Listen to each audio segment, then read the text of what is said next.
No, thank God.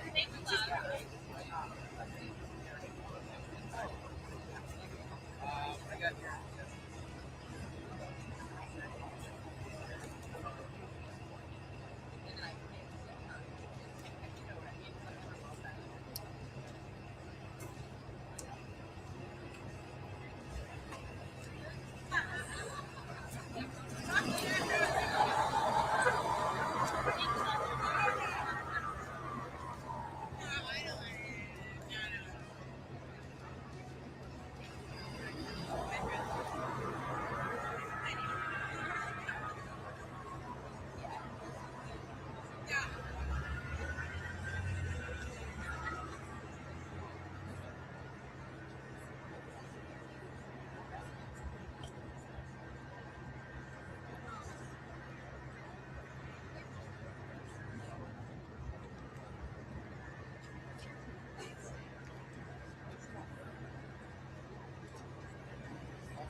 But you don't have to do anything. Thank you.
Love it.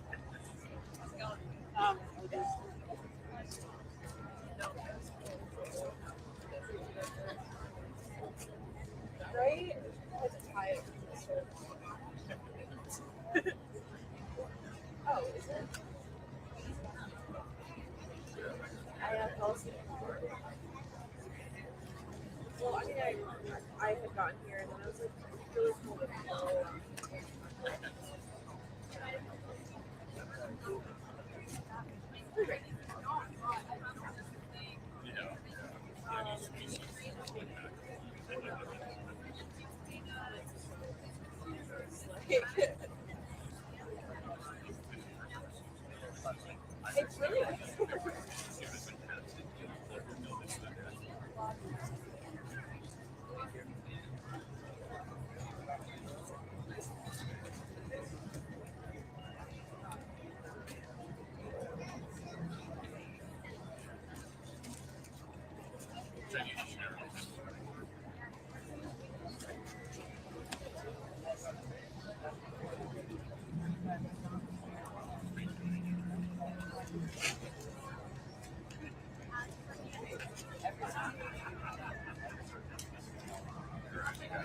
That's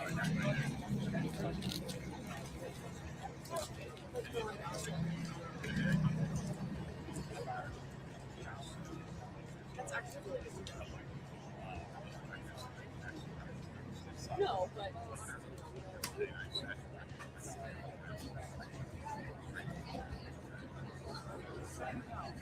Oh, I don't know. I'm just hoping. I thought you went.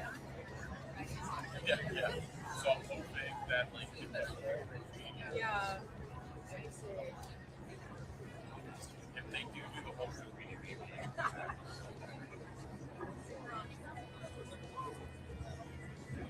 You look like you got a big one.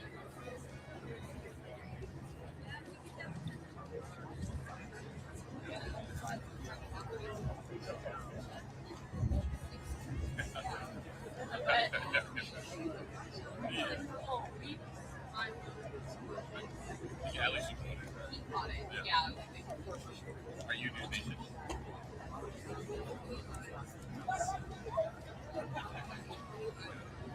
Yeah, like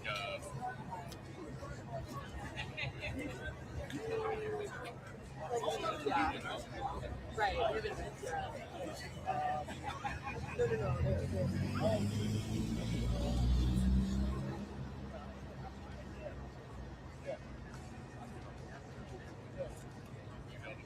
Yeah, have it.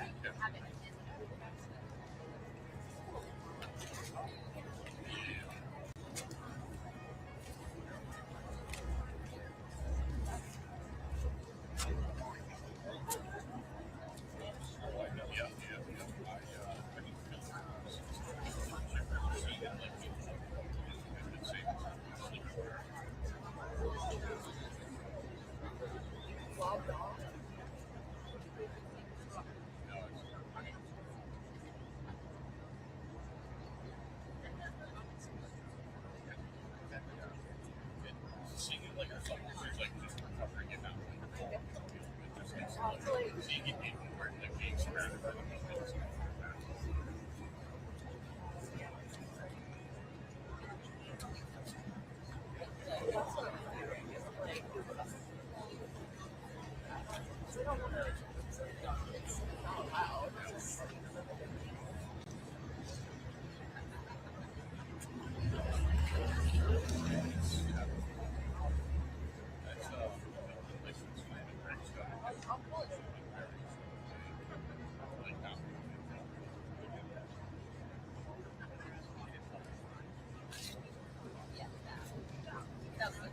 I got there on one day, so everything I've seen is I think so, yeah.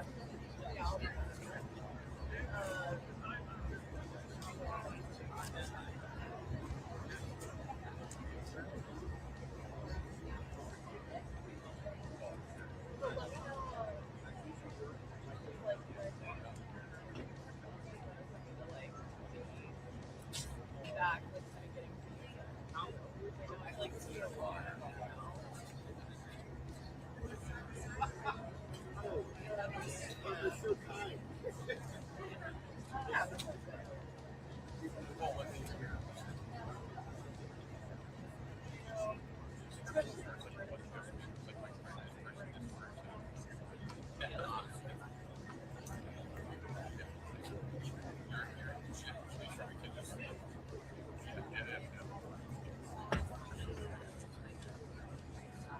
Yeah.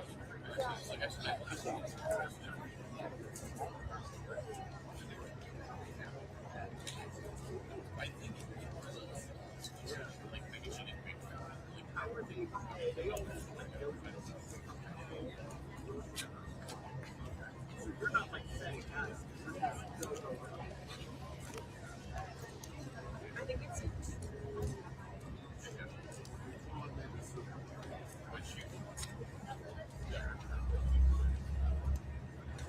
yeah.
don't be making anything.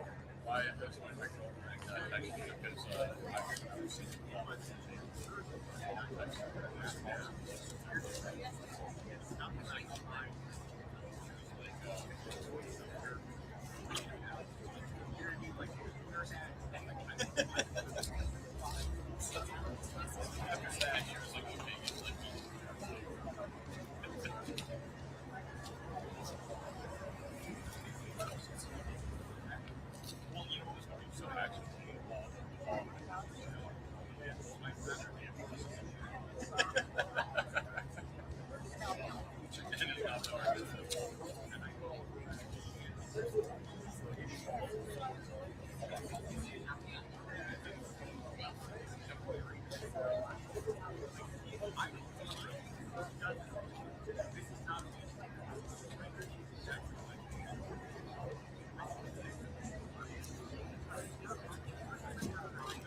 I've never seen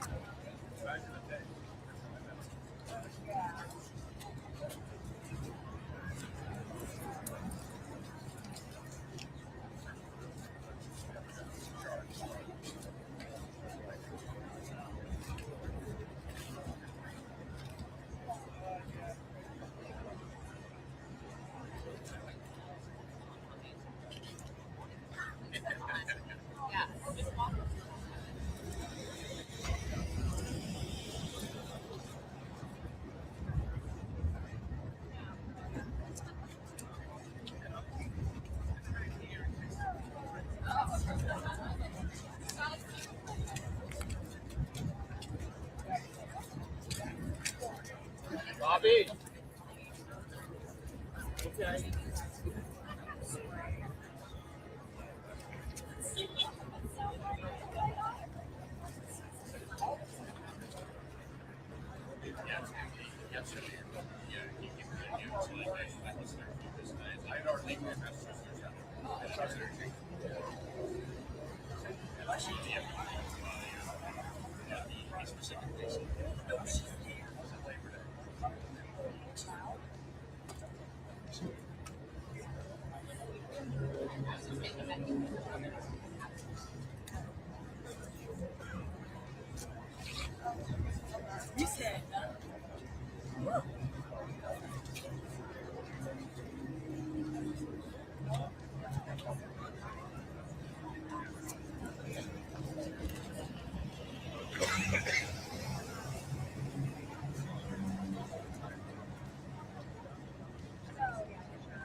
So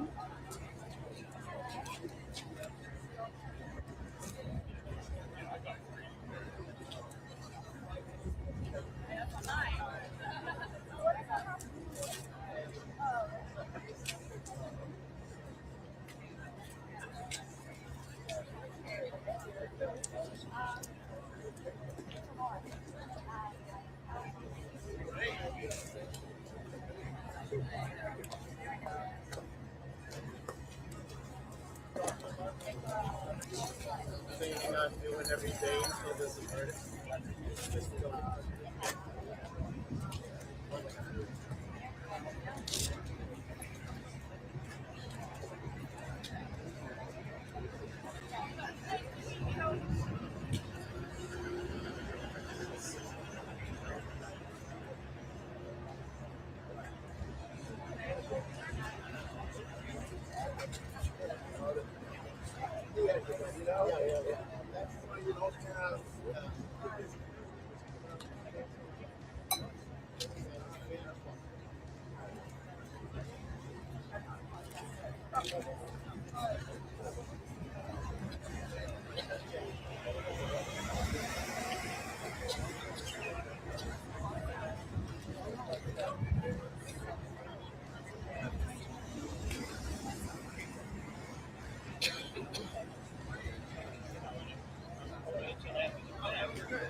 Good morning, good morning, good morning, everybody. Thank you for joining as we got this beautiful shot outside the courtroom this morning. I wish they would have done this all the other days. This is the only day that they were doing it, but look at that line.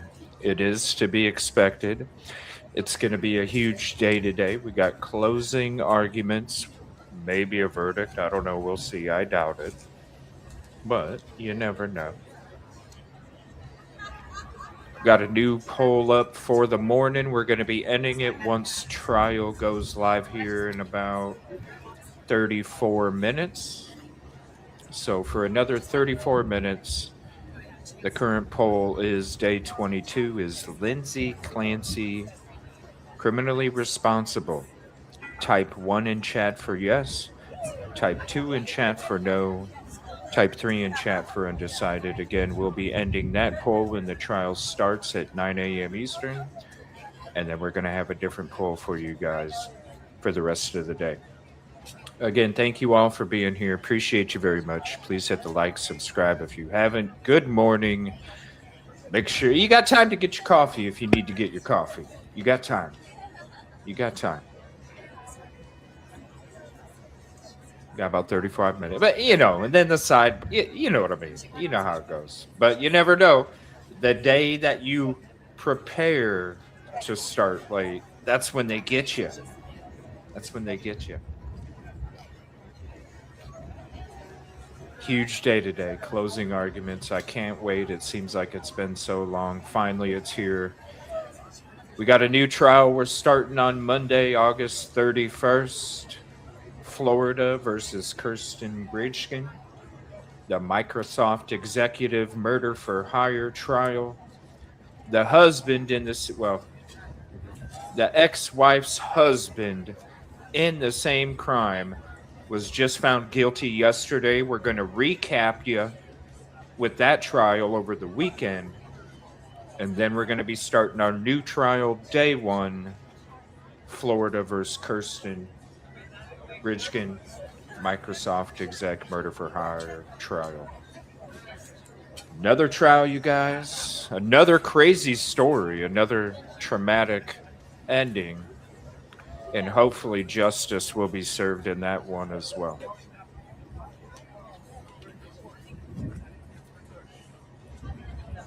Now, we heard the charges yesterday as they went through them at the end of the day yesterday in court.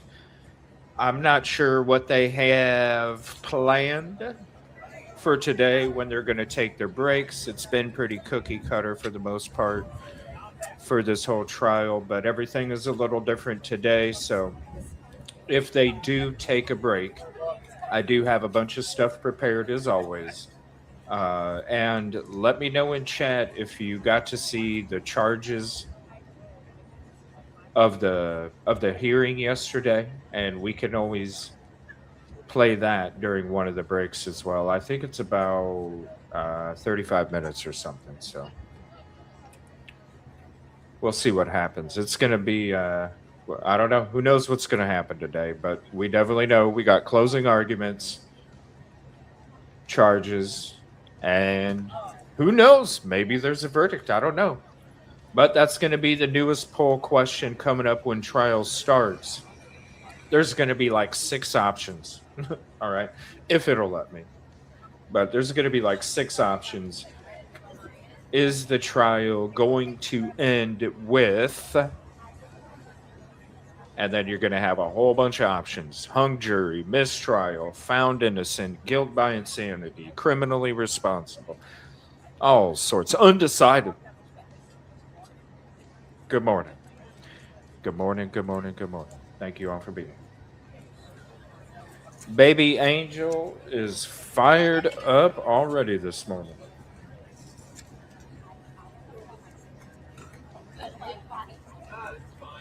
I found one of her favorite toys that she lost or found its way in between a crack and a hard place, and I found it this morning, and I think maybe that's what got her all fired up. Baby. One of these times I'm going to have to get like a mobile camera and like just take you with my phone where what baby's doing here in the house. I missed it, but thanks for I'm gonna figure a way to do that, where I could just hop in real quick on a small camera, show you what baby's doing. She's acting wild right now. Oh my gosh. I love her so much. It means she's happy. Hey, baby. She's all fired up. Her ears are like perked back. We're talking about you.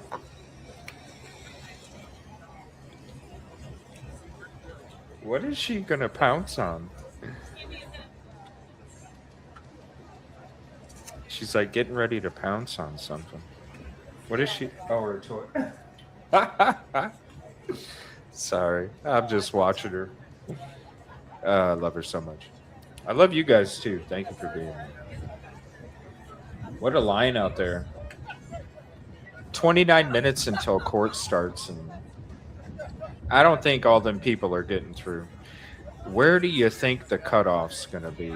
I'm thinking, let me see here. I'm thinking the cutoff for 28 minutes, I mean. Probably right here. Way up here.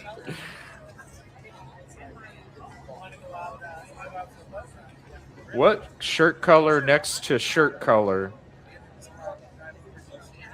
I think it's going to be like, seriously, 28 minutes left to try and get in there. That line ain't moving very quick at all. I've seen that lady with a baby carriage right here only move like 2 people. I'm thinking right up here is the cutoff. It can't be. I mean, oh, whoa. Hopefully, thank you.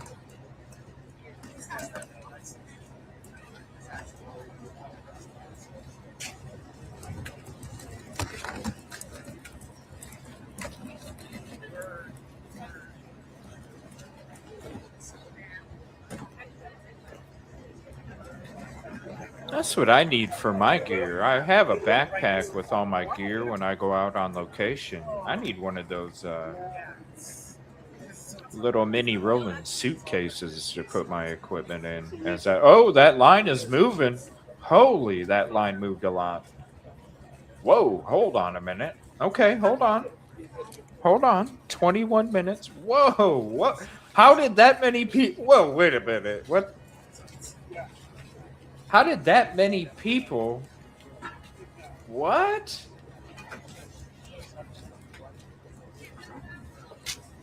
Whoa, the lady with the baby carriage is way up here now.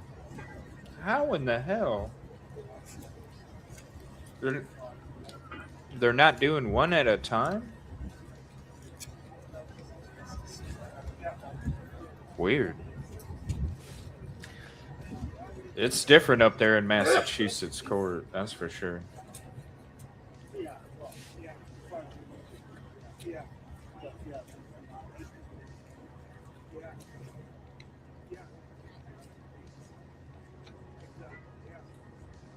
Please hit the like, subscribe if you haven't, as we're enjoying this beautiful view outside the courthouse. I wish they would have done. I mean, this would have been beautiful every day to sit here.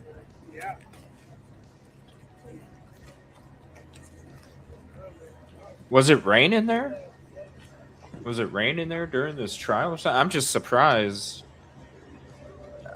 Good morning, Rosie. Good morning, Rosie. I'm because they never did this. It was always live at 9 a.m. and it's like, okay. And then you got the seal. You got the seal for like 10 minutes before court was supposed to start. They never did this before, and I'm disappointed because this is, I mean, whether it's sunny or rainy where you're at, look at that sky. Look at the sun. It's got a cool breeze out there, you can tell. Look at that breeze. I mean, that's just a beautiful That's just a beautiful backdrop. You know, you're drinking your coffee and enjoying the sounds, the ASMR. Except you get a little bit of car alarm in there every so often. Hopefully you're feeling better, Rosie. By the way, if you feel better, definitely hop on, but definitely go sub up if you're not. I know she really wanted to be here today.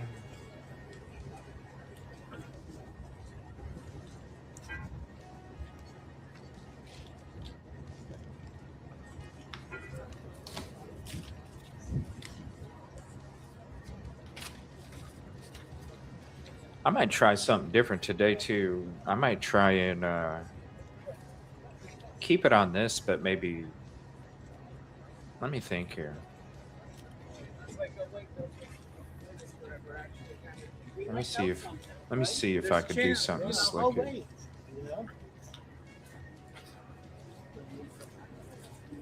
Let's see here.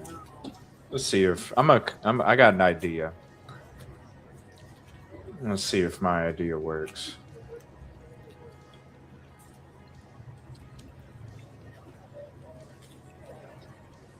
All right, so let's see if this works. No, I don't think it. No, it's not gonna, because it'll play the audio double. Damn it. Can't do it. Never mind. Here, while we're waiting, I do want to switch to this real quick. While we're waiting. Because I wanted to play this. I had a bunch of stuff set for this morning, obviously, because we got that beautiful backdrop. Plans changed at the last minute. But, you know, whenever there's breaks, we're going to go through some different things that we didn't get to go through for the start of the show. But I wanted to play two things real quick. I wanted to play this court TV video that shows Reddington coming up. Such a sweet guy, too. The dude is so badass. He's slaying in court. But at the same time, he's got a humongous heart, too, and very humble. So I wanted to play this real quick as well. Thank you all for being here. We'll go back to the live outside the courthouse here in just a few.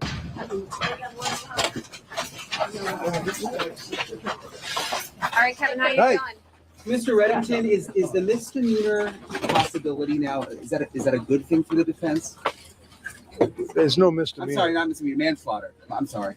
It gives the jury another option, and it's certainly a positive development from our point of view. Yeah. Now, Are you explain- concerned, though, that if they were maybe going to go not guilty, they may now choose manslaughter? Got to cover the record. What are the ways that a jury could convict her if they do? What are the different ways they could do that? So tomorrow you'll hear the judge go through the instructions for first degree, second degree manslaughter, and of course acquittal. And those are the ways that they can convict her. I'm confused about what Lindsay. I'm sorry? Voluntary or involuntary manslaughter? It would be manslaughter. Massachusetts, it doesn't really make a difference. They're both the same, pretty much. The best thing for women's health ever. Thank you. Ever. Appreciate it. I'm I asked confused. you this morning, Mr. Reddington, what you hope to convey in the closing. You didn't really have an answer. If you No, I wanted to tell us don't. what you hope to convey. I hope to convey that I truly, care and love.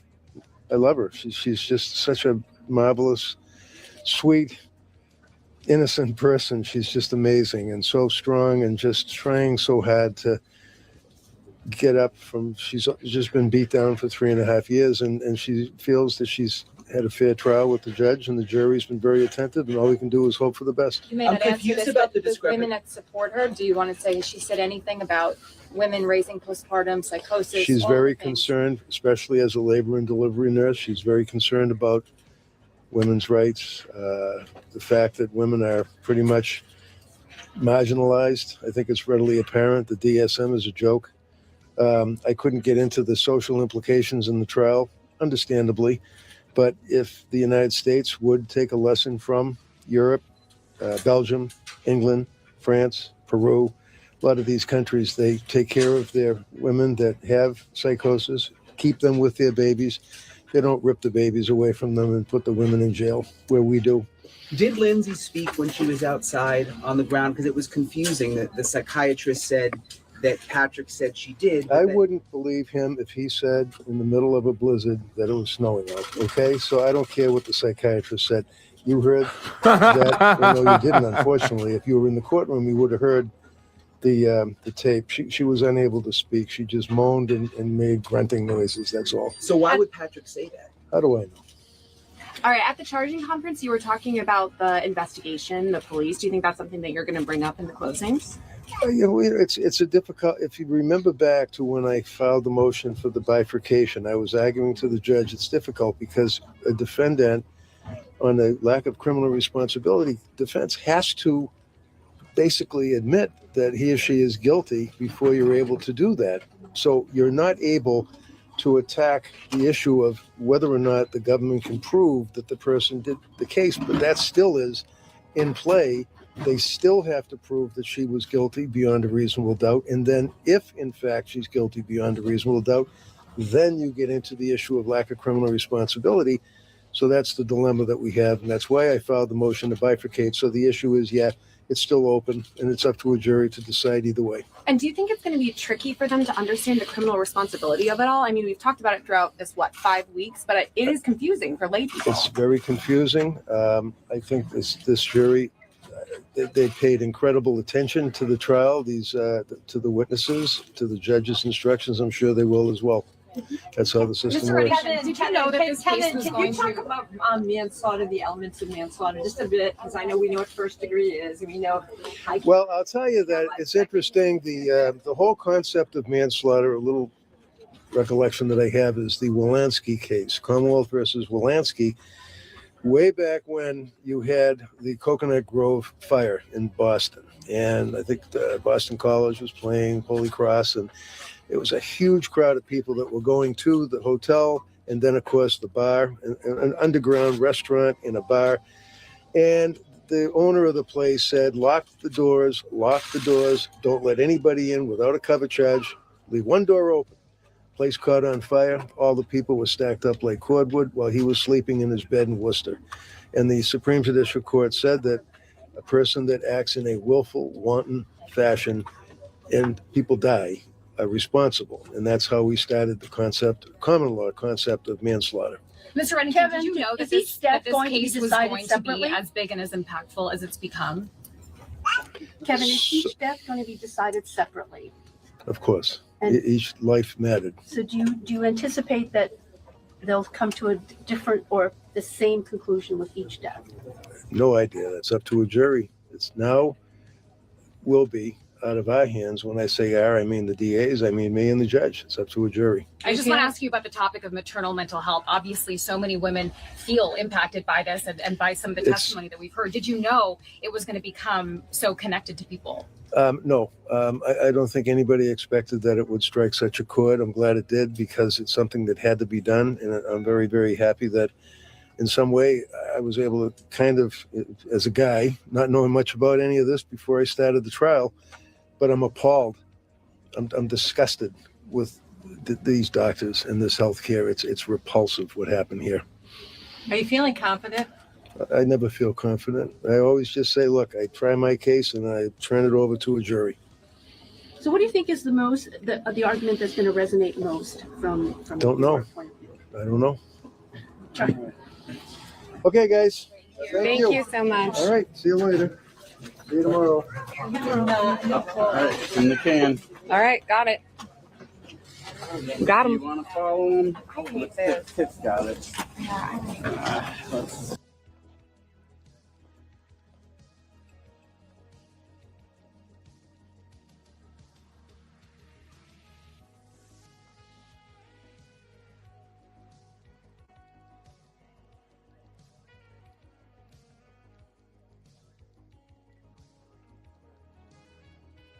Okay, I'm not sure why the audio is.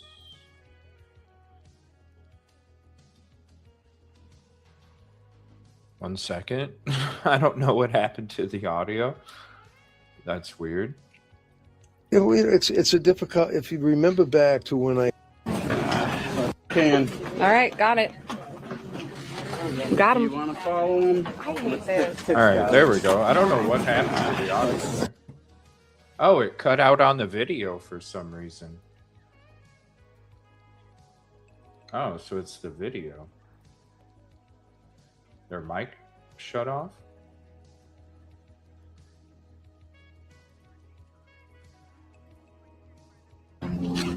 rode for an hour and they have 10 by. Just real quick, has the judge given Oh, there we go. Right there. All right. Thank you. All right. Bye-bye. Weird. just real quick, has the judge given you any sense about like the logistics? Are they going to get like when there's a note coming out, or are they just going Yeah, to? the way it works is the jury. I mean, I've had cases where they're out for a week and they don't have any notes. I've had cases where they're out for an hour and they have 10 notes. You know, you never know. It's up to the jury, really. Got it. Yep. And do you know if they'll deliberate through lunch? Like, will they bring in lunch? Do you know? Again, that's up to the judge. Usually they do. They get them lunch. And usually tell them to suspend, take a break for an hour or so. But that's up to the judge. Well, it's really up to the jury. Once they start, it's up to them. Thanks, Cal. Appreciate it. All right, no problem. Yeah, I just had. Yeah, that's just. I just have like extra pens and pads of paper and stuff like that. Thank you. Yeah, no problem. Sorry to be late in here. Hey. Hey, how are you? Good, how are Where you? you been? I was on vacation. So. Oh, okay. The That's all right. manslaughter addition to the jury form, what's your plan on that? The judge will charge the jury on that lesser offense of manslaughter for them as to what they feel is appropriate. Thanks. All right.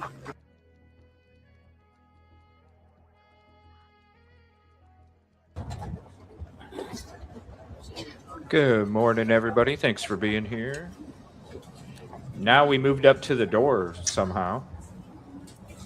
Are they going to get everybody in? Holy crap. Oh, look at that. It must be cold out there.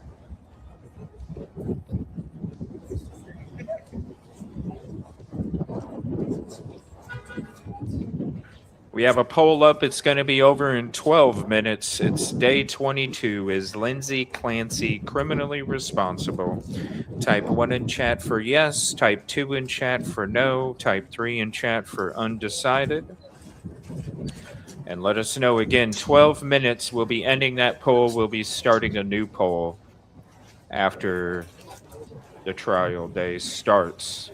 Thank you all for being here. Yeah, he is the GOAT, right? What's up, Jenny? Good morning.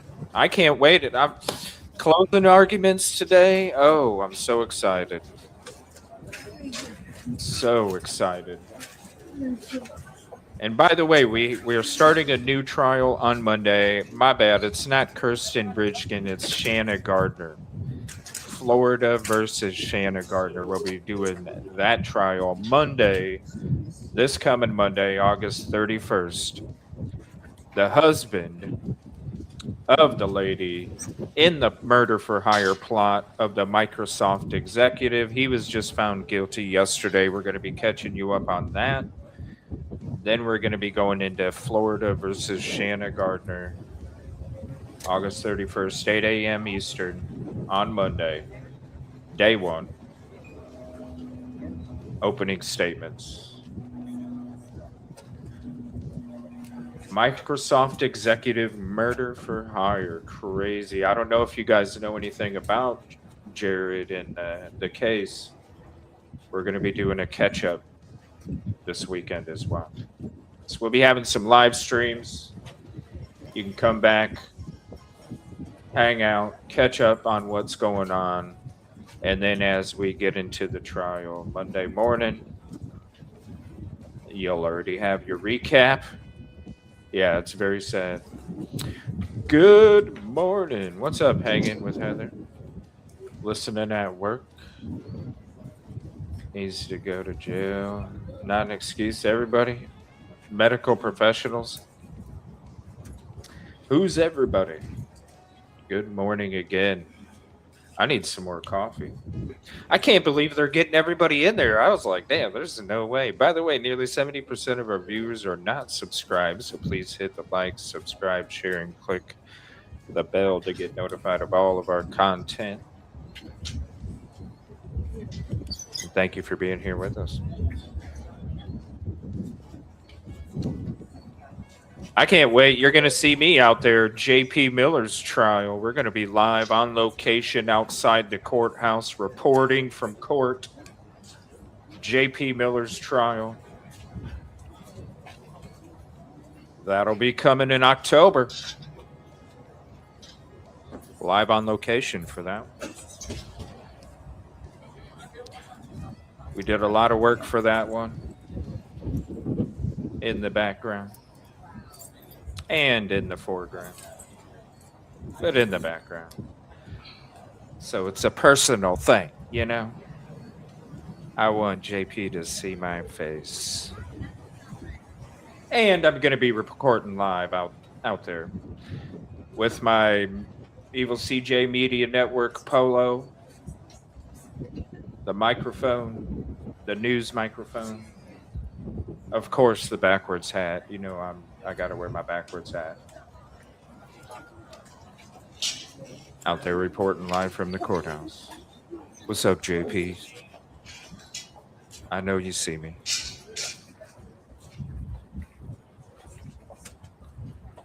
Justice for Micah. By the way, that new Micah Miller doc dropped today or yesterday. Check it out. Death of the Pastor's Wife.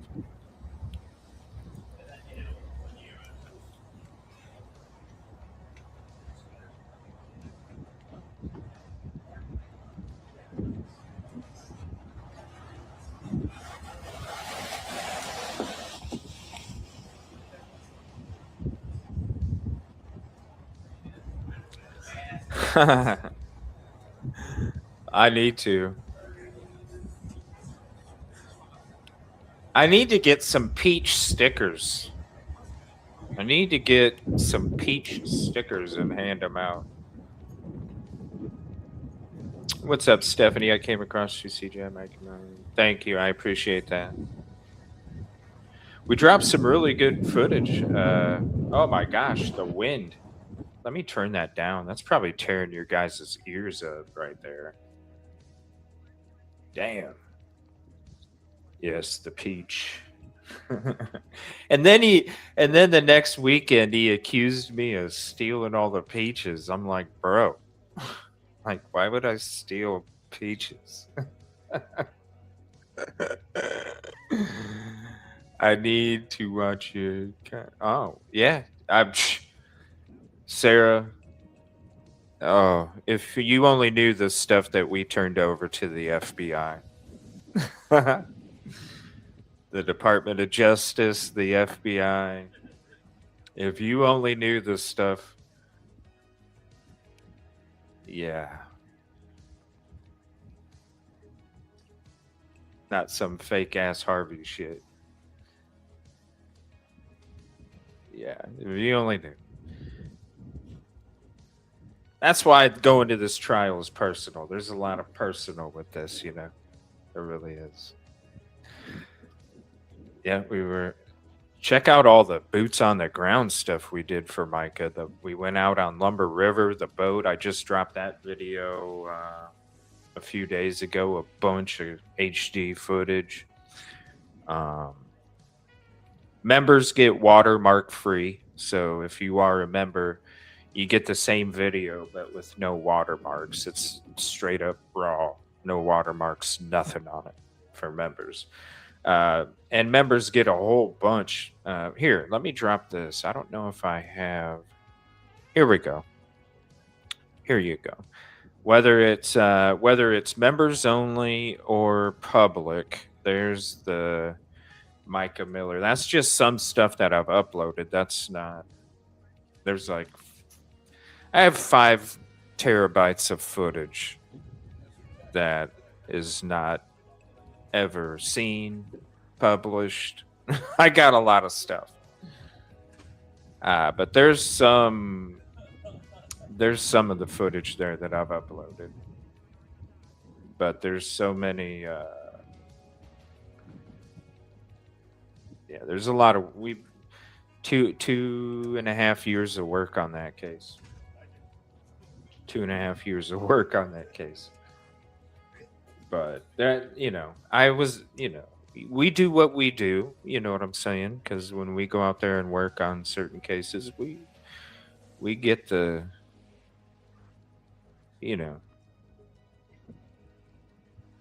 we get the info, you know what I'm saying? And we know what to do with the info, and we know what not to do with the info, unlike some other people. And that's how you know if somebody really does have information, because if they do, they don't talk about it. So, yeah. There's a lot of people out there that are like, I have this, and I have this, and this, and this. And it's like, I just have to sit back and go, I mean, cool for you that you're fooling a bunch of people, but if you really are about that kind of work, putting it out on social media out to the public is not something that you should do. Like, you need to.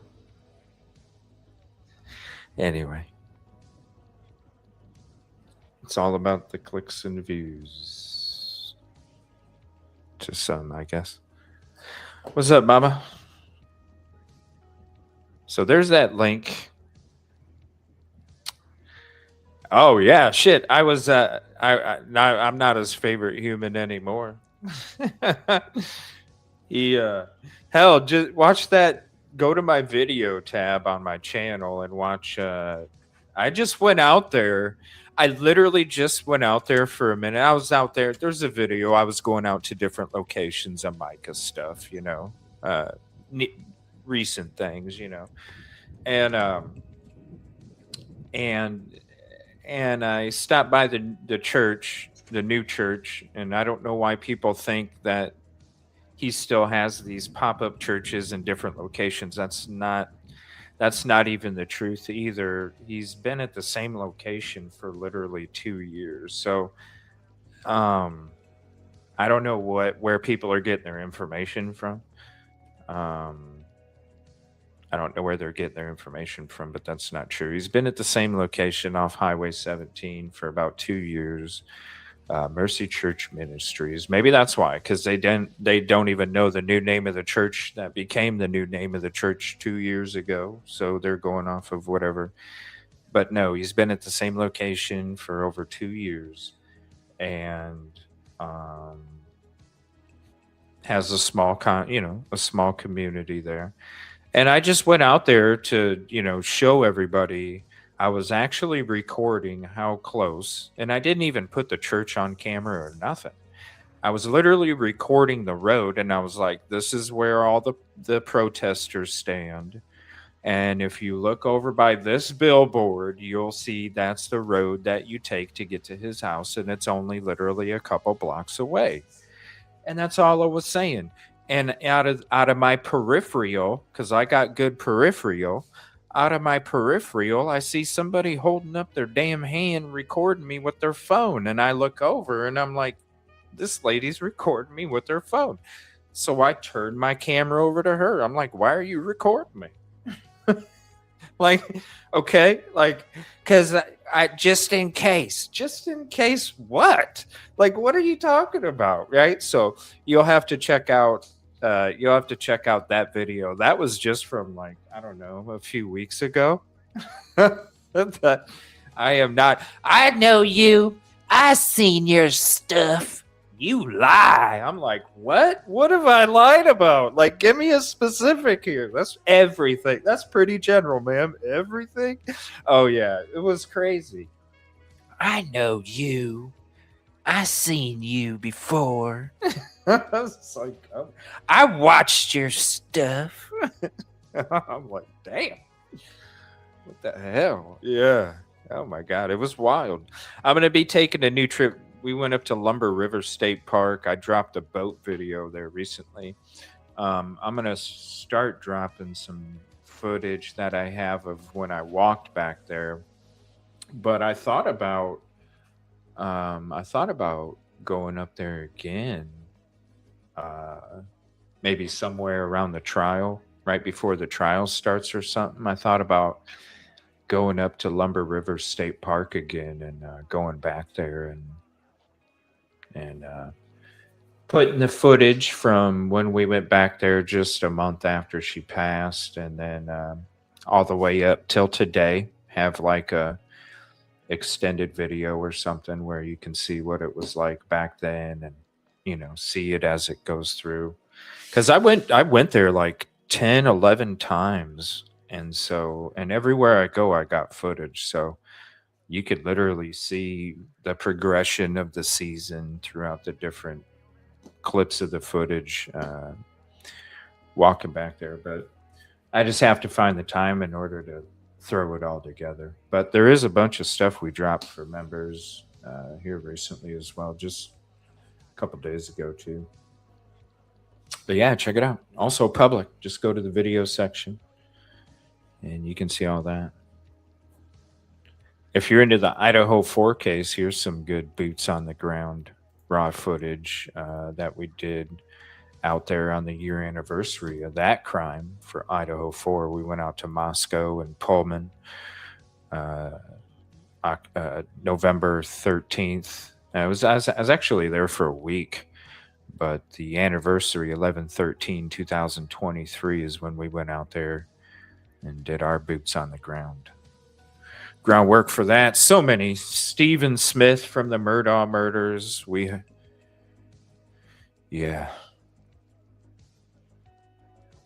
Went down there. Got the sled report back then. Went boots on the ground out there. Showed you the guys' house, how close it was to where Stephen Smith was found. You know, the guy that puked outside the front door. You know that guy in the sled report. Nobody knew about him until the sled report. We need to go through that sometime again. I need to rewatch that show from back then when we got the sled report and read it on a live. Shit was wild. You read it and you're like, that's who freaking did it. Like, how do you not? And then 3 years later, after all the pushing, 3 years later, Stephen Smith's case changed from accidental to homicide. Because it's like, yeah. Oh, yeah. There's so much that it's just, gosh, to try and pack it all in the last, how long have we been doing the boots? 4 years, almost 4 years. It might be 4 years right now. I'm trying to think of that first trip that we did. It was right around this time. No, it was. Maybe it was before. I'm trying to think, because I think Stephen Smith was the first one that we went out. I'm trying to remember. It's been so long. There's been so much. I mean, you know, Sebastian and Vicky White and oh my God, Cavalcante. So many. Man, I'm really racking my brain now trying to. I think it was Stephen Smith. I think it was Stephen Smith. Delphi.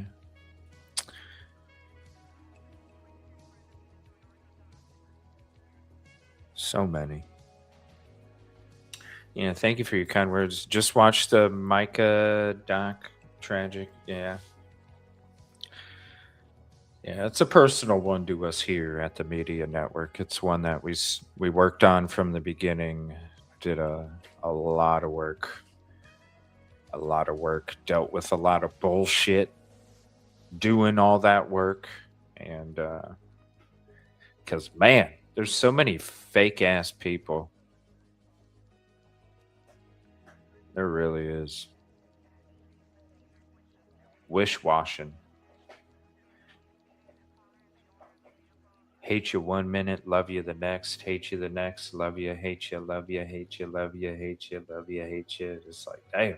Even if there's a snake around. It's like, damn. I'm not trying to associate with snakes. I don't even like walking in grass with snakes. You know what I'm saying? fuck associate with them. I don't even like walking around. Like that's why when I find out there's a snake, I just don't. I'm cool. Oh, you're cool with the snake again? Okay, be cool with the snake. I ain't getting bit. Have fun. You know what I'm saying? I ain't get like I look, it's I already showed you there's a snake. You know what I'm saying?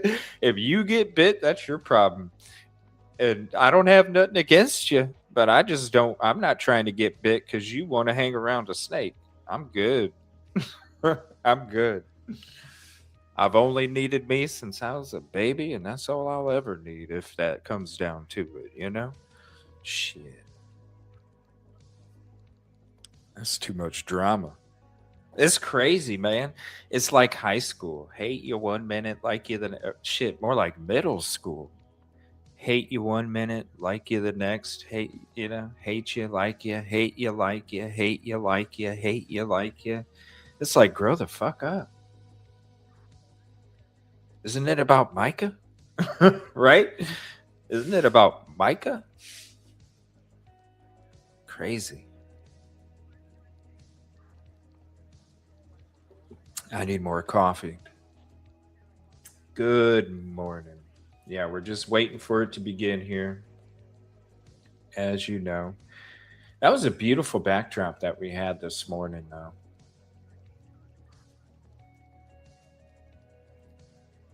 Live shot outside the courthouse. Hopefully, they do that again tomorrow. That was really cool. Look at that. We are only 12 subs away. Holy hell. We are only 12 subs away from 18.6K. If you haven't subbed yet, please do. And hit the like if you don't mind. And thank you for the continued love and support. Closing arguments today. Huge day. We also have a poll up until trial starts. Extended version because we haven't seen them pop in yet. But once we see them come up on the camera, poll is done. And then we're going to have a new one for the rest of the day. Day 22, closing arguments. We're going to have, I think, 6 choices if it allows me. We'll see. If not, I might have to rework it a little bit or something. But we're going to have another poll up for the rest of the day. This one is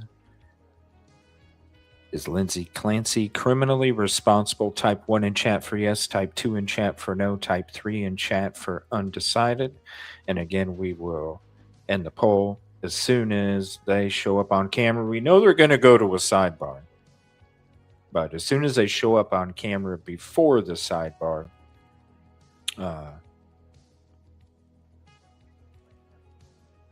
then we'll end the poll. Man, yeah, Riley Strain. Thank you, Backwood Beats. Riley Strain, that's another one. Yeah, like when I went down there, how they were trying to like explain the story that he just fell down and then, rolled off into the river. And then when we went down there with one of the Nashville officers, we went down there with one of the Nashville officers and went down there and there was no way in hell. And that's right. Because that's when I remember, I'm going to have to just look up Riley Strain, EvilleCJ, boots on the ground. And you'll see like there's HD footage I have up of that as well. And you'll see like the hidden homeless little spot there that was just too perfect from where his credit card was found. I took you down there, showed you where the credit card was found, how you would have to get down there. I took you the whole way. Then I accidentally creeped up on somebody's homeless backyard. And I was like, interesting. Yeah, it was pretty wild. I got to go into the homeless encampments in disguise. It was a pretty crazy experience. I could tell you so many stories about how shit goes down. with the homeless encampments and shit, and the crime too. I'm not surprised somebody else died there in the same spot just recently. Did you see that, Backwood? Did you see somebody else died there recently? Got robbed. There's a whole system. I know I broke it down during that time period when we were working on that one, but and shout out to the family too. So loving. They were very loving people. Yeah, it's somebody else died, suspicious circumstances, got robbed there just a few days ago, and then was found the next day dead. It's another victim of a homeless encampment crime. It's really bad down there, and they just don't address it in Nashville. And it's literally like a block or two from the main attraction.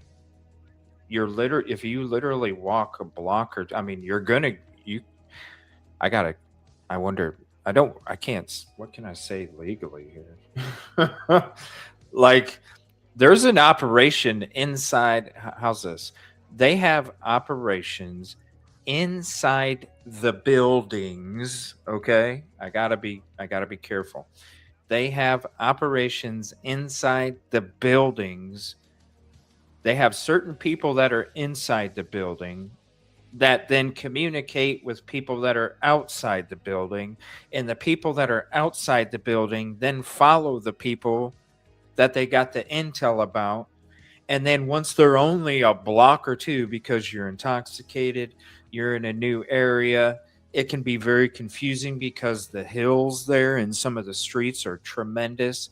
So it can be very taxing and confusing if you're intoxicated.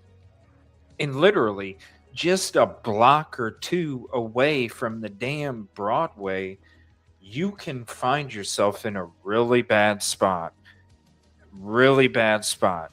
Okay? And it's very easy when they're intoxicated and they make it out that block or two area, and next thing you know, you're getting robbed. And they have this whole operation. They come out of the woods.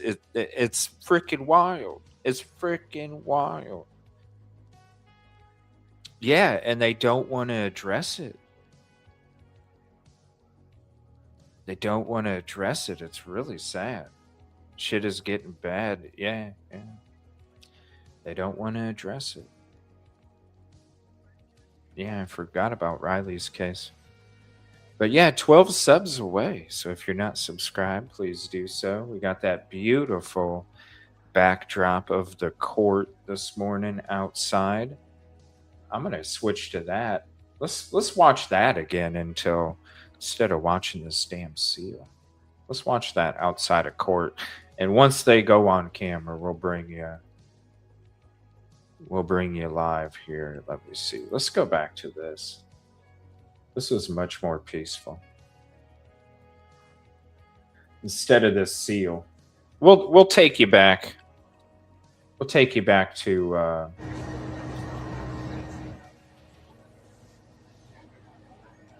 we'll take you back to the court once they go live. This is so much better. So much more beautiful.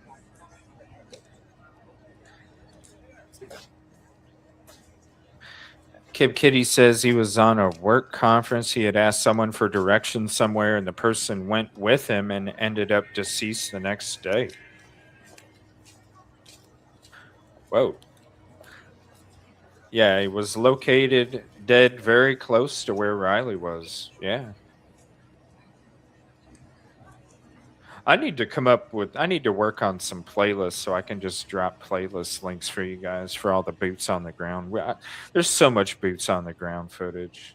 So many different cases. So much to upload still. I literally need like a department just for media. So much. It's like when you walk into, like, my media footage is like when you walk into somebody's house and it's hoarded up. Like there's so much, like it's all just dates. The case and dates. That's it. There's so much. Oh my god, there's so much.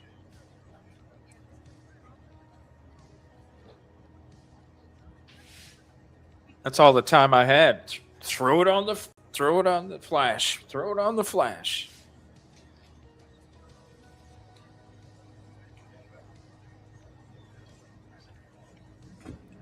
Backwood says family still in court years. I had heard Backwood that they lost. Am I wrong? I thought I heard that the college wasn't found liable.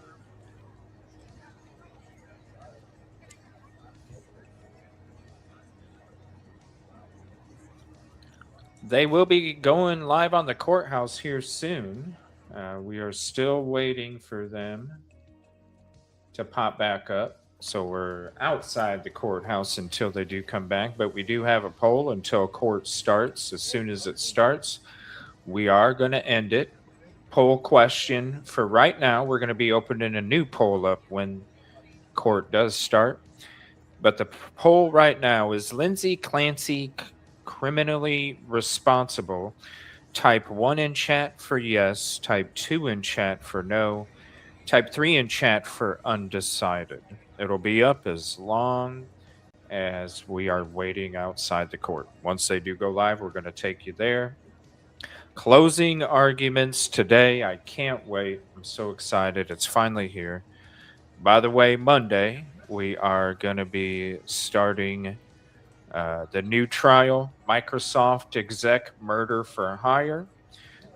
Day one is Monday, August 31st, coming up here in just a couple days. We'll be live at 8 a.m. Eastern to do a little recap. We're going to be doing a case recap over the weekend. We're going to be doing some live streams covering Jared's case, getting caught up on it, getting everybody else caught up on it. Answering any questions regarding it. That way, once we go into the trial to cover this one, you'll have a pretty good knowledge if you don't know. Now, it's a pretty popular case. Microsoft executive, she and her hubby had this plot, murder for hire. There's a whole bunch of people involved. The husband was just found guilty yesterday. So we're going to do a recap of that trial all this weekend. So make sure you're subbed up, got your notifications turned on. That way, when you see us live, come hang out. We're going to be getting everybody caught up on this new trial that's coming up.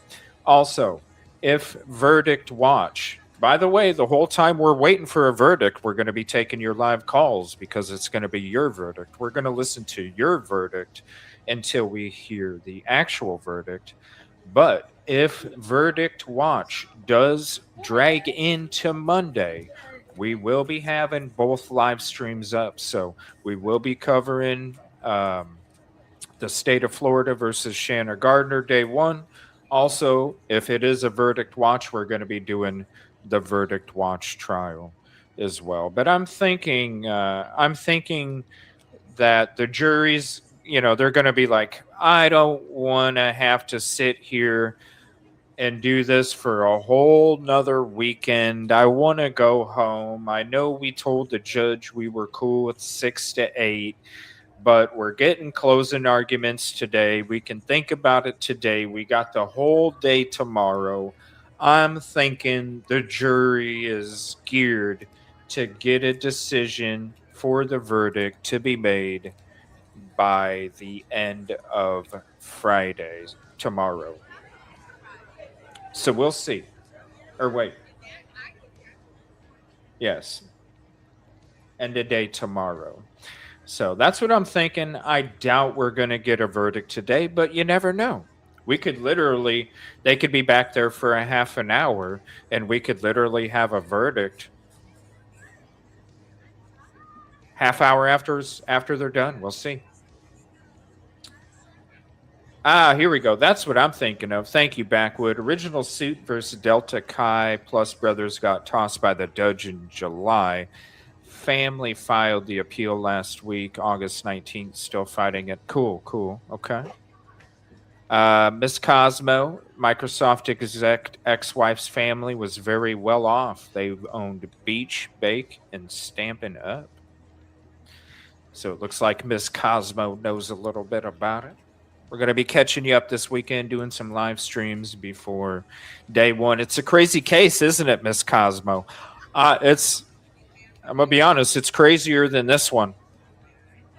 It's crazier than this one. So if you enjoyed this one, the toss and turns in the courts, the maneuvering, the chess battle, you're really going to enjoy the chess battle in the court coming up on this new trial on Monday. Did you watch the, I can't pronounce his name. Did you watch the husband's one, Miss Cosmo? That trial? Found him guilty yesterday. Crazy. There's so many people involved, too. Absolutely insane. So many people involved. What's up, Queen? Good morning, everybody. Please hit the like if you haven't. Subscribe.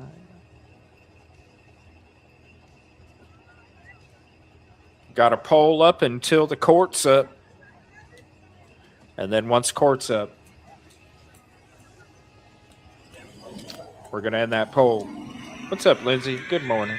Good morning, everybody. I got my coffee. I just need to drink it more. I keep talking. We're giving you a shot outside the courthouse until they come up here. I'm tired of looking at the seal. We're looking outside the courthouse until we're ready.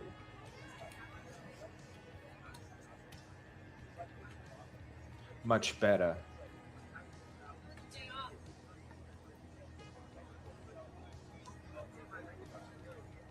Well, we're going to be covering it this weekend, so if you don't want to waste a week's worth of your time, just hang out with us this weekend or check out our videos on the catch-up, and we'll be able to catch you up real quick like. We're going to be catching everybody up this weekend before the trial starts day one Monday. So make sure you vote before the poll's over here. Whenever court goes live,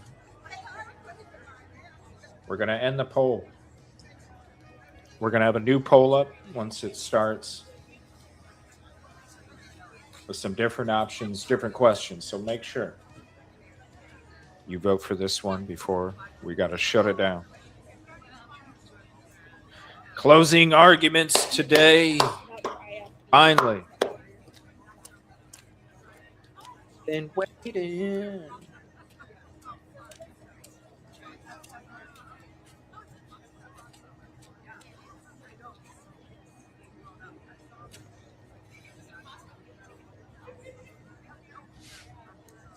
Baby's finally wound down. She's getting tired now. You getting tired, huh? Yeah. That watery blink. Go to bed. Yeah, go to sleep. You can go to sleep.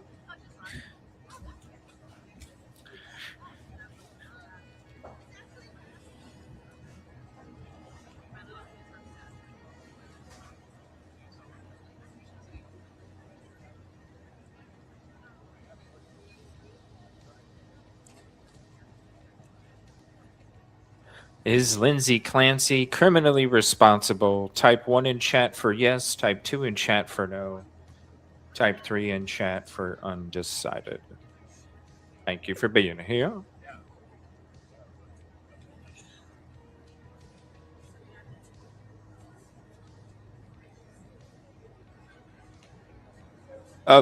StreamYard's weird.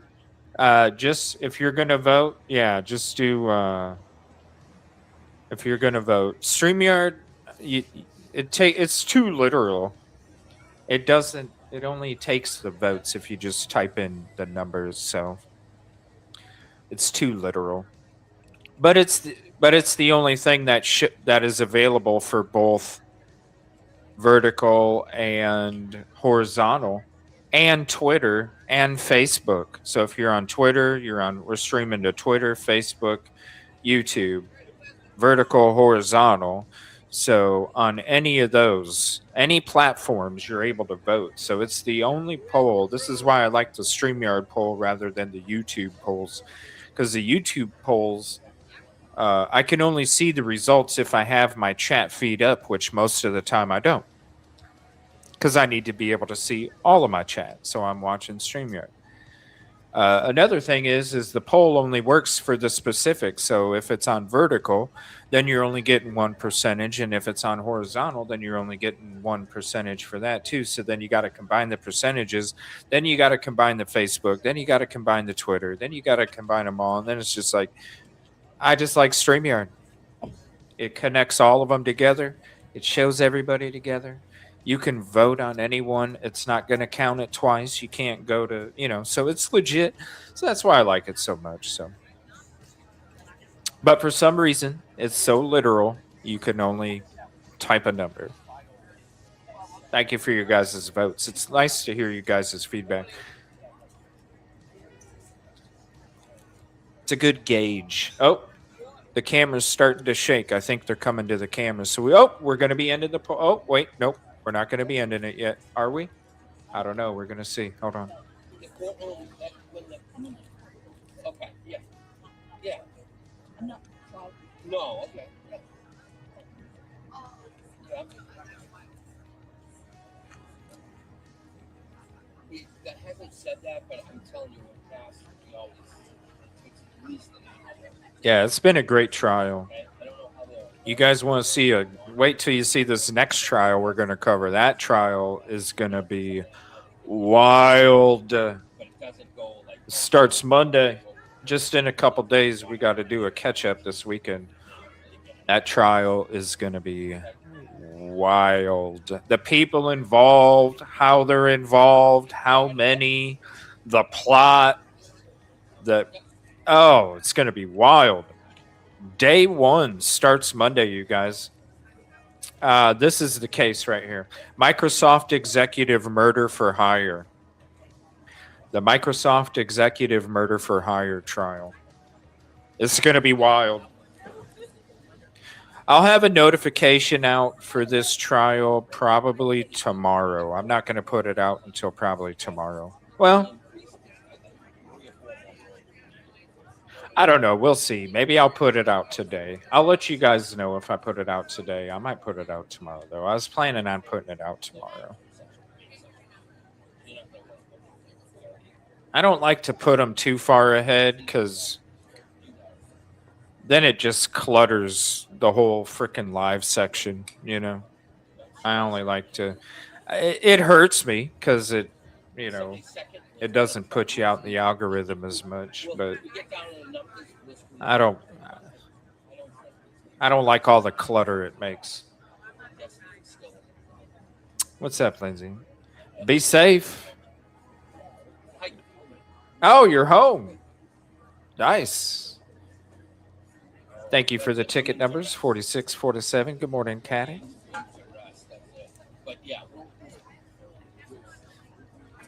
Make sure you vote. If you want to vote, we're going to be closing it down here in just a minute. I saw him moving the camera a bunch, so we must be going live here soon.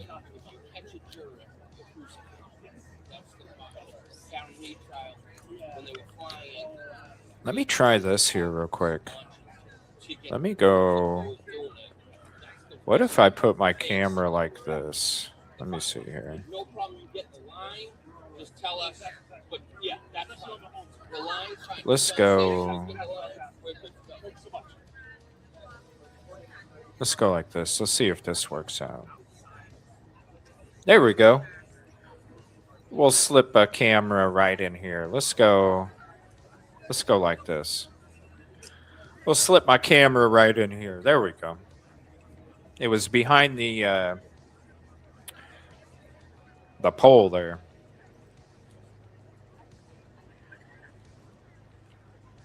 Yeah, we're going to be doing a catch-up. We're going to be doing a catch-up this weekend going into day one on Monday.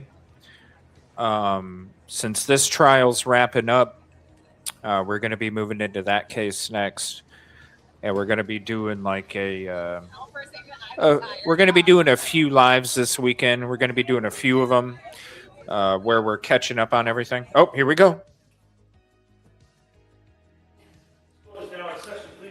All right, here we Your Honor, go. may I proceed? Yes, please. Your Honor, before the court today, we have the matter of Commonwealth versus Lindsay Clancy. Ms. Clancy is present. She is represented by Attorney Kevin Reddington. The Commonwealth is represented by Assistant District Attorney Jennifer Sprague and Assistant District Attorney Shane Buckingham. Well, good morning, everyone. Good morning, counsel. Good morning, Ms. Clancy. All right, the party's ready for the jury? Yes. All right, we'll bring it.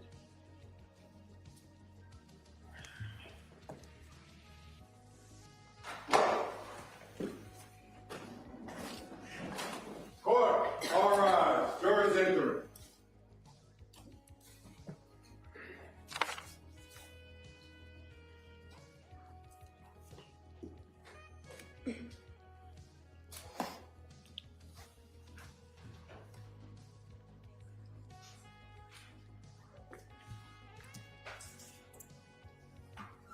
Thank you, everybody, for being here. Please hit the like, subscribe if you haven't. We are finally here. Closing arguments, ladies and gentlemen.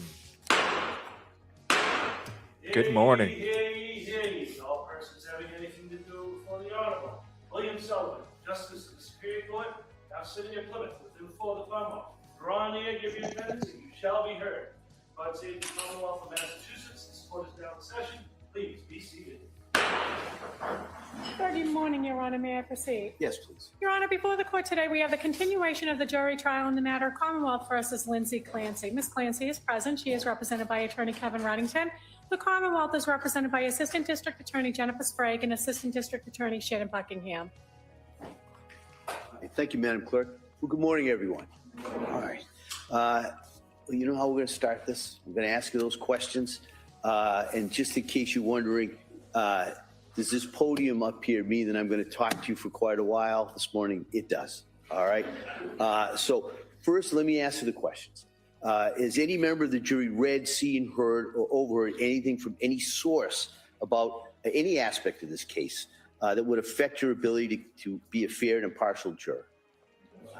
Secondly, is there any other matter or concern bearing on your service as a juror in this case that anybody needs to bring to my attention at this time?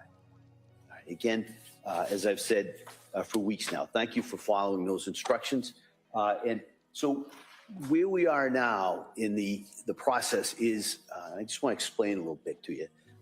We're going to do what we call the arguments in charge. All right, and that just means I'm going to give the charge as my instructions. All right, I'm going to instruct you on the law that you are to apply in this case to the facts that you're going to find. And then the argument part is we're going to hear the closing arguments from the attorneys. And the way we do it, the way I do it is I kind of split it up. So I'm going to give you first half of my instructions. We'll talk a little bit about the specific charges in this case. And then after the closing arguments, I'll come back and give you some more general instructions about how you, the burdens of proof and how you are to go forward and do your deliberations and handle the deliberations. All right. So they take a while. All right. And they can be, well, they can't, I was going to say rather dry, but they are dry. And so what the parties and myself have agreed to do is I'm going to we printed out the instructions that I'm going to read to you. So you'll have those with you, all right, as we go through this morning. And so some people find that helpful to read along and comprehend. Some people don't. So if it's distraction, you don't have to read it. But some people find it helpful, so we thought we'd do that. You also should know that you'll have these instructions. You can bring these with you in the deliberations. So you'll have this whole outline of what the law is so that you are to apply. All right. So at this point, if we could hand out the copies of the instructions. Oh, you already have those? I forget how efficient our court officers here are. So what I'm going to do is I'm going to start the instructions now. All right. So my instructions on the law are going to be delivered to you in two phases. As I said, first, I'm going to instruct you on the specific indictments that have been brought against Ms. Clancy. After I conclude my instructions regarding the charges, the Assistant District Attorney, Ms. Sprague, and Attorney Reddington will each deliver their closing argument. Remember, the arguments of counsel are not themselves evidence. They're provided to assist you in organizing and understanding the evidence that's been presented during the trial and the conclusions that each party would like you to draw from that evidence. At the conclusion of the attorney's closing arguments, I'll give you the second part of my jury instructions. And in that phase, I will go over a number of very important principles that will guide your overall evaluation of the evidence, your deliberations, and your eventual verdicts. The instructions are to be taken and considered in whole. All right, so the first and second part are equally important. So you to consider all my instructions as a whole. You'll notice, as I said, I'm reading these instructions to you. Excuse me. I apologize for doing that, but I have to give these instructions clearly and accurately. So as I said, to assist you in your deliberations, I provided you with written copies of these instructions. However, those written instructions are not a substitute for the oral instructions I'm giving now. So please listen carefully. All of my instructions are equally important. You're not to overemphasize one portion of these instructions or ignore other portions. These charges have specific factual elements that the Commonwealth must establish beyond a reasonable doubt, and I'll review those elements with you in detail at this time. Now remember that the law presumes the defendant to be innocent of the charges against her. This presumption of innocence is a rule of law that compels you to find the defendant not guilty unless and until the Commonwealth produces evidence from whatever source that proves that the defendant is guilty beyond a reasonable doubt. So now I want to go into the instructions that are specific to this case. First, I'm going to have a drink of water. Thank you. I'll take a drink of coffee, Judge. Thank you. In this case, Ms. Clancy is charged with 3 counts of murder. I want to talk first about the issue of criminal responsibility. All right. Now, to prove the defendant guilty of any crime, the Commonwealth must first prove beyond a reasonable doubt that the defendant was criminally responsible at the time the alleged crime was committed. The Commonwealth bears the burden of proving beyond a reasonable doubt that the defendant committed the crime with which he is charged, and also that the defendant is criminally responsible for her conduct. The defendant has no burden to prove a lack of criminal responsibility. Criminal responsibility is a legal term. A person is not criminally responsible for her conduct if she has a mental disease or defect, and as a result of that mental disease or defect, she lacks the substantial capacity either to appreciate the criminality or wrongfulness of her conduct or to conform her conduct to the requirements of the law. The phrase mental disease or defect is a legal term, not a medical term. It need not fit into a formal medical diagnosis. The phrase mental disease or defect does not include any abnormality characterized only by repeated criminal conduct. It is for you to determine, in light of all the evidence, whether the defendant had a mental disease or defect. If the Commonwealth has proved to you beyond a reasonable doubt that the defendant was not suffering from a mental disease or defect at the time of the killing, the Commonwealth has satisfied its burden of proving that the defendant was criminally responsible. If the Commonwealth has not proved to you beyond a reasonable doubt that the defendant was not suffering from a mental disease or defect at the time of the killing, then you must consider whether, as a result of a mental disease or defect, the defendant lacked the substantial capacity either to appreciate the criminality or wrongfulness of her conduct or to conform her conduct to the requirements of the law. To establish that the defendant had the substantial capacity to conform her conduct to the requirements of the law, the Commonwealth must prove beyond a reasonable doubt that any mental disease or defect that may have existed did not deprive the defendant of her ability to behave as the law requires, that is, to obey the law. The word appreciate means to understand rather than merely to know. Criminality means the legal significance of conduct. Wrongfulness means the moral significance. The Commonwealth must prove that the defendant knew and understood that her conduct was illegal or that it was wrong. It's not enough for the Commonwealth to show that the defendant merely knew or was intellectually aware that her conduct was illegal or wrong. Rather, the Commonwealth must prove beyond a reasonable doubt that a mental disease or defect did not deprive the defendant of a meaningful understanding of the legal or moral significance of her conduct. The defendant must have been able to realize in some meaningful way that her conduct was illegal or wrong. In considering whether the Commonwealth has met its burden of proof, you may consider all the evidence that's been presented at this trial. You may consider the facts underlying the crime and evidence of the defendant's actions before and after the crime. You may consider the opinions of any experts who testified and give those opinions whatever weight you think they deserve. Now, in a moment, I'll instruct you on the elements of the offense that the Commonwealth alleges that the defendant has committed. Remember that the Commonwealth must prove to you beyond a reasonable doubt that the defendant was criminally responsible at the time that the crime was committed. That is, that the defendant did not lack criminal responsibility at that time. Therefore, it is the Commonwealth's burden to prove at least one of the following beyond a reasonable doubt. One, that at the time of the alleged crime, the defendant did not suffer from a mental disease or defect. Or two, that if the defendant did suffer from a mental disease or defect, she nonetheless retained the substantial capacity to appreciate the wrongfulness or criminality of her conduct and to conform her conduct to the requirements of the law.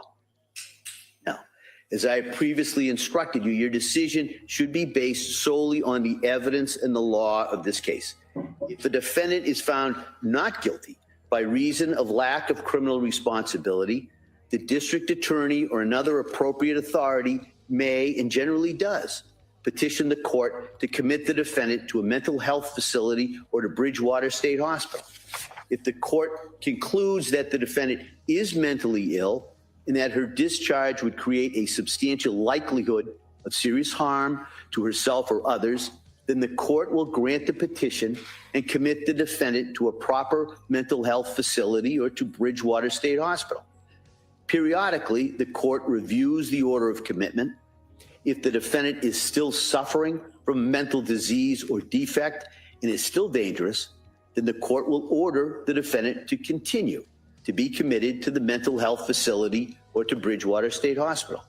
There is no limit to the number of such renewed orders of commitment as long as the defendant continues to be mentally ill and dangerous. If these conditions do continue, the defendant may remain committed for the duration of her life. If at some point the defendant is no longer mentally ill and dangerous, the court will order her discharged from the mental health facility or from Bridgewater State Hospital after a hearing. The district attorney must be notified of any hearing concerning whether the person may be released, and the district attorney may be heard at any such hearing. However, the final decision on whether to recommit or release the defendant is always made by the court. Now, I'm going to go over at this point the specific elements of the charges against Ms. Clancy. So I want to talk first about murder in the first degree.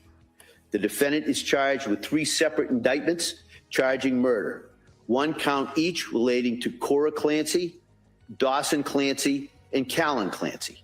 The instructions I'm going to give now apply to each separate indictment relating to each child. There are 2 different degrees of murder. There's murder in the first degree and there's murder in the second degree. If you find the defendant guilty of murder, you shall decide the degree of murder. The Commonwealth alleges that the defendant committed murder in the first degree on the following theories. First, that it was murder with deliberate premeditation, and then second, and or it was murder with extreme atrocity or cruelty. To find the defendant guilty on any of these theories of murder, you must be unanimous. That is, all of the deliberating jurors must agree that the Commonwealth has met its burden of proving every required element of that theory beyond a reasonable doubt. You should check the appropriate box or boxes on the verdict slip as to each theory of which you agree unanimously. And I'll go over a little bit later the verdict slip and how that is going to be handled. Now, so if you're unable to agree unanimously that the Commonwealth has met its burden to prove beyond a reasonable doubt either of these theories of first-degree murder, you shall consider whether the Commonwealth has proved the defendant guilty beyond a reasonable doubt of murder in the second degree. So I'm going to begin by instructing you on the elements and the additional requirements of proof for each of these theories of murder in the first degree. And then I'll instruct you on murder in the second degree. All right. So number one, I'll first define the elements of murder in the first degree with deliberate premeditation. To prove the defendant guilty of murder in the first degree with deliberate premeditation, the Commonwealth must prove beyond a reasonable doubt the following elements. One, the defendant caused the death of Cora Clancy, Dawson Clancy, and or Callan Clancy. Two, the defendant intended to kill Cora Clancy, Dawson Clancy, and or Callan Clancy. That is, the defendant consciously and purposefully intended to cause Cora Clancy's, Dawson Clancy's, and or Callan Clancy's death. And three, that the defendant committed the killing with deliberate premeditation. That is, she decided to kill after a period of reflection. I'll now discuss each of these requirements in more detail. The first element is that the defendant caused the death of Cora, Dawson, and or Callan Clancy. A defendant's act is the cause of death, where the act in a natural and continuous sequence results in death, and without which death would not have occurred. The second element is that the defendant intended to kill Cora Clancy, Dawson Clancy, and or Callan Clancy. That is, the defendant consciously and purposefully intended to cause the death. The third element is that the defendant committed the killing with deliberate premeditation. That is, she decided to kill after a period of reflection. Deliberate premeditation does not require any particular length of time of reflection. A decision to kill may be formed over a period of days, hours, or even seconds. The key is the sequence of the thought process. And it would be first, the consideration whether to kill, second, the decision to kill, and third, the killing arising from that decision. There is no deliberate premeditation where the action is taken so quickly that a defendant takes no time to reflect on the action and then to decide to do it. In deciding whether the defendant intended to kill the deceased and whether she formed that intent with deliberate premeditation, you may consider any credible evidence that the defendant suffered from a mental impairment or was affected by her consumption of prescription drugs. A defendant may form the required intent and act with deliberate premeditation, even if she suffered from a mental impairment or consumed prescription drugs, but you may consider that evidence. Now, I want to talk about the second theory of first-degree murder, which is murder with extreme atrocity or cruelty. Now, you shall consider this theory of murder in the first degree regardless of whether or not you find that the Commonwealth has proved murder in the first degree with deliberate premeditation, which I just discussed. To prove the defendant guilty of murder with extreme atrocity or cruelty, the Commonwealth must prove the following elements beyond a reasonable doubt. One, that the defendant caused the death of Cora Clancy, Dawson Clancy, and or Callan Clancy. Second element, the defendant either A, intended to kill Cora, Dawson, and or Callan Clancy. B, she intended to cause grievous bodily harm to Cora, Dawson, and or Callan Clancy. Or C, intended to do an act which in the circumstances known to the defendant, a reasonable person would have known created a plain and strong likelihood that death would result.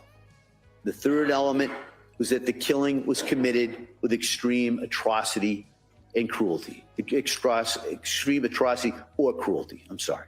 I'll now discuss each of these requirements in more detail. The first element to this theory is that the defendant caused the death of Cora Clancy, Dawson Clancy, and or Callan Clancy. A defendant's act is the cause of death, where the act is a natural and continuous sequence, results in death, without which death would not have occurred. The second element is about the defendant's intent, which the Commonwealth must prove in at least one of three ways. These are that the defendant, A, intended to kill Cora, Dawson, and or Callan Clancy, or B, intended to cause grievous bodily harm to Cora, Dawson, and or Callan Clancy, or C, intended to do an act which in the circumstances known to the defendant, a reasonable person would have known created a plain and strong likelihood that death would result. As you can see, to this intent element, the Commonwealth satisfies its burden if it proves the defendant's intent beyond a reasonable doubt in any one of those three ways. The first way of proving intent, that the defendant intended to kill, is the same as the second element of murder in the first degree with deliberate premeditation, which I discussed a few minutes ago. The second and third ways of proving intent are different from any element of murder in the first degree with deliberate premeditation. So the second way is that the defendant intended to cause grievous bodily harm to Cora, Dawson, and or Callan Clancy. Grievous bodily harm means severe injury to the body. The third way to prove this is that the defendant intended to do an act which in the circumstances known to the defendant, a reasonable person would have known created a plain and strong likelihood that death would result. Let me help you to understand how to analyze this third way of proving the defendant's intent.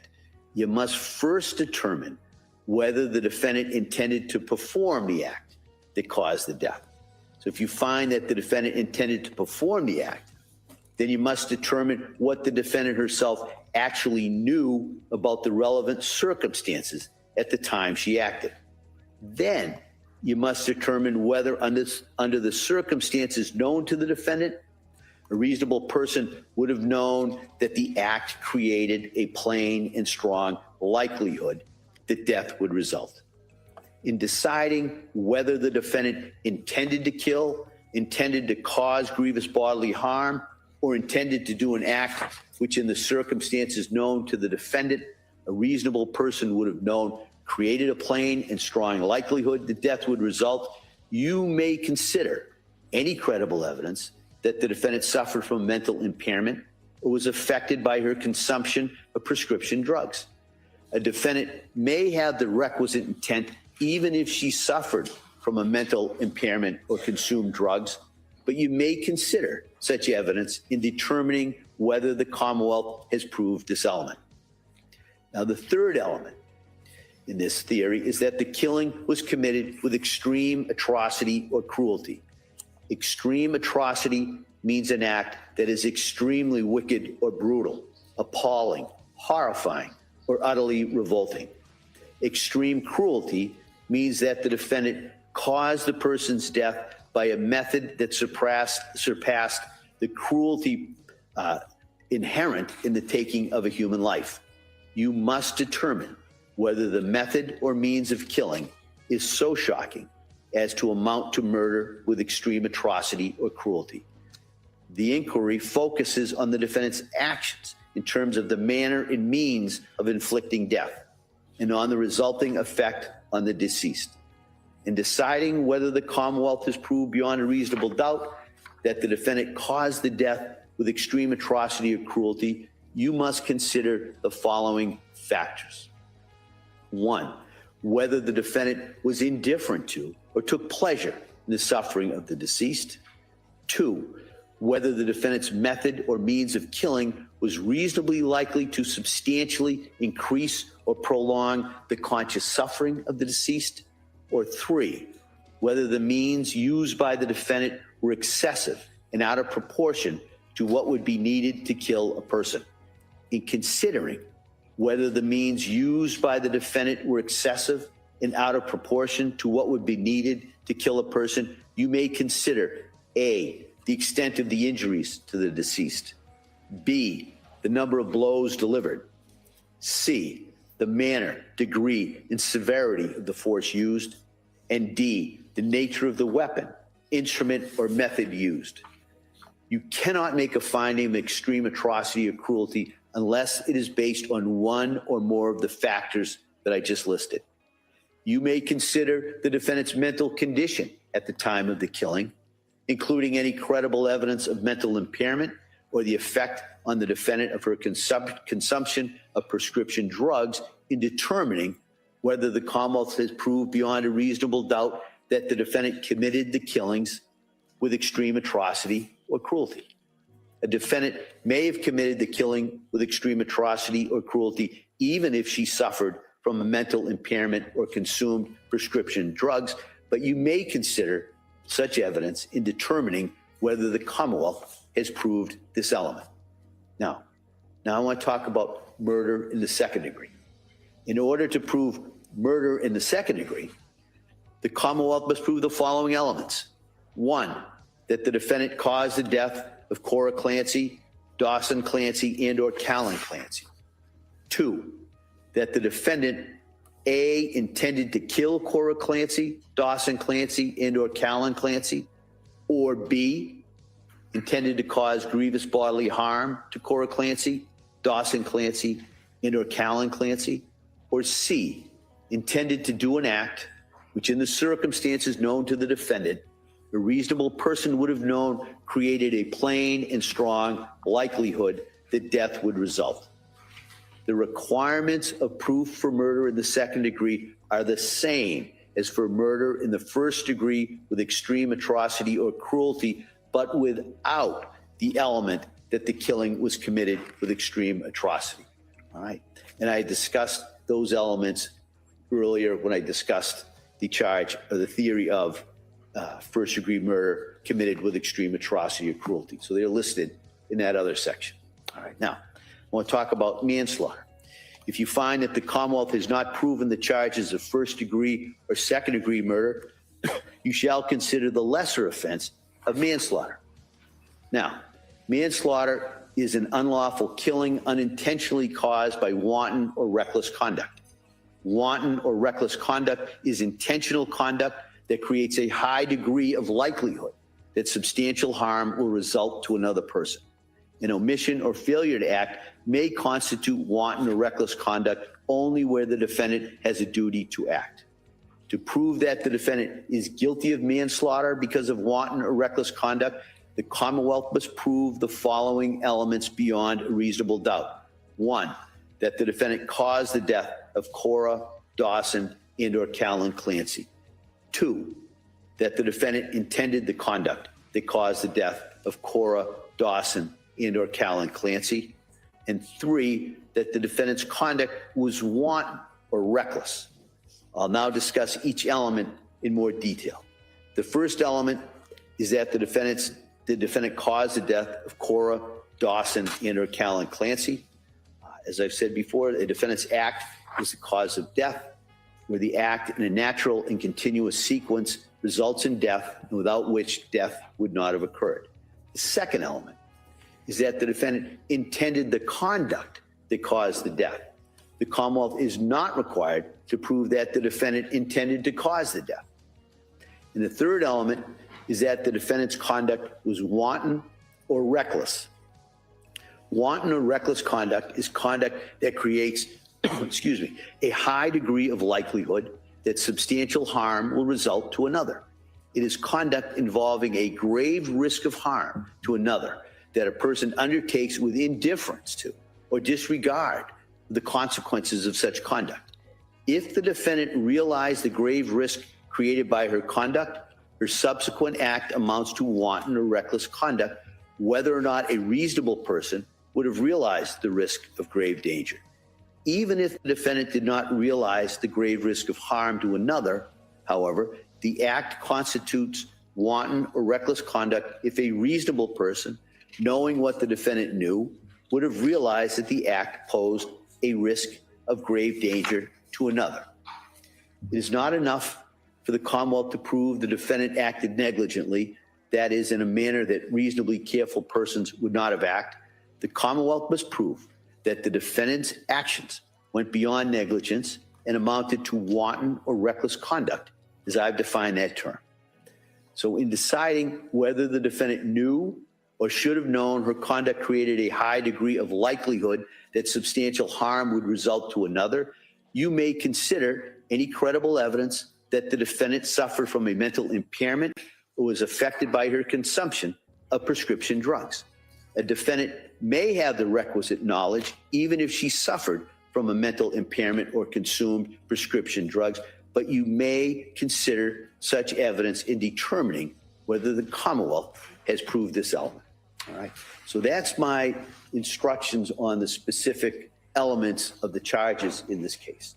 So at this point, I'm going to ask the attorneys to deliver their closing arguments. I just want to remind you, as important as they are, the closing arguments are not evidence.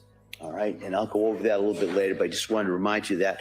And so after we go through the closing arguments, I'll come back and give you the balance of my instructions on the law. All right. And so, counsel? Here we go, ladies and gentlemen. We are here. Please hit the like, subscribe if you haven't. Let me know in chat what your vote is. The poll is up. Your verdict. The trial will end with type 1 in chat, criminally responsible, 2 in chat, insanity, 3 in chat for innocent, 4 in chat for hung jury mistrial. Like this, and I indicated to you that thank you for incredible service. That, all of us mean that sincerely. You took literally more than a month out of your lives and sat here, mentally incredible, through some of the toughest, most gut-wrenching things that any person can be subjected to. And I think I indicated that, sadly, jurors carry this struggle with them for years. And the service that you have performed, I have never seen before. Awesome, Anne-Marie. Thank you. You have listened to evidence. You have been fair. You have been objective. You've listened to the judge's instructions, and you've carried them into your heart, consistent with your oath, which is a very, very solemn oath. Pass between government and Lindsay, who has placed herself on her country, which country you are, as a jury of her peers. When you consider what's at stake here in the sense of what we've been dealing with, Cora, Dawson, Kelly.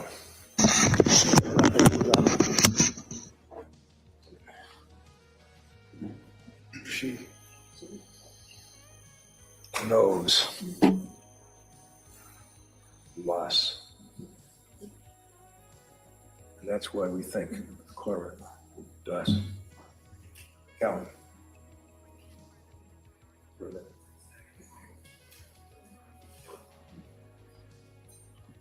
They are the victims of this case. They are the victims of the horrible, horrific act that has been laid at your feet as jurors to decide whether or not Lindsay is guilty.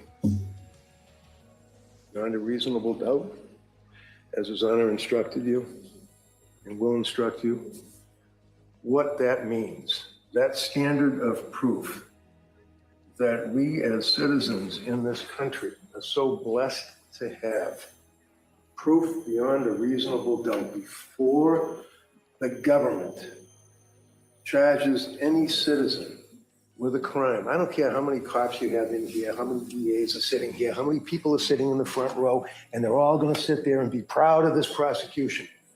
I told you in the opening statement that this is a prosecution that has ripped the soul out of this girl. This is what they had. This is their family.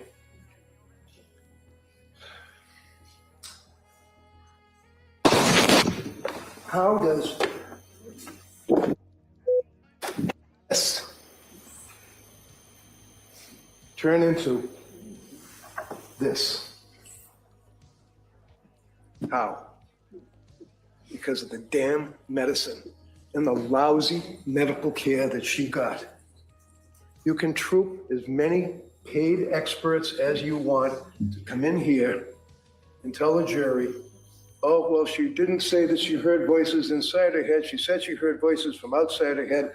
She said she was making chicken McNuggets. There was a bowl on the sofa. She wasn't making chicken McNuggets. She said something as I think and I muse and I try real hard to tell you what my opinion is, that this woman was acting in her right mind when these children were killed. So, when you consider the evidence in this case, you consider the person who is in front of you, who is the defendant, as the government refers to her. And as His Honor will wouldn't likely tell you, even though a person is a defendant in our system of justice, you don't have to defend against anything. The government has the burden of proof. When the DA decides to charge someone with a crime, he has the burden of proof. His assistants have the burden of proof to prove, number one, that Lindsay is guilty of this offense beyond a reasonable doubt, and then prove, number two, that Lindsay, at the time, killed her children, was not suffering from a mental disease or defect that caused her to have a lack of substantial capacity to appreciate, to know, to realize that what was being done while she was in a psychosis. But we'll laugh about that. It's just another woman, I guess, that's just gonna make an excuse. She's depressed. GAD, general anxiety. Give her a couple of pills, she'll be all right. You know from looking at the objective evidence in this case, this young lady, believe me, I don't have many clients like that. This young lady did nothing wrong in her life. She was a nurse, a daughter, a wife, and a darn good mother. You can see from the objective evidence, you can see, and you'll have all the exhibits for you to look at, and you can see by looking at these photographs, which you will have in the jury room. You can see the Facebook postings. You can see what she indicates about, for example, I just randomly grabbed this one, a son, my prince, that they would have you think she killed him first, cruelly, because she didn't like him. That is repulsive. So she's living real life with Pat, her kids, having a great time that summer. Life is good. She had to go back to work. In an opening statement, I told you, I said, watch the evidence. Watch the manipulation. Because that's what this case was built upon originally, and how it developed as the case progressed until it's in front of you. And how does that happen? Well, the very beginning, going all the way back to when the first 911 call that you had to suffer through was made. You could hear in the voice, Pat Clancy, the horror, what he had obviously experienced. You can see from the evidence that's before you the injuries that she suffered. You will have in the jury room the exhibits that indicated the extent of the injuries from, I don't have to go through all of them, the extent of the injuries to slitting her throat, to slashing her wrists, throwing herself out a window, blood all over the bedroom floor, window open, screen slashed. Oh no, the screen wasn't slashed, my bad. That's what she thought. It's called a delusion. She was in a psychosis when she thought that. Probably right here, sitting here, believes that she slashed the screen. She didn't. It's objective evidence. And why did we spend almost a week showing you the extent and the severity of that suicide attempt? The reason that we had to do that is because they were arguing that it was a fake suicide. Dinky little cuts, no bleeding. She didn't mean to kill herself. She's gonna throw herself out the window, I guess, and slide down the house. Remember that one? Hanging off of the window, sliding down the house, and Lindsay screwed up. And she hurt herself bad. You know that's not what happened. You know that she made, the testimony of Dr. EvilleCJ, that she made a very, very significant suicide effort, slashing her wrist, slitting her throat. And isn't it interesting when you consider objective evidence? Googling slitting a throat. Googling suicide. Googling drugs. Googling side effects. Googling ketamine treatments. Googling all of these drugs. Googling the effects of Tufts medications. Lorazepam, sertraline, hydroxyzine, lorazepam, buspirone, trazodone, fluoxetine, zolpidem, merbazine, clonazepam, quetiapine, diazepam, quetiapine. It goes on and on and on and on and on. You have the chat, you have the descriptions to see. And obviously, she wasn't consuming all of these at the same time, because one thing this kid did was try to do what she was supposed to do. She took the drugs as she was told to take them. She was religious in her obligations to take care of her health. She went to Dr. Tufts when she was a young lady living in her house with her husband and her babies, respected nurse, wife, friend, mother. Should have kept drinking, huh? That was a big deal, wasn't it? Remember that? We're just going to assassinate this young lady in every which way we can. Remember that evidence? I was concerned. She was drinking 5 drinks a day. She was worried about, you heard the evidence up to 2019. What are they talking about? She wasn't drinking while she had her kids. She wasn't drinking while she's breastfeeding. She would have a couple of beers with her friends. That's bad. Put that over in the bad pile. Right here. We spent all that time showing through Dr. Lapasada's testimony that this was a legitimate, dreadful, horrific suicide attempt. You think about this beautiful young girl throwing herself out a window. That's a quarter. I don't know if you have to play pool. I challenge you to tell this jury why we spent a week showing that she committed, as your witnesses Counsel, address the jury, please. said, their witnesses, serious suicide attempt. Remember that? Tried to kill herself. So now they'll back off on that and they'll agree. A serious suicide attempt.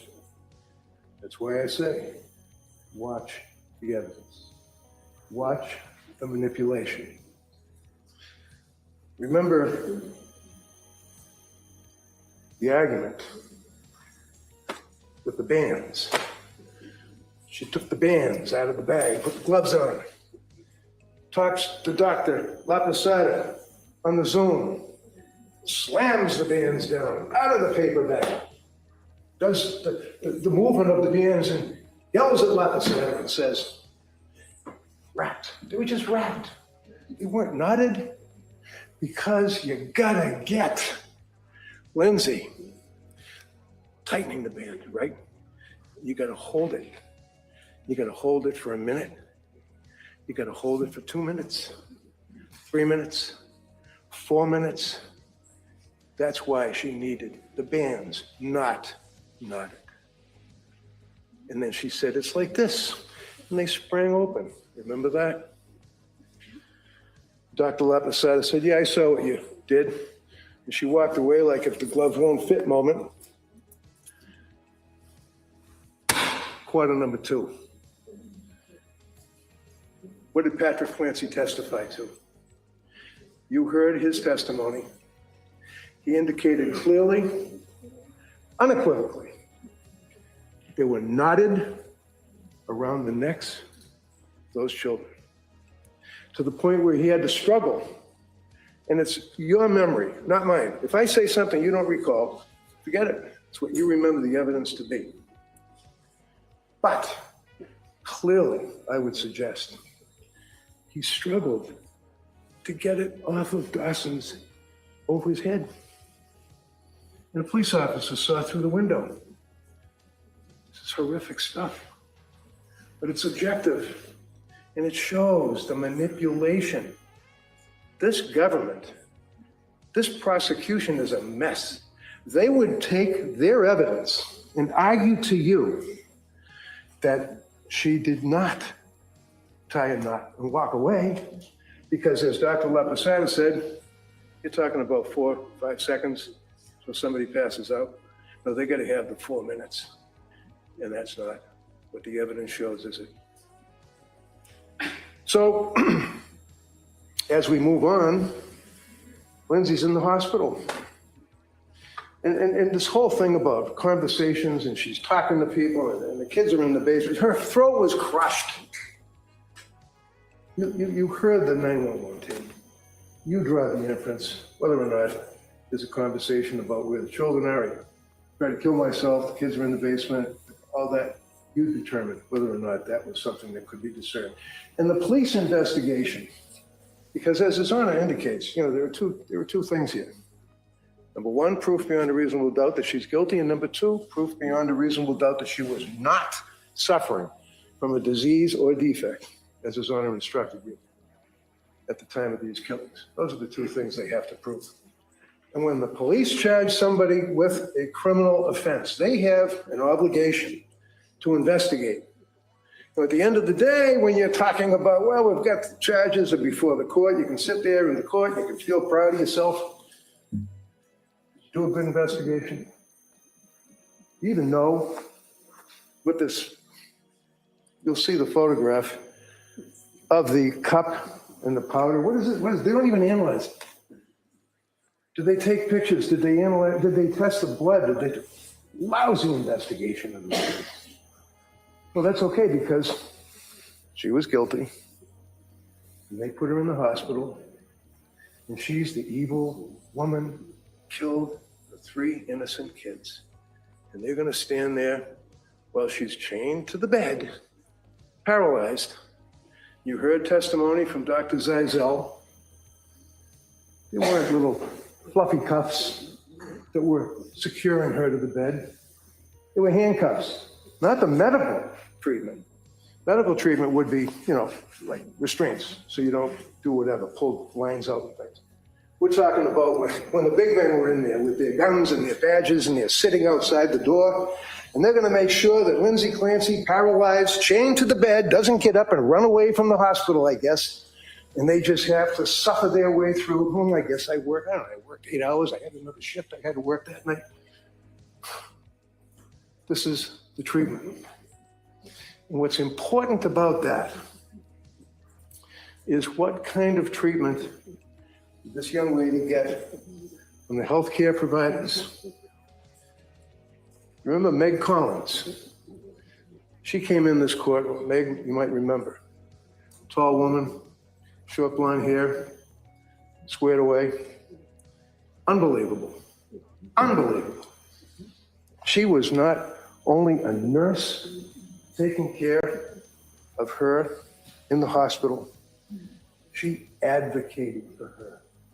She stood up for her patient. She protected her. During the pandemic, you know that Meg Collins was in that emergency room when half of us were hiding at home behind our computers, hoping that we're not going to die in a week, drinking our Chardonnay at 11 o'clock in the morning. Meg Collins was in a hospital treating people and advocating for them. That's an example of what nursing is all about.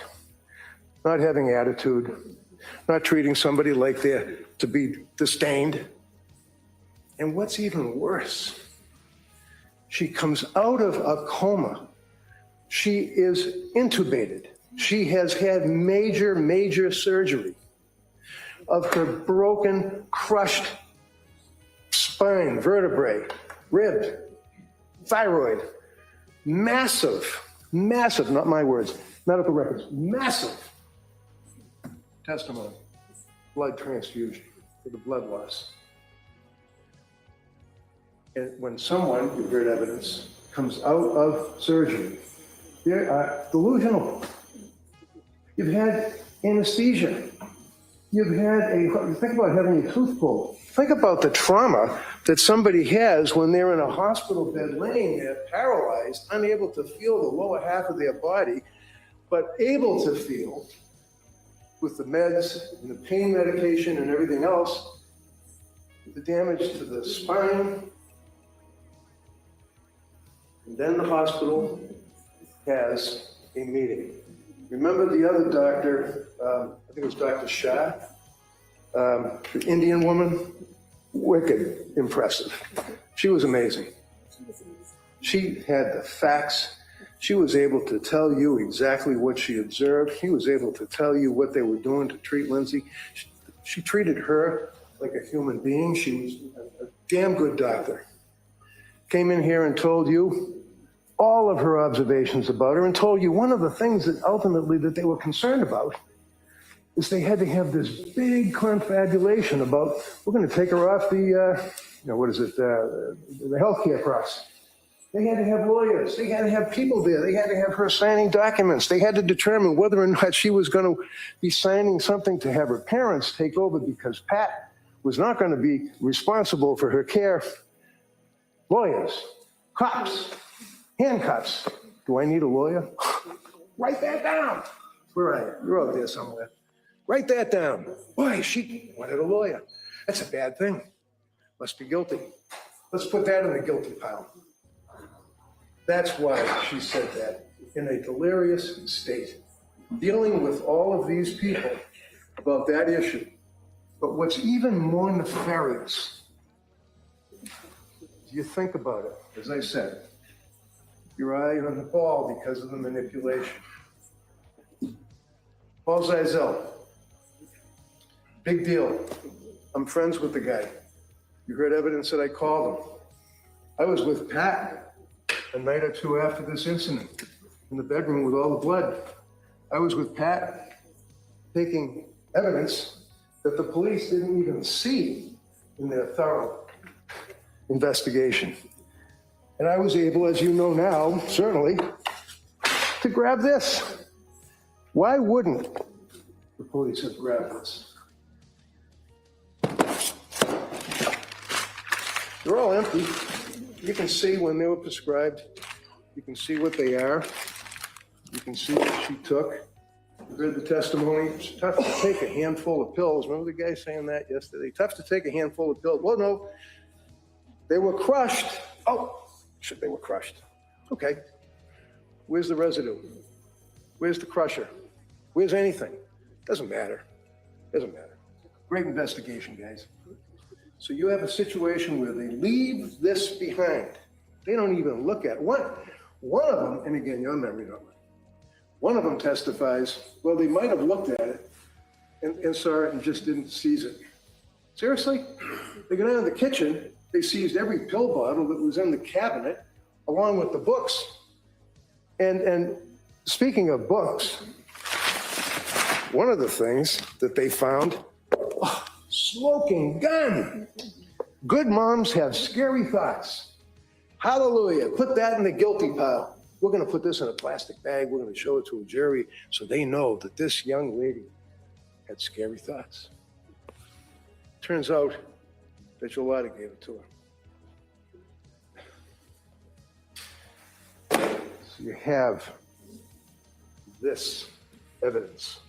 You have evidence of sleep aids. You have evidence in the bag.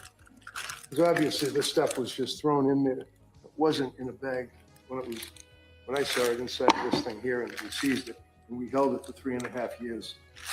Anybody care about it? No. You had evidence that police knew that I had it. They could have it, they could look at it, they could analyze it, do whatever they wanted. They didn't have to. This here, you heard evidence. This is a little wish jar that they bought on their honeymoon in Hawaii many years prior to even having kids. And when you look inside it, you see that there's all sorts of little folded up pieces of paper. Some of them are dated, some of them aren't. They go all the way back to 2017, 2018, 20.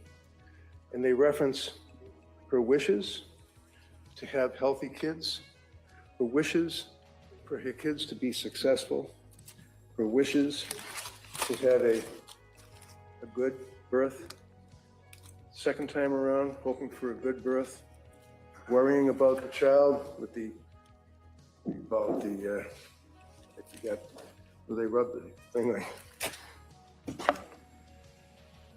This woman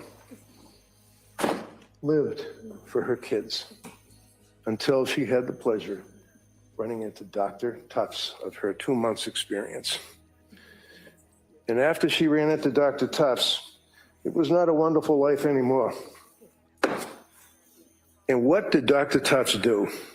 And everybody laughs at me. I said the television. Okay, I know it's a telemedical thing on your telephone or on a Zoom. Take more pills. You have the medical records. You heard the testimony. You know her concerns. You know her fears. Does this seem like a young lady that didn't care and wanted to score more drugs off somebody? That's another repulsive allegation. I think the evidence is pretty clear. There's no basis for that at all. She was scared. September into October of 22, young, vibrant, hardworking, you've heard all this, not my words, witnesses' words, holding goals for herself. Hardworking nurse, hardworking mother, would take the kids to the Kingsbury Club. That's another thing. Sounds pretty snooty, doesn't it? Oh, they're at the Kingsbury Club. It's a swimming pool and a place where you can exercise. Watch the manipulation. Because now you've got a situation where you've got manipulation with the Kingsbury Club, you've got manipulation with these other items here, and you've also got manipulation of Paul Zizek told Lindsay what to say. Say that you're hearing voices. Think about how ugly that is. Because you know, beyond a reasonable doubt, even though we don't have any proof, we have no burden. You heard from Sheila. Remember Sheila, the woman that's the reverend or whatever, she's the chaplain at the Brigham and Women's Hospital. She didn't know Lindsay from anybody that night when she came in all broken up. And she told you that she continued. She was there when Lindsay came out of, was extubated. She was there when Lindsay was going through her treatments. She was there for 8 days before Paul Zeisel even knew Lindsay existed. But they would be in here telling you that Lindsay saw the psychologist because the lawyer went and got the psychologist to go and speak to her. And then you have these guys here, the cops. They're having meetings, talking about it. They're talking about it. Must have been the shrink. Must have been the psychologist. Must have been Zeisel. He's the guy that told her what to say, and he did not. How can you ruin a man's reputation with the career that he has had and still has, thankfully, to put him in a position where he tells a broken young woman who is vilified by our society for killing her 3 children, that he goes in the hospital and tells her to say she heard voices? Disgusting. So now you know that she told Sheila first that she heard voices. Command hallucinations. She didn't say command hallucinations. I heard voices. It was a male voice. Told me. You had these other guys that came in. The government's rebuttal witnesses. Very, very impressive. Very, very impressive. The first 2, Mac, put him aside. You've got the other doctor as well. So Mac is why he was freaked out when I asked him where he stayed. When the other guy looked at me like his eyes were bugging, why did I ask where he stayed? Whatever. Point is, they don't see her for years. Years. And why? The other guy, Halburn, I think it was Halburn, he had to wait until maybe it was the last man, I forget. They had to process his payment from the DA's office through the school. Who cares? If you have an obligation to try and be objective, to try and even look as though you're competent and objective, why would you wait for so long? Why would you go with another guy? Why would you take this young lady and have her in a room and question her one right after the other? Wouldn't you like to sit there and be questioned by Dr. Mack? Boy, that'd be an experience for 3 hours, 4 hours. And the other guy is going to pepper his questions at her as well between that period. And the next day, she can take tests and then go back at it again with Mack and with Halburn. And she was cooperative. She was pleasant. She was friendly. She answered the questions, and she owned what she did. Huh? She never ran from anything.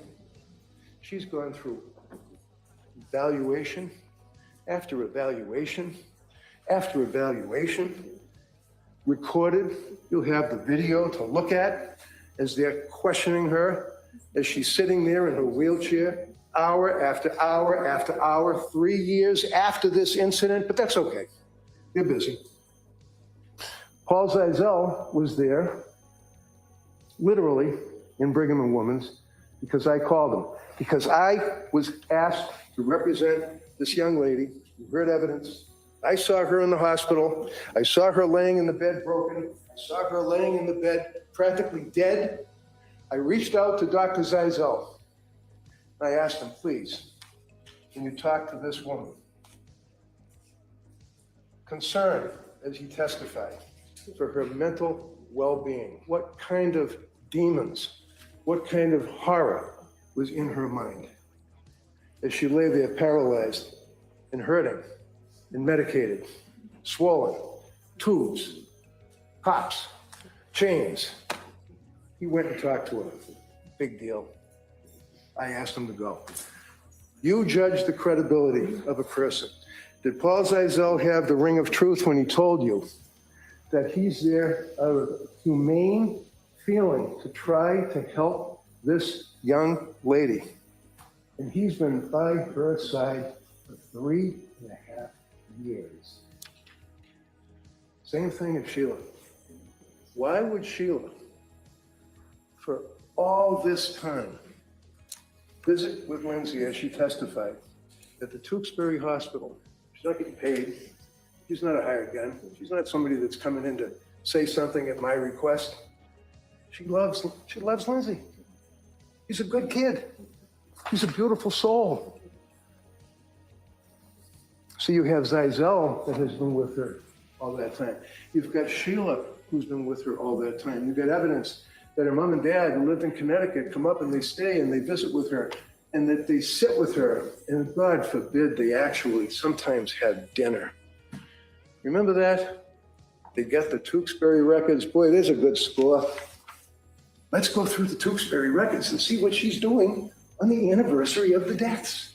How about on their birthdays? Can you see them sitting there going through the medical records? Okay, doctor, what did she do then? She propelled herself down the hallway, met with her parents, laughed, had dinner, watched TV, talked on the telephone. God forbid.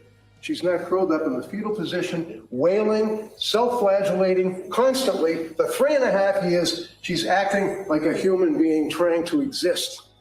But they go through the records and they want to get those dates and use them against her. Manipulation. And then you consider we're 3 weeks away from a trial. The guy yesterday that's looking up to the heavens while he's testifying, Caesar, tells you that he wanted to establish a rapport. Can you imagine? You know that you're 3 weeks away from your murder trial, and you know that this is doctor number 3 who's been hired by the government to come in and evaluate you and testify against you, and he's going to establish a rapport. There is no rapport, but yet he was cooperative, she was friendly. Interestingly enough, just like the treating doctors don't talk to each other, they don't communicate with each other, they don't have access to medical records. She signs the HIPAA forms. They don't know what her records are, but they know for sure what Dr. Resnick had in his report. They know for sure what Dr. Zizelle had in his report. They know for sure what Meg Spinelli had in her report, and they incorporate that into their report. But then you have the MMPI and the other psychological tests that were administered to her on the second day of the Mac Heilbrunn team interviewing, interrogating, questioning her. She passes the MMPI. Testimony is presented. She answered the MMPI honestly. And they're pertaining to state of mind. They're pertaining to questions about what occurred. They're questioning this young lady as to what her state of mind was then, in the middle, and now. And she didn't lie. She didn't malinga. She didn't exaggerate, and more importantly, if anything, she minimizes. But she certainly was off the chart on the suicide scale. And then you have testimony from Dr. Resnick, Dr. Zizelle, Dr. Carney, and they were paid for their testimony. We're all paid, like I said, not the jury so much, but the judge, myself, Chrissy, everybody gets paid. These doctors came in and testified. Phil Resnick, the man is something out of a scary movie. He has the world record of investigating, examining, and treating people in psychosis that kill their children, filicide. He has a world-renowned record for checking fakers to see if a person is malingering. Their doctor agreed that his article on Voices is a leading article with research in the world. Their doctor agreed that he, Phil Resnick, is an expert. on malingering. You heard him testify by Zoom because he had surgery. But he showed up by Zoom and testified that, again, 4 months after this incident, he met with Lindsay, he evaluated Lindsay, compared, looked at all the records, just like all the rest of them. Everyone says they looked at all the records, the police reports, grand jury minutes, everything else. He indicates clearly, in his opinion, that she was in a state of psychosis at the time of this death, ×3. Has any of the government doctors rebutted that? One of them, Halbrand, said it's possible either way. That's not proof beyond a reasonable doubt. The other one, Mac, you can accept his testimony if you wish, but I suggest that you probably won't. And then you're left with the doctor yesterday who didn't even know what killing during the course of the psychosis was. And when I was questioning him about it, he agreed. And I said, don't just agree with me. You're just agreeing with me because I said that? And he basically said, yeah. What kind of expert testimony is this? It's a mess.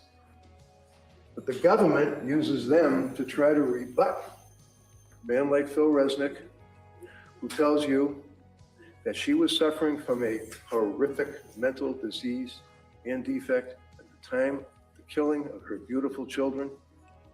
Why, the how, and the fact that under the law, as His Honor has given you, she's not criminally responsible. And the burden is on them right here. Prove to you that at the time of the killing, as Dr. Resnick says, that she was suffering from a disease or defect. As Dr. Zeisel said, that she was suffering from a disease or defect. As Dr. Condi said, she was suffering from a disease or defect. And Condi took you down the road of all of these medications as a psychopharmacologist, as a doctor that specializes in prescription medications. And you got the evidence. So you're able to look at that and determine, see what the side effects are, what she was complaining of, and look at her records. I mean, they have really turned her inside out. I mean, they've got every single text, every single email, every single picture, everything that she did in college. Oh, that's another thing. She lied, according to the guy yesterday that testified, she lied to Pat about being on Prozac. They were dating for 3 months. She's living in Boston. She meets this kid. She thinks that she might like him, and they're dating. Oh, excuse me, before you go out with me, let me tell you that about a year ago when I was studying for my exams, because I'm nervous about talking in public, I got on Prozac. Seriously? That's what the government is arguing in this case. You're going to have this journal, which talks about her being, this is how controlling she is, manipulation. In the opening statement, you may recall that the district attorney said that she was a hard, charging, manipulating woman that was controlling, and everything in their life was controlled. And she ran it to the water, to the carrots, to the beets. You look in this book, and as you might recall, Ms. Rossi testified when asked, did you feel that she was being controlling of you? Because she says, for example, Monday, 10:24, Kellen, put down for a nap. Hopefully we'll nap for 2 hours. If he wakes shortly, let him resettle himself. Bottle when he wakes up. Then it goes on and on. Make salad, romaine lettuce. He likes peppers, broccoli. Cut the sweet potatoes in chunks. Thank you, with the heart. Another good score. You look at her journals that she took. You'll see, as you go along, in the dates that she's recording in these journals, she's talking about the drugs that she was prescribed. And look at the first page. Look at how detailed dates, how she felt, 10 milligrams Prozac, and it goes on like that, goes on through November into December.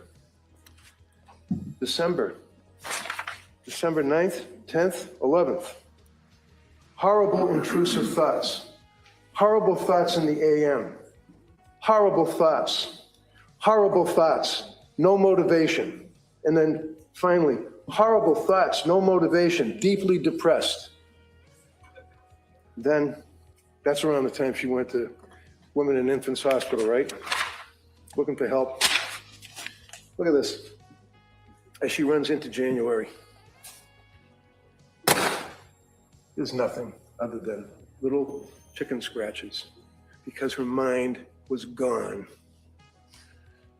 In January, as she's on these drugs and she's suffering from what you've heard is postpartum depression that can lead to postpartum psychosis, and you have these men coming in here that don't even know psychosis from schizophrenia as experts, telling you that if a woman doesn't have these symptoms, like it's a disease, symptoms of postpartum depression within 4 weeks, that's it. Lights out. You're not a person that can be considered. You're not a real person for purposes of postpartum depression and or postpartum psychosis. Well, I suggest that he's wrong. I suggest the second guy's wrong and the third guy. Well, actually, I don't even know. It's your memory. If the gentleman, Mac, even knew, I think he said 4 weeks. It can go up to a year or longer. But we don't really know because you heard the evidence. There's no evidence. There's nothing in the DSM, but that's the Bible. God forbid you should go to Europe. You should look at the World Health Organization records. You should look at the way they treat pregnant women that have problems with their children. No, we're the most advanced country in the world. But we still have doctors that come into court on a murder trial and talk about a 4-week cutoff on something that they don't even know exists. They've never treated it. They've never written about it. You have terrorism experts. You have an expert that comes in and talks about his focus and his interests, and it's about juveniles and drugs. And like I said, kids that like to drink and smoke weed. Those are the experts, quote unquote, to support their burden to prove beyond a reasonable doubt that Lindsay was not suffering from a disease or defect at the time that she killed her children. You all remember this. October. This is not an evidence, it's micro-identification. It's too big, but basically it shows clearly and unequivocally the depths of despair that this young kid was in, trying to raise 3 kids, trying to be a wife, ready to go back to work. Did anyone say that she was just lazy or just didn't want to go back to work? Manipulation. They're arguing. She didn't want to go back to work. She didn't want to go back to work because she didn't want to leave her kids, especially Callan, because she loved her children. They were her life. Manipulation. And when you consider the journals, I don't know, you ever watched the movie there, The Shining, with Jack Nicholson? Remember the scene when he's sitting there in a state of complete psychosis, and he's writing a book and he's typing, and the wife finds the book and opens it up and looks at it and says, all work and no play makes Jack a dull boy. All work and no play makes Jack a dull boy. Repeated after repeated after repeated. And he says, do you like it? You look at the records of her Googling drugs. You look at how many times, how many hours of the night in the afternoon she's looking this stuff up, in between taking care of the family, in between all of the stuff that was going on with visiting doctors, seeing doctors, going to Rhode Island, being told, no, we can't help you, calling a suicide hotline, we can't help you, calling another suicide hotline, we can't help you. My God, what does she have to do? She was reaching out for help and she was not getting it. She turns herself in to McLean Hospital. You saw the doctor, nice woman. She's testifying. She didn't know. I suggest to you that she didn't know hardly anything, let alone psychosis involving a young lady like her going through what she was going through. The government bears the burden of proof beyond a reasonable doubt. They bring, for example, Ian Whiffen. The guy, you might remember him, was the guy that's, I guess he developed or helped develop Celebrate. What you get when you look at the records, you don't measure on an Apple Watch. Well, I shouldn't say Apple Watch because we know that they didn't have the Apple Watch, but on a cell phone. You don't measure going down the stairs. You measure stair climbing, right? That's what the testimony was. And there were 3 stairs that were climbed. Okay. The last record is 5:38. At 5:38 p.m., we went through that on cross. What happens to the phone? Don't know. It was on the bed. Was it dropped on the bed and it left there for 20 minutes? She could have been anywhere in the house during all that period of time, right? Right.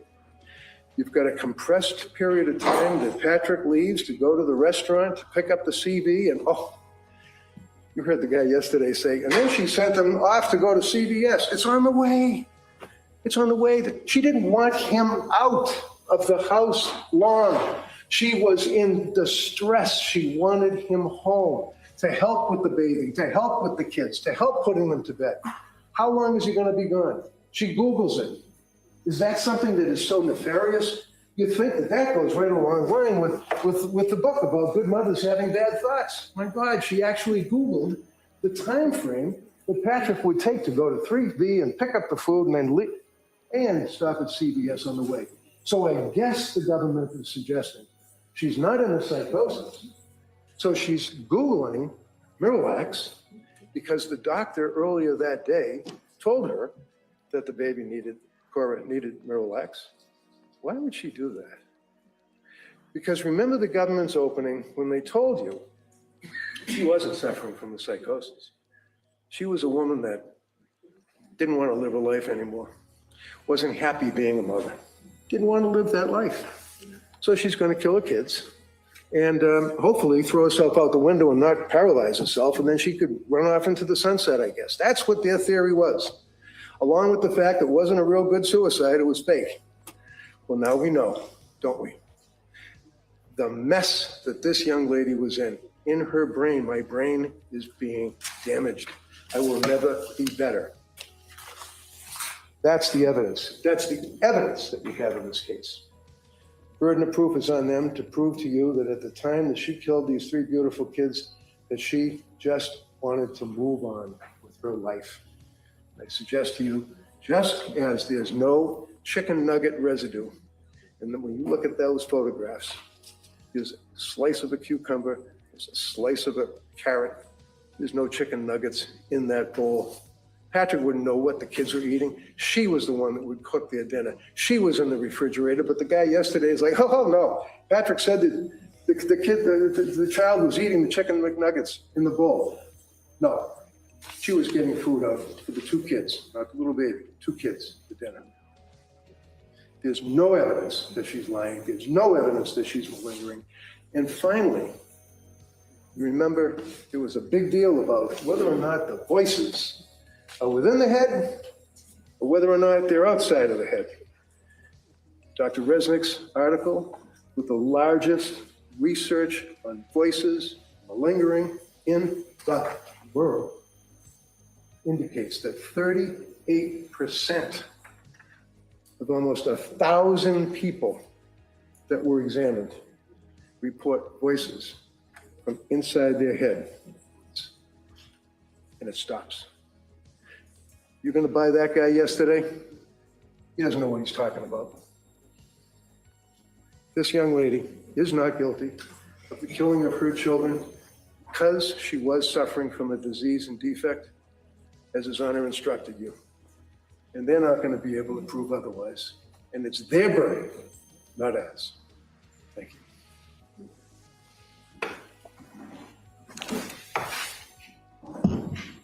All right, Como.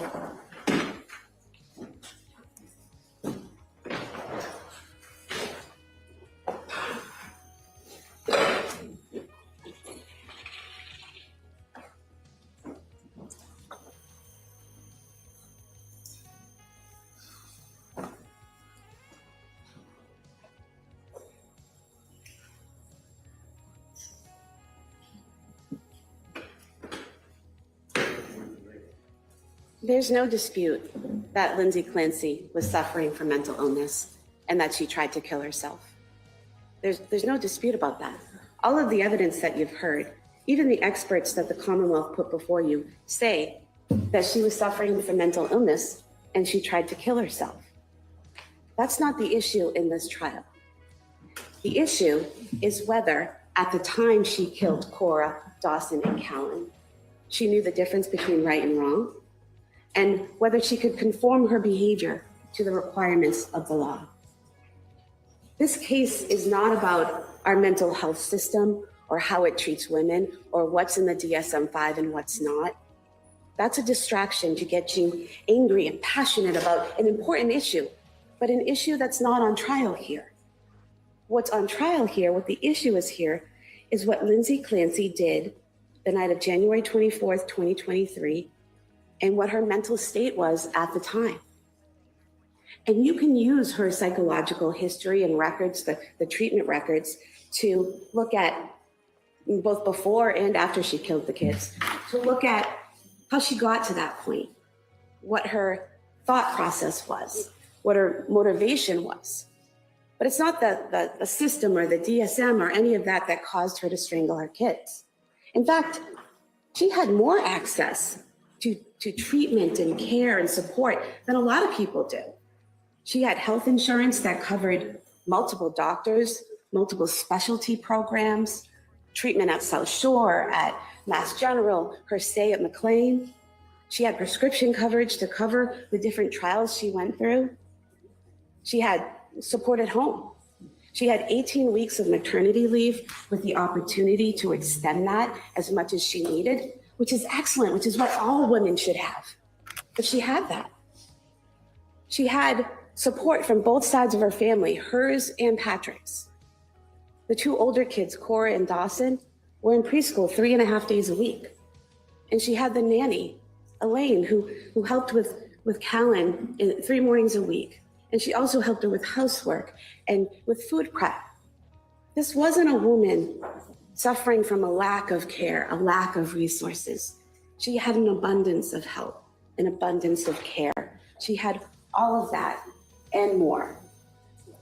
And, you know, this doesn't mean that she wasn't struggling, that she wasn't dealing with mental health issues. She was. She had depression. And whether that's from bipolar or major depressive disorder or postpartum depression, it all boils down to she was depressed, right? And she was trying to deal with that, trying to get help for that. But it wasn't the fault of the providers that she was struggling with this or that she wasn't getting better. They were doing the best they could. You have the records, you heard the testimony. They were doing the best they could with the information she provided them. And that wasn't always accurate information. That wasn't always the full picture. And they were doing the best they could with her level of cooperation and compliance with the plan. Take her medications. You know from the records and from the pill bottles what she was prescribed and how she was supposed to take those medications. And you know from the pill bottles what she actually took. And sometimes those two things didn't align with what she told her providers, what she told Patrick, what she told her mother. You take the Zoloft, for example. The prescription was for 1 25 milligram pill a day for 7 days, and then to go up to the 50 milligrams after 7 days. She told Dr. Tufts that she took the pills as prescribed for 7 days, went up on the 8th day to 50 milligrams, and that's when she had the insomnia and the other side effects and symptoms. She told Patrick that she took the pills for 7 days and they had no effect, so she called Dr. Tufts, who then told her to increase the dose. Well, you know what she told Patrick is not accurate because the pill bottle says, take it for a week and then increase it. That was the plan from the beginning. That wasn't the result of a phone call to Dr. Tufts. And you know what she told Dr. Tufts isn't accurate either because only 7 pills were taken from the bottle. So that leaves you 2 options. Either she took the medication as prescribed, 1 pill a day for 7 days, and then didn't increase it, which she says is what caused the side effects and the insomnia, or what she did was not take it as prescribed. She didn't do it 7 days and ease into it and then increase it. She either missed a dose or increased it early before she was supposed to. Either scenario is not good. She knows as a nurse the importance of following the instructions of your medications. She knows how important it is to follow the plan and do what's on the bottle and do what your provider tells you and to give that accurate information to your provider.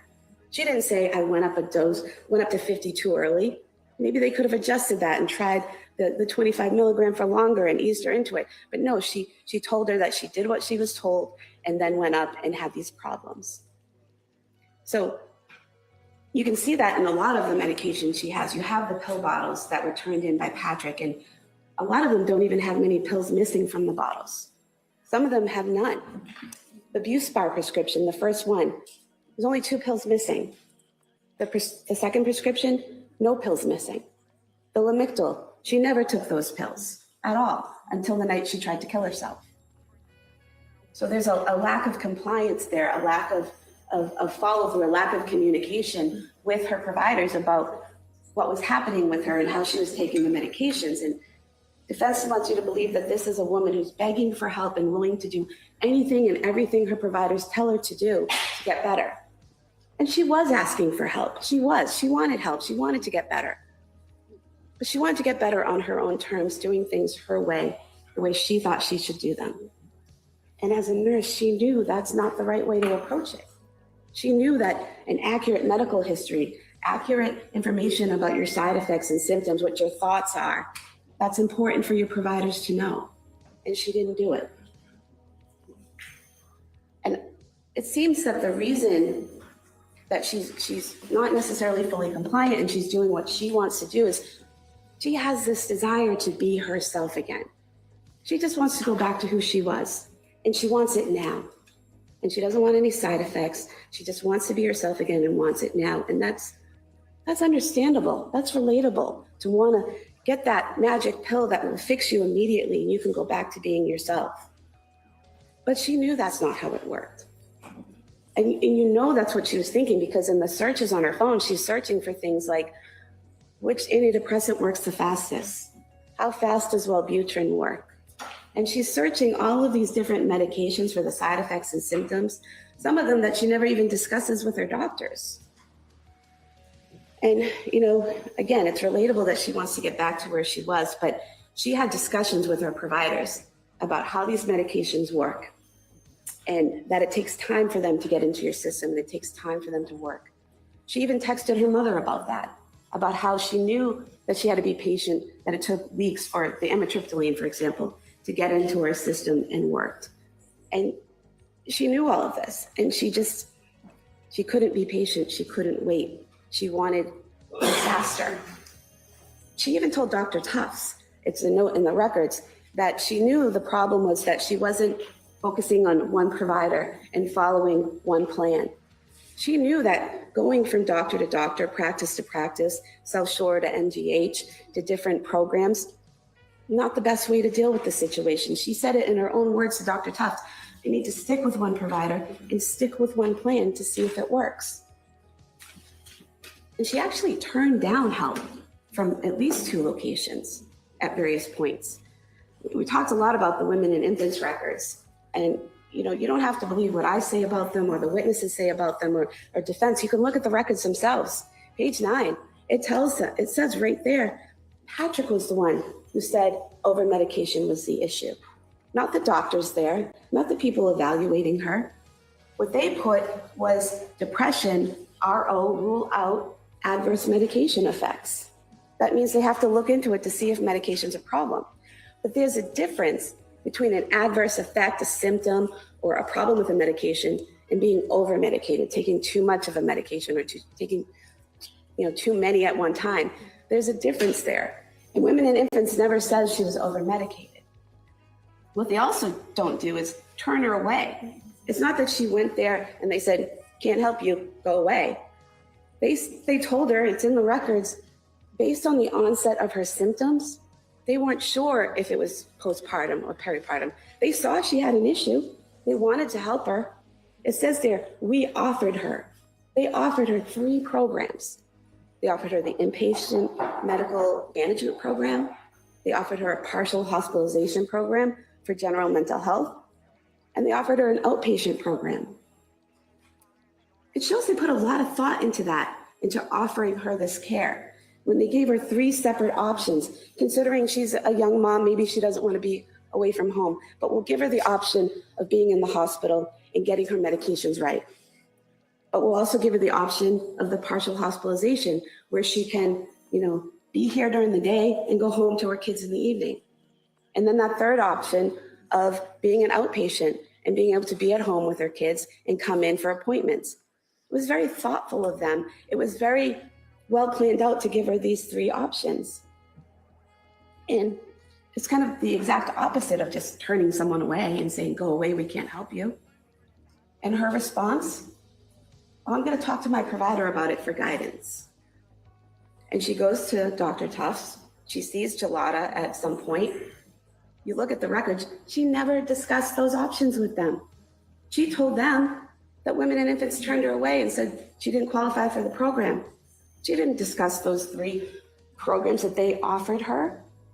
So basically, they give her this offer of help, 3 different forms of help, and she's just, no, doesn't want to do them, and doesn't discuss them with her provider.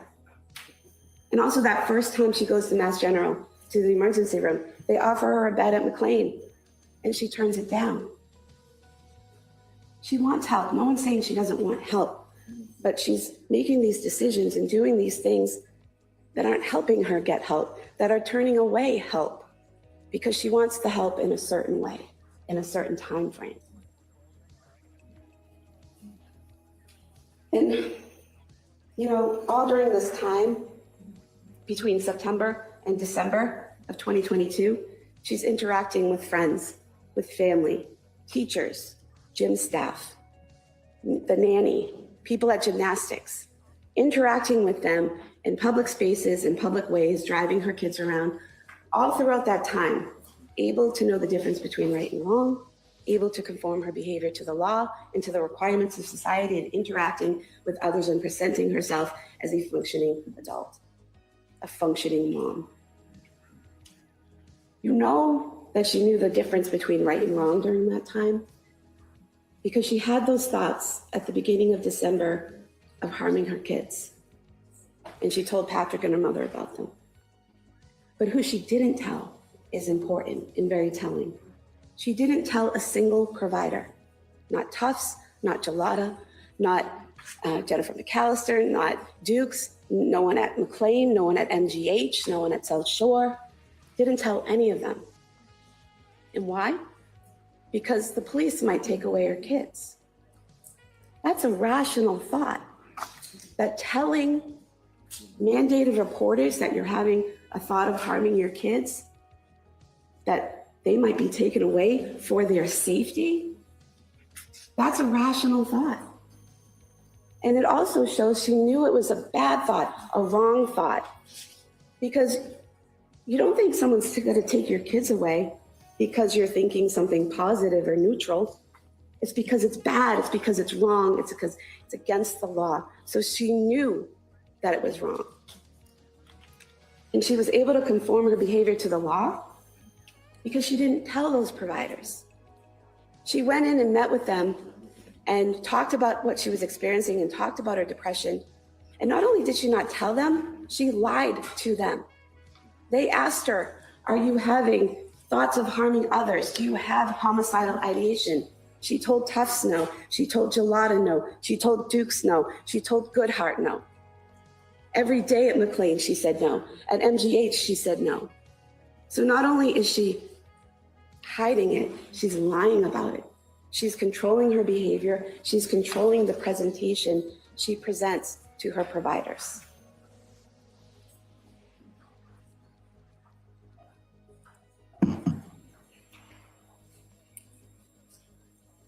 And then you get to her being admitted to McLean.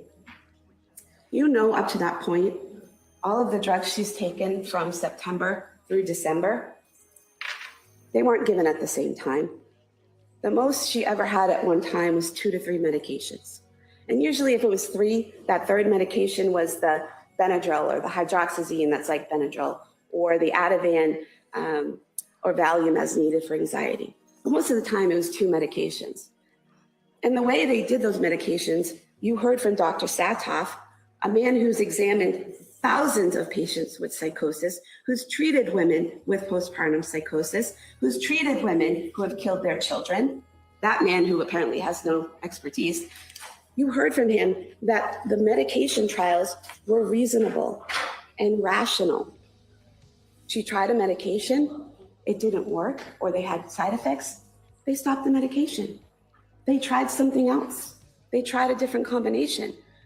And unfortunately, with mental health, there's no blood test or CAT scan or MRI that you can do that says, well, you have bipolar or you have schizophrenia.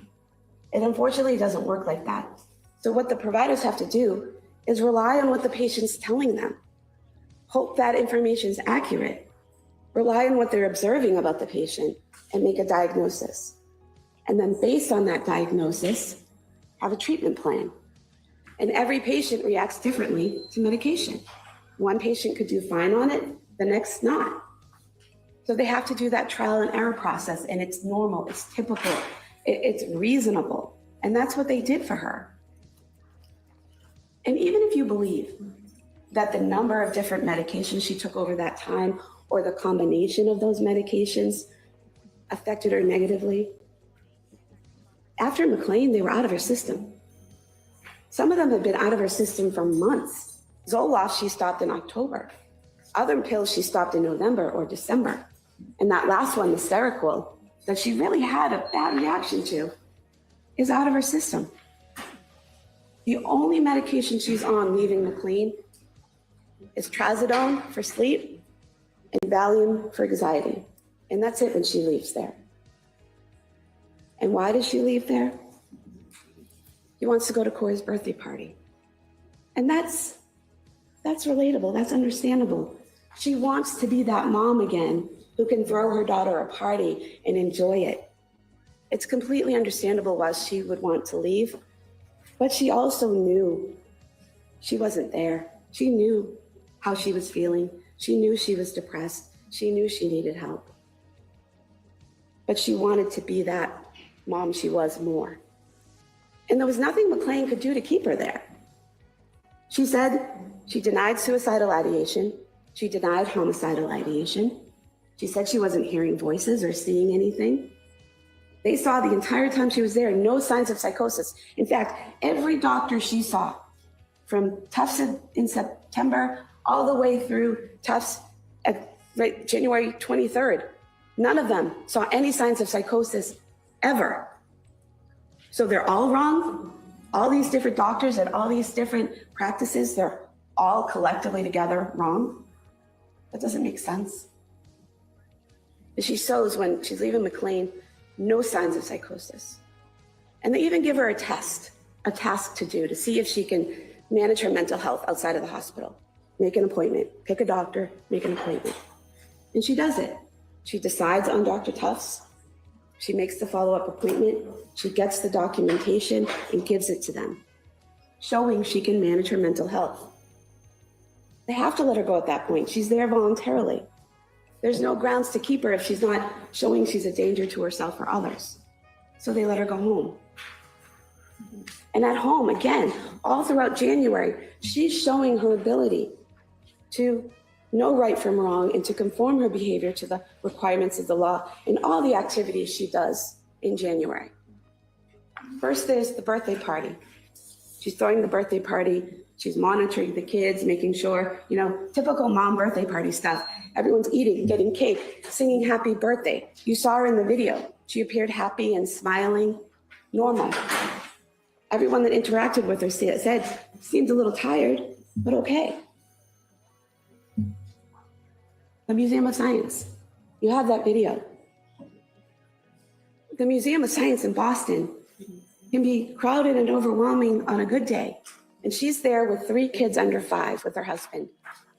You see her monitoring them, caring for them, doing the exhibits, showing them what to do with the exhibits. If you watched that video and you didn't know who the Clancy family was, and we asked you, pick out the woman who is depressed, pick out the woman who wants to kill herself, Pick out the woman who's about to kill her kids. You couldn't pick her out. She's completely calm. All her behaviors are typical and normal because she's able to control her behavior. She's able to be suicidal and feel those things, but control her behavior, control her thoughts, and present that image to the world. She's able to do it at the Cape Codder as well. Similar scenario. She's able to watch the kids when Patrick goes to brunch. She's able to watch the boys when Patrick and Cora go skiing on the 16th. She's able to interact with the Carneys on January 22nd. And yeah, they both initially said she was quiet, but then they both admitted she was always kind of quiet. But she was able to interact with them, chat with them in the kitchen, seemed okay. In between January 7th and January 21st, her mother never comes to the house to intervene. Her sister, a licensed social worker, a mandated reporter, never comes to the house to intervene or help, never makes a report. And they're in contact with her every day, texting with her, calling with her almost every day, and never see any signs that they should be concerned or worried or intervene.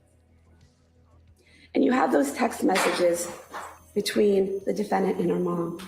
And her mom, obviously, was very attentive, very caring, asked very pointed questions. How are you doing? How are you sleeping? How are the medications? Obviously, a very concerned, loving mom.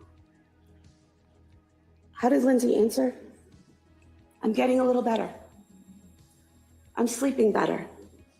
She said the only time her sleep was interrupted is if Cora had a bellyache or one of the kids was up. But she's doing better every day. She's sleeping better. She's feeling better. She still says, I'm not myself. I'm not where I want to be, but she's moving in the right direction. And we have that text from her mom the day she leaves on the 22nd, headed back home. I'm glad to see you're doing so much better. Now her mom now wants you to believe that she lied to her, that she wasn't doing better and she was just trying to encourage her. But there are so many things you can say to your daughter who's struggling with mental health other than lie to her if you want to encourage her. You've got this. Take it day by day. I'm here for you. We're going to get through this. But she wants you to think she lied to her when she said she was doing better. But you know that wasn't a lie. You know that she was doing better, or seemed to be, and that her mom said, I'm glad you're doing so much better, because Patrick said the same thing. He said she was doing better in January. Every day was better. The 24th was the best day. They had hope because that's what she wanted to show them. The only person during that time that she gave even a little glimpse of maybe she wasn't doing that much better was Dr. Tufts.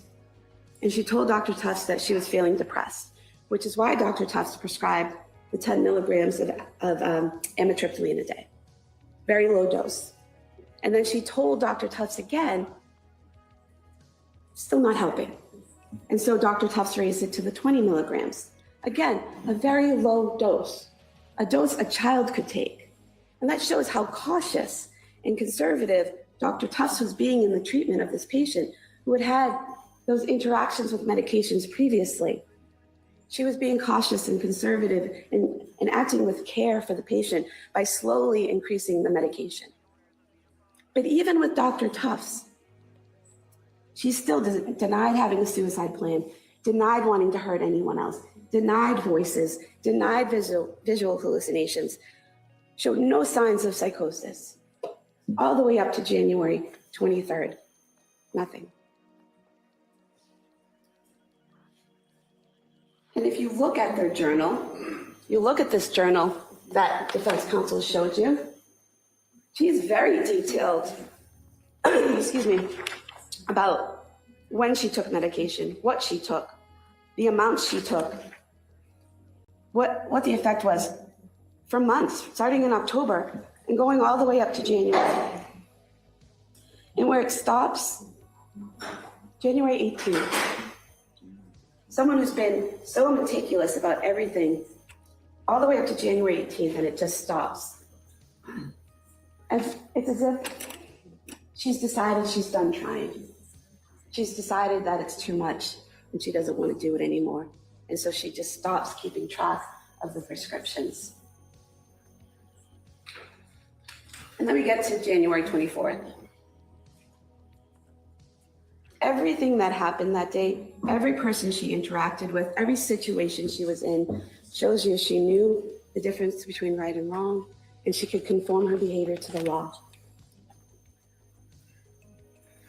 The doctor's appointment first thing in the morning. She's able to drive there. She's able to interact with medical professionals. She's able to seem absolutely fine and normal. And this is a doctor who's treated the kids since Cora was a baby. This is a pediatrician who's known the family and has known Lindsay for almost 5 years. A woman who's trained in recognizing the signs of postpartum depression. She told you she looks for flat affect, she looks for teariness, and some other things that she told you. She saw none of that. She was able to control herself and interact with her in a perfectly normal, concerned mother way. Able to get home from that appointment. She plays with the kids, she takes them outside, she's sending those messages and photos to her mom and to Patrick, basically saying, look, this is a good day. I'm having a good day. Everything's good. I'm getting better. Here's proof. This is what I'm doing. You start to see the planning at about 4 o'clock in the afternoon. And this is on her phone. You can see her search for Miralax, kids Miralax at 4:02. And then a little while later at 4:13, you see her search for takeout from 3V. And then immediately after, she does the Apple Maps search to see how long it takes to get to 3V. Well, defense wants you to believe that, she was checking that because she didn't want him gone for too long. She wanted him home. She was in distress. If you're in distress, don't send him anywhere. Make food at home, have him cook, get delivery, get DoorDash. Go to one of the other restaurants that Patrick mentioned that were 2 minutes down the road. And she didn't have to look up on Apple Maps to see where this restaurant was. You heard from Patrick, they had been there at least 3 times in the months before. She had lived in that area for 4 years. She knew where it was. She knew generally how long it would take to get there. What she needed to know was how long specifically on that night it would take to get there. Because she knew she would have a limited amount of time to do what she wanted to do. And what she had decided to do was to kill the children and then kill herself. And so she needed to know, not generally, but exactly how much time will I have. And then obviously sees that that's not enough time. So then she searches CVS. And not only does she search CVS, she calls them. Calls them and asks them if they have kids Miralax, and they say no, but they have Pedialax and one other medication. And then she asks, is it in stock? Because she needs to know not only what they have, but is it in stock?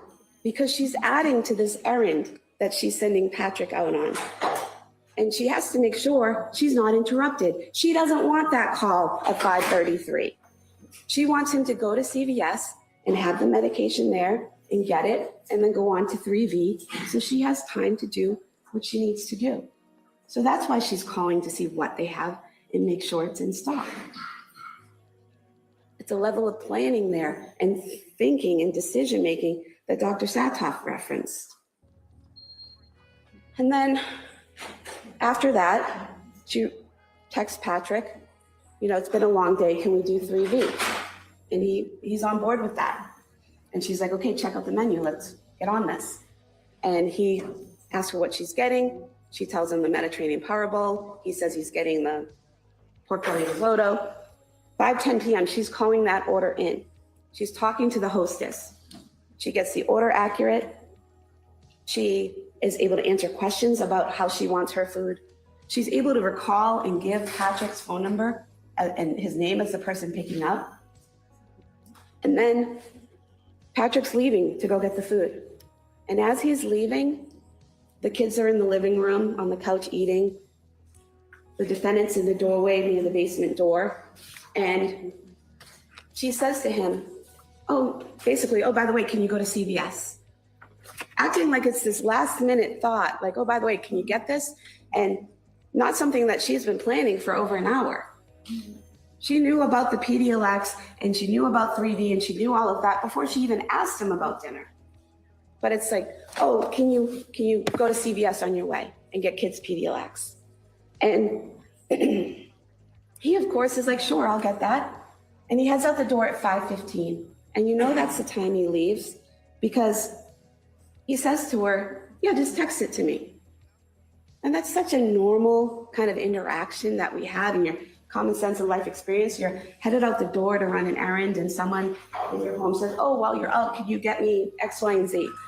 And you're like, yeah, sure, just text it to me. Because you don't want to get there and be like, oh, what did they want me to get? It's such a normal interaction, right? Can you get this for me? Sure, text it to me. And he heads out the door and she texts it to him at 5:15 p.m.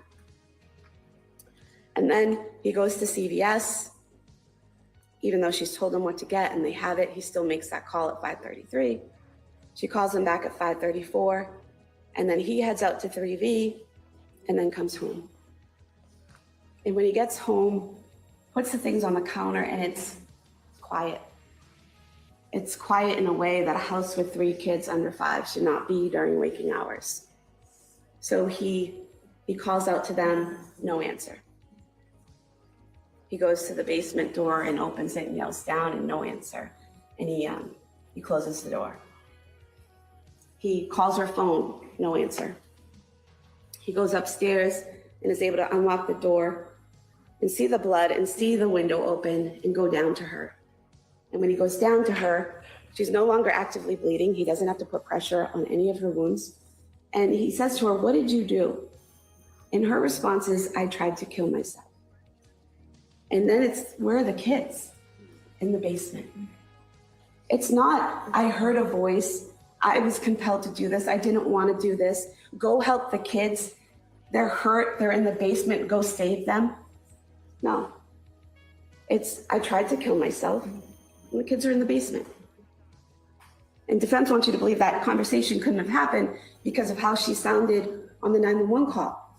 But you heard from the doctors, people can deteriorate over time. When he first gets there, she's able to talk to him. And as that progresses, she's losing the ability to talk. And there's nothing in the medical records about her throat being crushed or her thyroid being crushed. You can look at that. Her thyroid was bruised. Her vertebrae were broken. But her throat wasn't crushed. She had the ability to make sound and to communicate. And if you listen to the 911, he's talking to her, and then he's answering the 911 dispatchers about what she said. So even if we can't hear her clearly and we can't understand what she was saying, he could.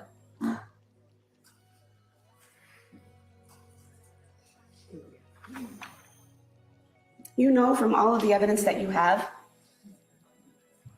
putting aside the experts, but all the evidence you have in terms of crime scene photos and videos and the witness testimony and all the medical records, you know how she killed them, where she killed them, what time she killed them, and the order that she killed them in. Even without what she told the doctors about the order, that's something you can infer from the evidence. Because you know, in order to bring the kids to the basement and strangle each one of them, and then come upstairs and get a knife and have a phone call, and then go upstairs to the second floor and either take handfuls of pills or crush them, however she did it, take the pills, and then cut herself. And it's not just 3 cuts, it's the hesitation marks, and then the cuts themselves. And then you know she bled in a couple spots for a little while because you heard from Sherry Crook how the pooling in front of the mirror is someone, basically the blood dropping down and someone there for a period of time. And then over closer to the window, the same thing. So she's bleeding in front of the mirror for a period of time, over by the window for a period of time. And then she goes out of the window.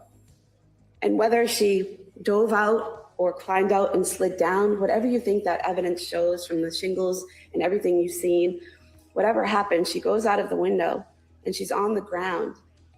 And by the time Patrick gets there, she's no longer bleeding. So for all of that to happen, in that short amount of time while Patrick's gone, she had to have started killing the kids immediately after he left. Now, defense wants you to believe that it was after the phone call, that after the phone call, she heard the voice and killed the children. But there's a few things about that don't make sense. First is what she told Dr. Satoff, that when she gets the call, she's at the fridge getting chicken nuggets out of the fridge to make dinner. You heard from Patrick, when he's leaving, Dawson is sitting on the couch eating chicken nuggets and green beans out of a bowl. There's the crime scene photo of 2 bowls on the couch. Yes, the pink one seems to have some vegetables in it, but there's the blue one there as well. And Patrick saw Dawson eating the chicken nuggets and green beans. So why would the defendant make that up? Why would she say she's doing that during the phone call? Because if she's already killed the kids because of a voice and being compelled and it being against her will and she's like a puppet, then she can't get a call and miss it and then call the person back and have a conversation and then hang up. A puppet can't do those things. Those are decisions and choices and actions that she's controlling. So she has to explain away the phone call because her behavior and her ability to have the phone call don't make sense if she's being compelled by her voice, if she's not in control. And you, further on that, you have the phone. You have the flights climbed. There were 2 flights climbed. You can see, you have Ian Whiffin's report. You can see there were 2 flights climbed. The first ends at 5:33. So it makes sense that she has killed the kids in the basement and she has come up the stairs, and at 5:33, she's in the kitchen and she's getting the knife. And then Patrick calls. Everything she's done, everything from the research to making sure what they have, to telling him to get it, to making sure it's on stock, all of that, and he still calls her, he still interrupts her. And then she gets the knife and she goes upstairs, and she's at the top of the stairs by 5:38. So the phone calls from 5:33 to just before 5:35. So if you want to believe that the voice happened after the call, and the killing of the kids happened after the call, between 5:33 and 5:38, she doesn't go down and come back up and come back up and come back up. There's nothing on that phone about that. And there wouldn't be enough time for her to bring those kids down to the basement and strangle each one in 3 minutes. You heard from the doctors, and Dr. Lapisato included, it could take up to 30 seconds for each child to go unconscious. And then strangulation would have to continue for another 1 to 2 minutes to cause death. And Dr. Lapisato wanted you to believe that the band could just stay there around their necks by themselves. But you have the bands. They're exercise bands. You pull them, they resist, you let go, they snap back. I had to hold them up to show her in circles like around someone's neck. And when I let go, they expanded. They don't stay around someone's neck on their own. You have to pull them. And you know they weren't knotted. Patrick never testified that they were knotted. So I'll take this one. He testified that he didn't have a clear memory, but he remembered that they were possibly looped. And I asked him, like, when you're tying your shoe, that first loop before you do a bow? And he said, yeah, kind of like that. So not knotted, not tied, but even his memory wasn't the best. You heard him on that call. And that's why we had to play the call for you, because you could hear him. You could hear when he found each kid. And you knew that he had the phone with him when he found each kid, because his voice, it never sounded like he was in another room. It always sounded so painfully right there. And so you know he's holding the phone and he's not untying knots, and he wouldn't have had the time to untie knots in that short amount of time.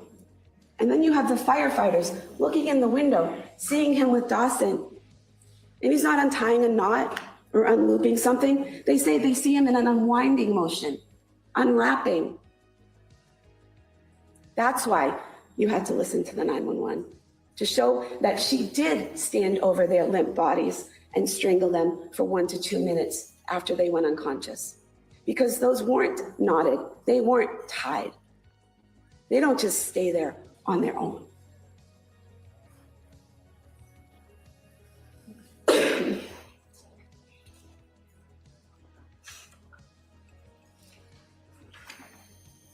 And even if you wanted to believe that at 5:38, she goes upstairs and puts the phone on the bed, and then she goes down and kills the kids and she does everything. 5:38 to just after 6 p.m.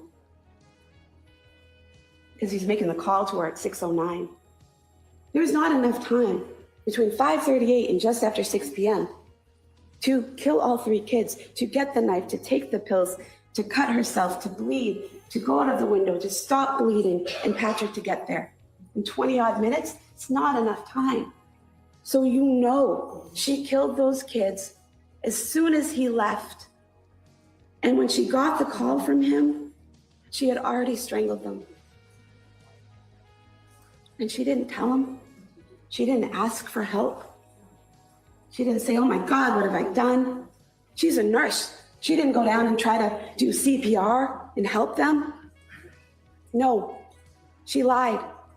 She stayed calm. She presented herself as normal.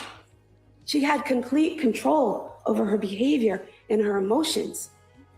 She had a normal conversation with him because she didn't want him coming home, because she needed to finish her plan. She still had to kill herself. So why did she do it?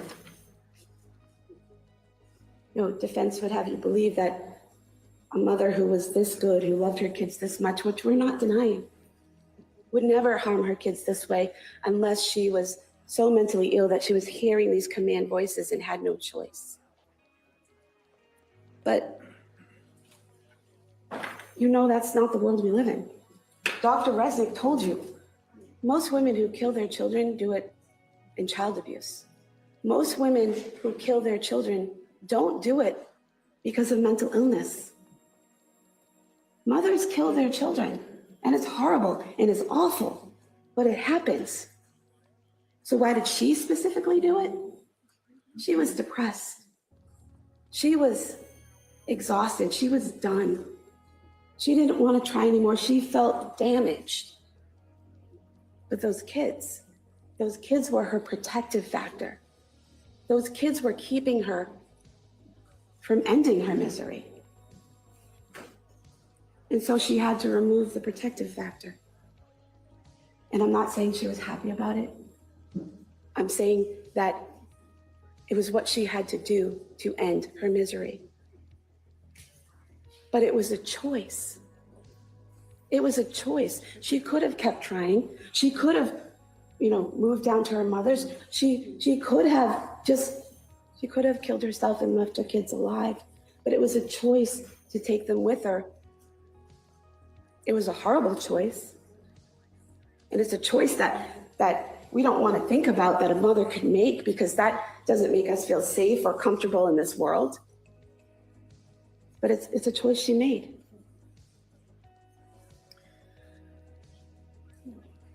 She knew it was wrong because she sent Patrick out to do it. She could conform her behavior because she waited until he was gone and didn't tell him what was going on those phone calls, didn't call 911 for help, didn't lock herself in a bathroom upon hearing this voice. She knew it was wrong. She didn't take advantage of this situation. She created this situation, this opportunity to do what she wanted.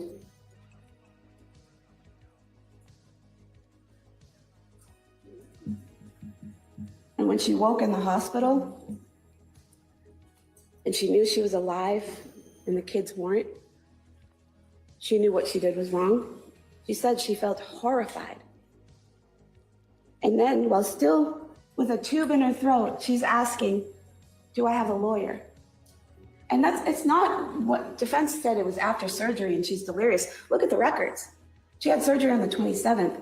She's asking if she has a lawyer on the 26th. Do I have a lawyer? Because she knows what she did was wrong. And then we get the justification, the excuse of the voice. And there are a few reasons why the voice doesn't make sense.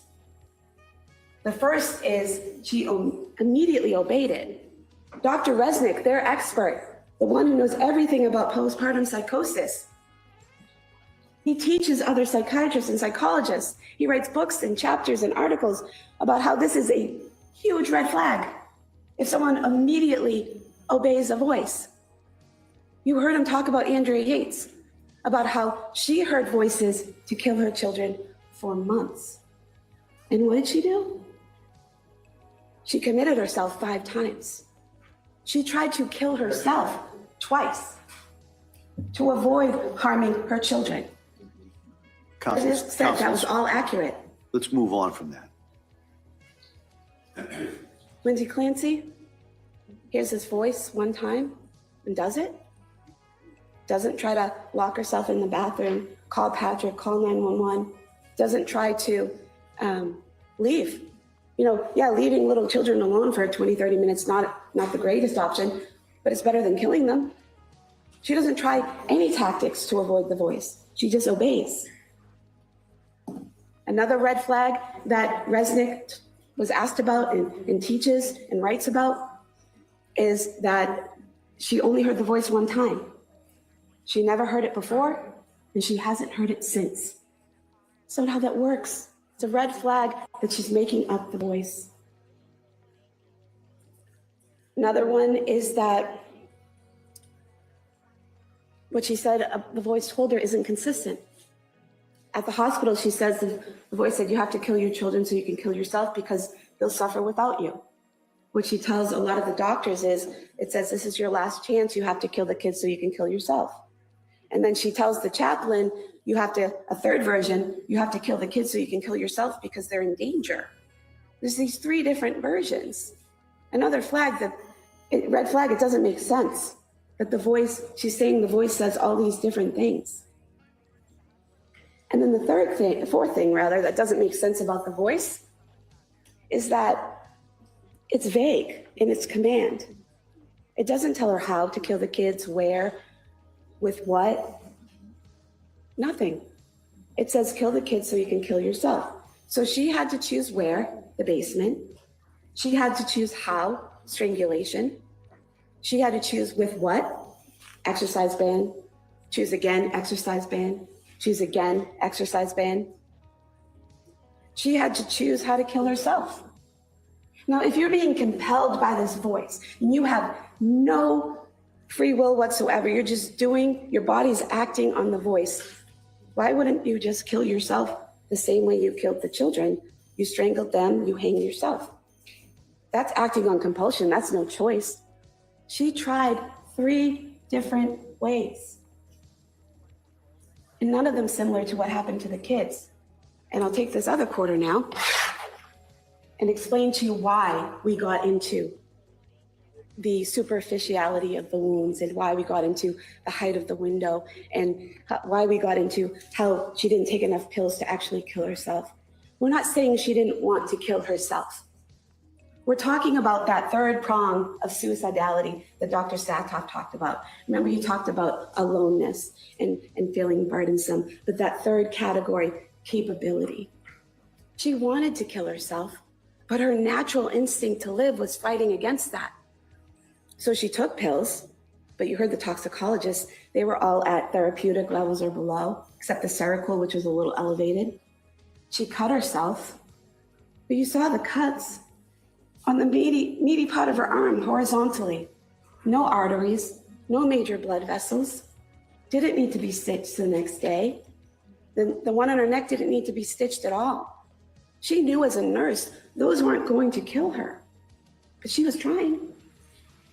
And then going out of the window, 12, 13 feet, She landed the wrong way and ended up paralyzed on the frozen ground. But, you know, the idea that falling out of a 12-foot window is going to definitely kill you, not necessarily. And so she wanted to, she was trying in all these different ways, but she just couldn't get over that third prong, the capability of actually killing herself. And that goes against it being a voice. Because if she's compelled to do it, if this voice is making her do it, she would just do it. There would be no fight. There would be no struggle. There would be no resistance to dying. But there was.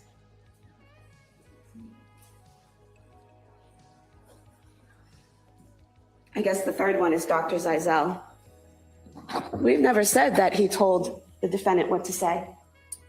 Not one witness, not one piece of evidence. The only person that said that Dr. Zeisel, that we were trying to say Dr. Zeisel told her to make up the voice is defense counsel. He's the only one that asked about it. He's the only one that brought it up. We have never said that in this courtroom, and no witness has said that we've asked. She knew what she did was wrong. She could conform her behavior to the law and chose not to. And she didn't expect to have any consequences because she expected to die with her children. And we get to what we have to prove is that first degree is deliberate premeditation and extreme atrocity and cruelty. You know it was deliberate premeditation because of the way she killed them and the way they died. And the order also shows a rationality. The order she killed them in. Because Cora and Dawson are older.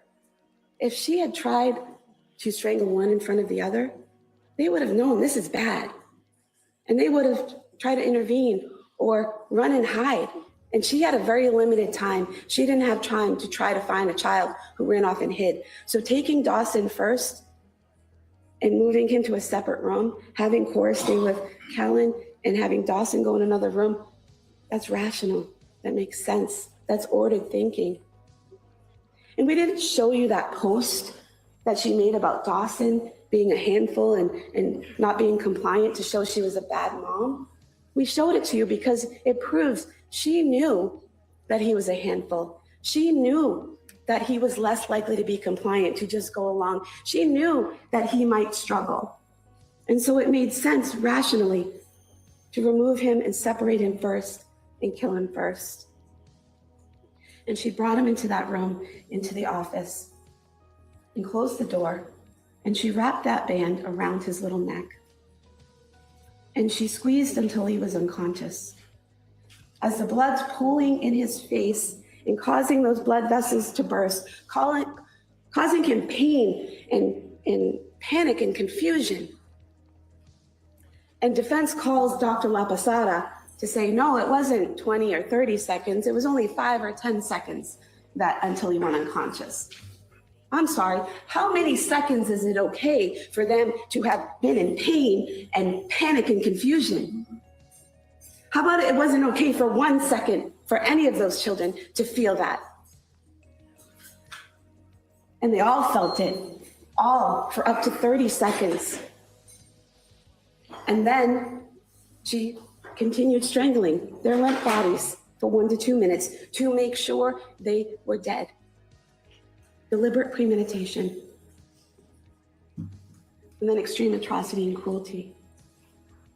The indifference that she showed to their pain, to their struggle, to their suffering, leaving them there on the floor with the bands around their necks, completely indifferent because she had a plan and she was following it through. Just think of that. The being strangled and the pain and the confusion that they're going through, and it's being done by their mom. Their mom is the one that's hurting them. Their mom is the one that's killing them. That's extreme atrocity and cruelty.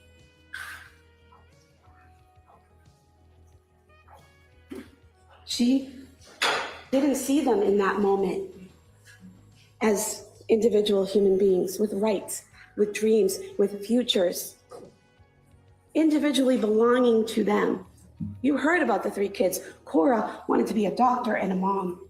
Dawson wanted to be a firefighter. Callan never got the chance to dream. Who knows what future he would have dreamed for himself.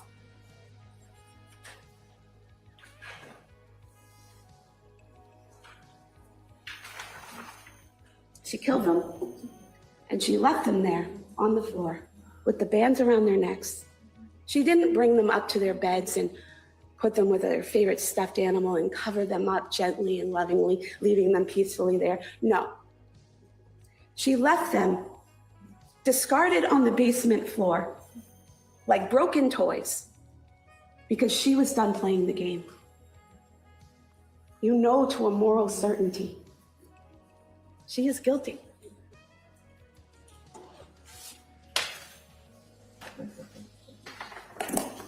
All right, thank you, counsel.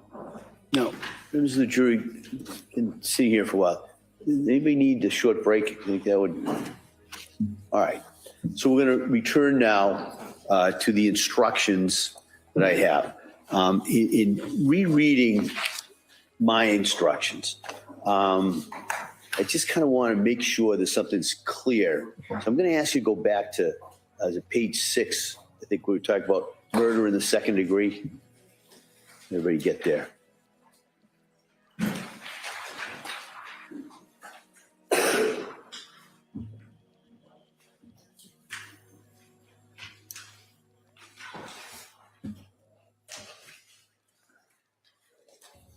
All right. And what I just kind of wanted to make clear, that you may consider the defendant's mental condition at the time of the killing, including any credible evidence of mental impairment or the effect on the defendant of her consumption of prescription drugs, in determining any of the elements in the murder in the second degree charge as well. I mentioned that for some of the others, but and specifically for the charge in murder of second degree, there's an element regarding intent. Okay, so I just kind of wanted to make that clear. Probably is suggested in that, but as I read through it, I just kind of wanted to remind you that you can, as I said, you can consider the defendant's mental condition at the time of the killing, including any credible evidence of mental impairment or the effect on the defendant of her consumption of prescription drugs, in determining the elements in murder in the second degree. All right. So I hope that cleared things up rather than confusing you any. Now I'm going to go to the general principles in regards to this case. All right. Now, as I said to you before, I'm incorporating the instructions that I gave earlier before the closing arguments with these instructions. So I want to talk about the presumption of innocence and the burden of proof. Once again, the indictments against Ms. Clancy are only an accusation. They're not evidence. The defendant has denied that she's guilty of the crimes charged in these indictments. The law presumes the defendant to be innocent of the charges against her. This presumption of innocence is a rule of law that compels you to find the defendant not guilty unless and until the Commonwealth produces evidence from whatever source that proves that the defendant is guilty beyond a reasonable doubt. This burden of proof never shifts. The defendant is not required to call any witnesses or produce any evidence, since she is presumed to be innocent. The presumption of innocence stays with the defendant unless and until the evidence convinces you unanimously as a jury that the defendant is guilty beyond a reasonable doubt. It requires you to find the defendant not guilty unless your guilt has been proved beyond a reasonable doubt. Your verdict, whether it is guilty or not guilty, must be unanimous. All right. Now, reasonable doubt. The burden is on the Commonwealth to prove beyond a reasonable doubt that the defendant is guilty of the charges made against her, as I just told you. But what is proof beyond a reasonable doubt? Well, the term is often used and probably pretty well understood, though it's not easily defined. Proof beyond a reasonable doubt does not mean proof beyond all possible doubt, for everything in the lives of human beings is open to some possible or imaginary doubt.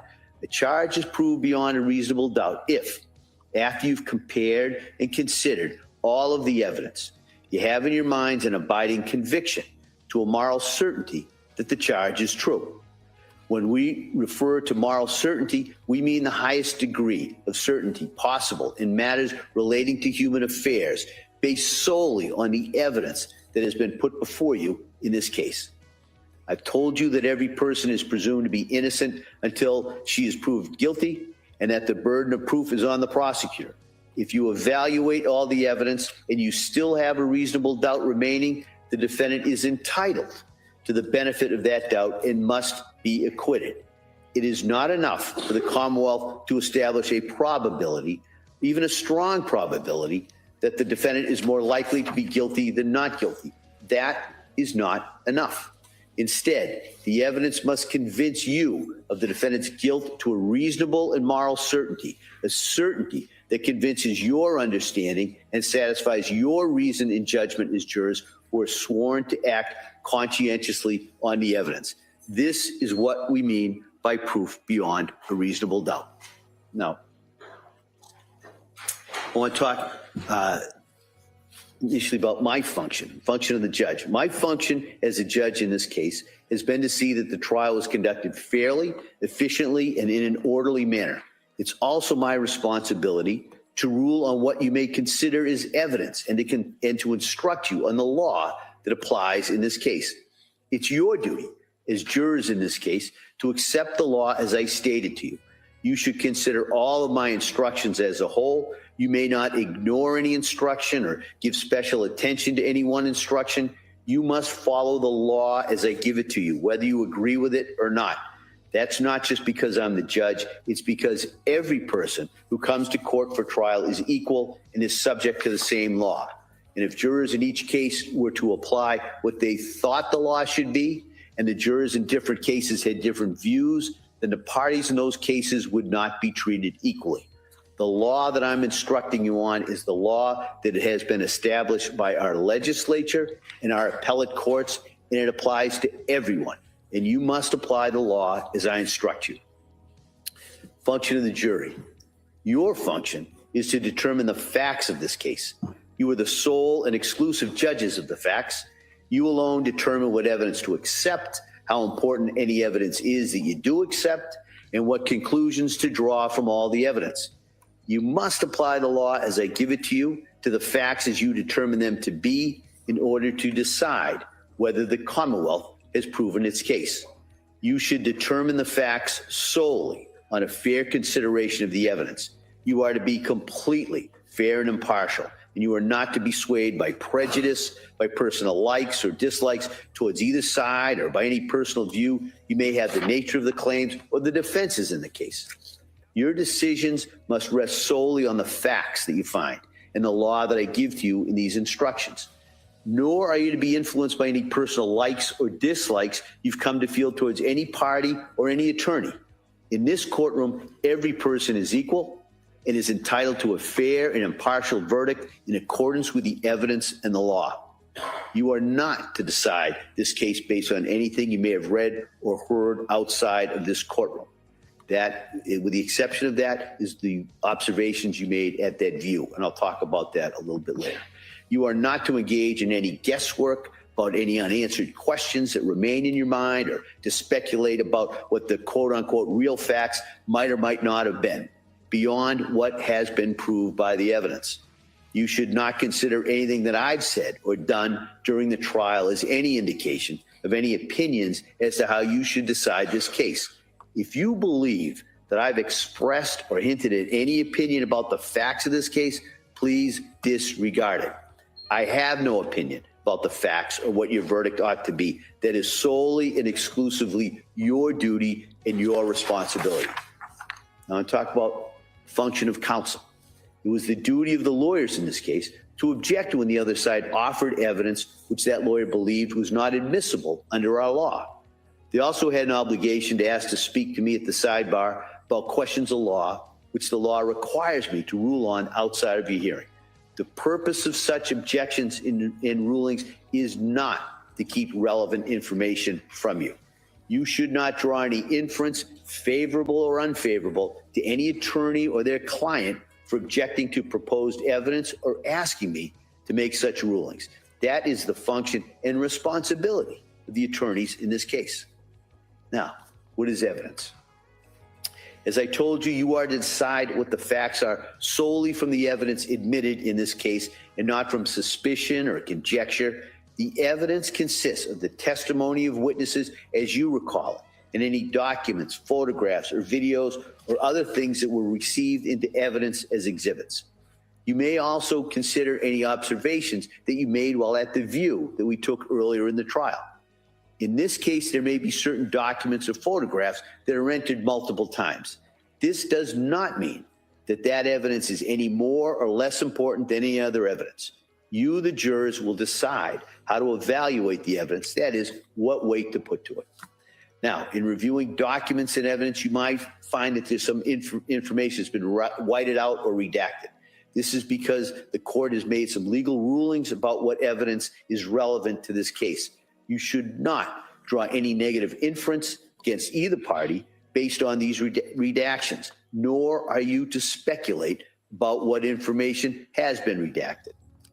In addition, a couple of stipulations were entered into evidence during the course of this trial. A stipulation is an agreement that has been made between the parties.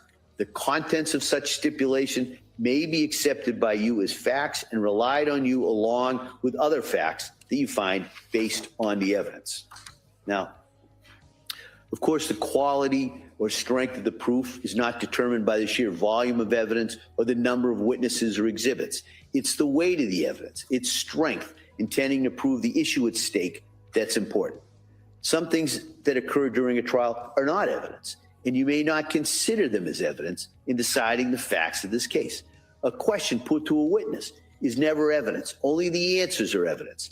So if a witness agrees with a fact or a proposition contained in a question, then the fact or proposition agreed to is evidence. However, if a witness disagrees with a fact or proposition contained in a question, then the fact or proposition is not evidence simply because it was suggested in the question. You would have to look elsewhere for evidence about that issue. You may not consider any answers that I've stricken. They're not evidence and cannot be used by you as evidence or considered by you for any purpose. The opening statement, the closing arguments of the lawyers, not evidence. They're only intended to assist you in understanding the positions of the party. My instructions and anything that I've said during the trial, not evidence. All right, so if your memory of the testimony differs from the attorney's or mine, you are to follow your own recollection. You must consider the evidence as a whole. Now, I want to talk about direct and circumstantial evidence. There are two types of evidence that you may use to determine the facts in this case. There's direct evidence and there's circumstantial evidence. The law allows both direct and circumstantial evidence in a criminal case, and circumstantial evidence alone may be sufficient to establish guilt beyond a reasonable doubt. Direct evidence is when a witness testifies directly about the fact that is sought to be proved based upon what he or she claims to have seen, heard, or felt with their own senses. And the question there is whether you believe that witness or not. Circumstantial evidence is when no witness is when no witness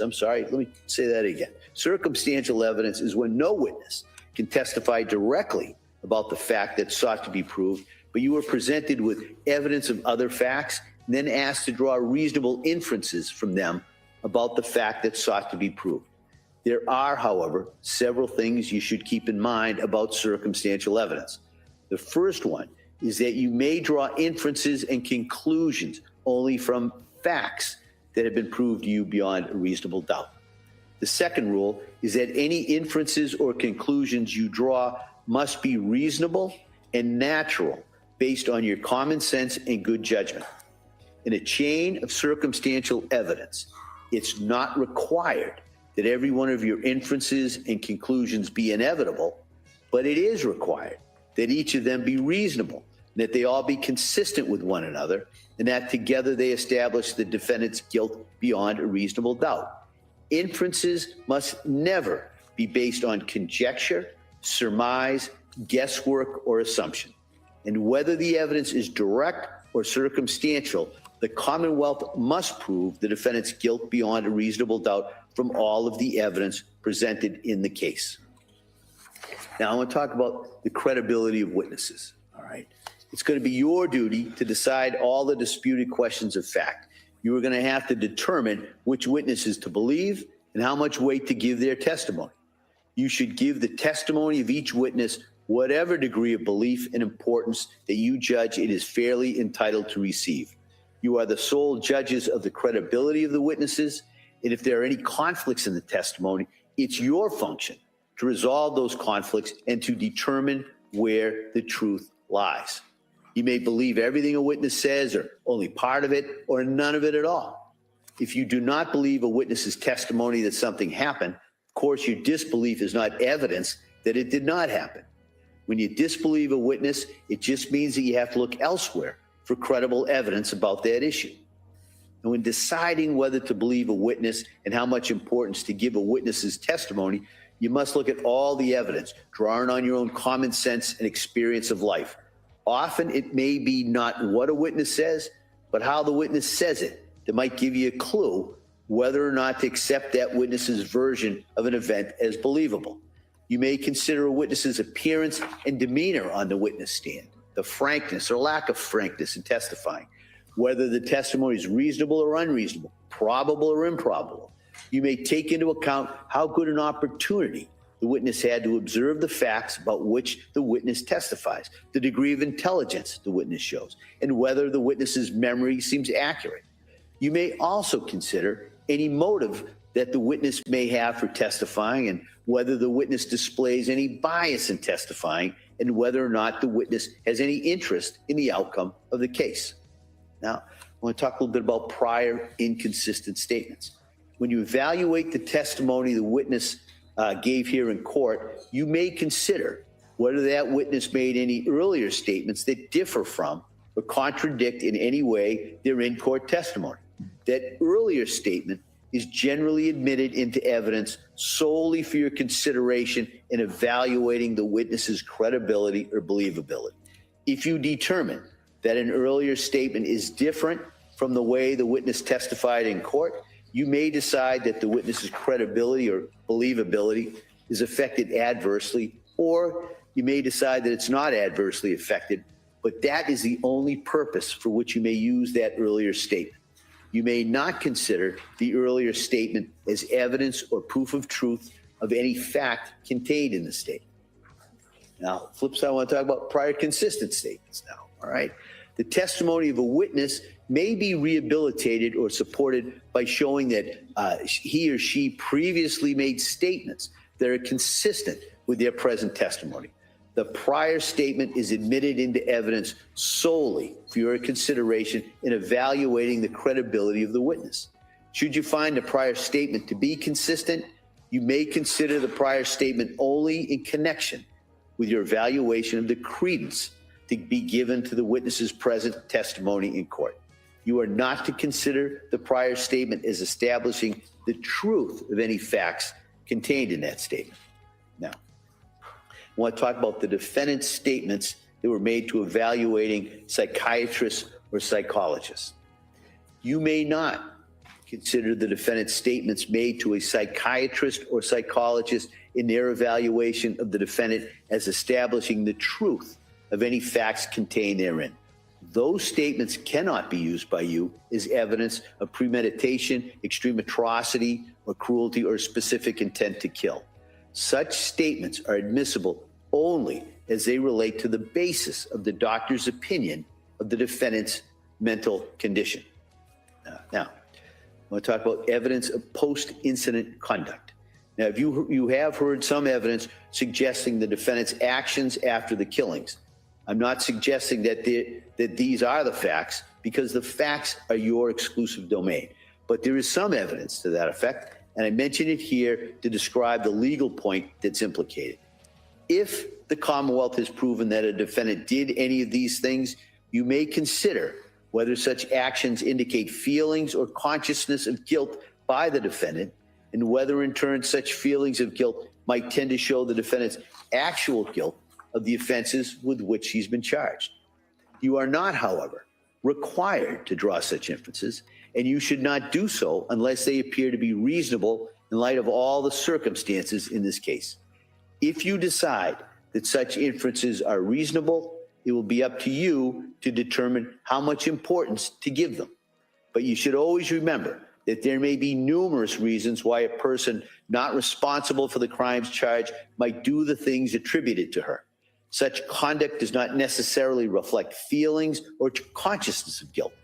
So please bear in mind that a person having feelings of guilt is not necessarily guilty. In fact, for such feelings are sometimes found in innocent people. So finally, remember that standing alone, consciousness of guilt evidence, if you find there was any, is never enough by itself to convict a person of a crime. You may not find the defendant guilty on such evidence alone, but you may consider it in your deliberations along with all the other evidence that was presented at the trial. I want to talk next about expert witnesses. Thank you for being here. Please hit the like, subscribe if you haven't. Expert witnesses in this case.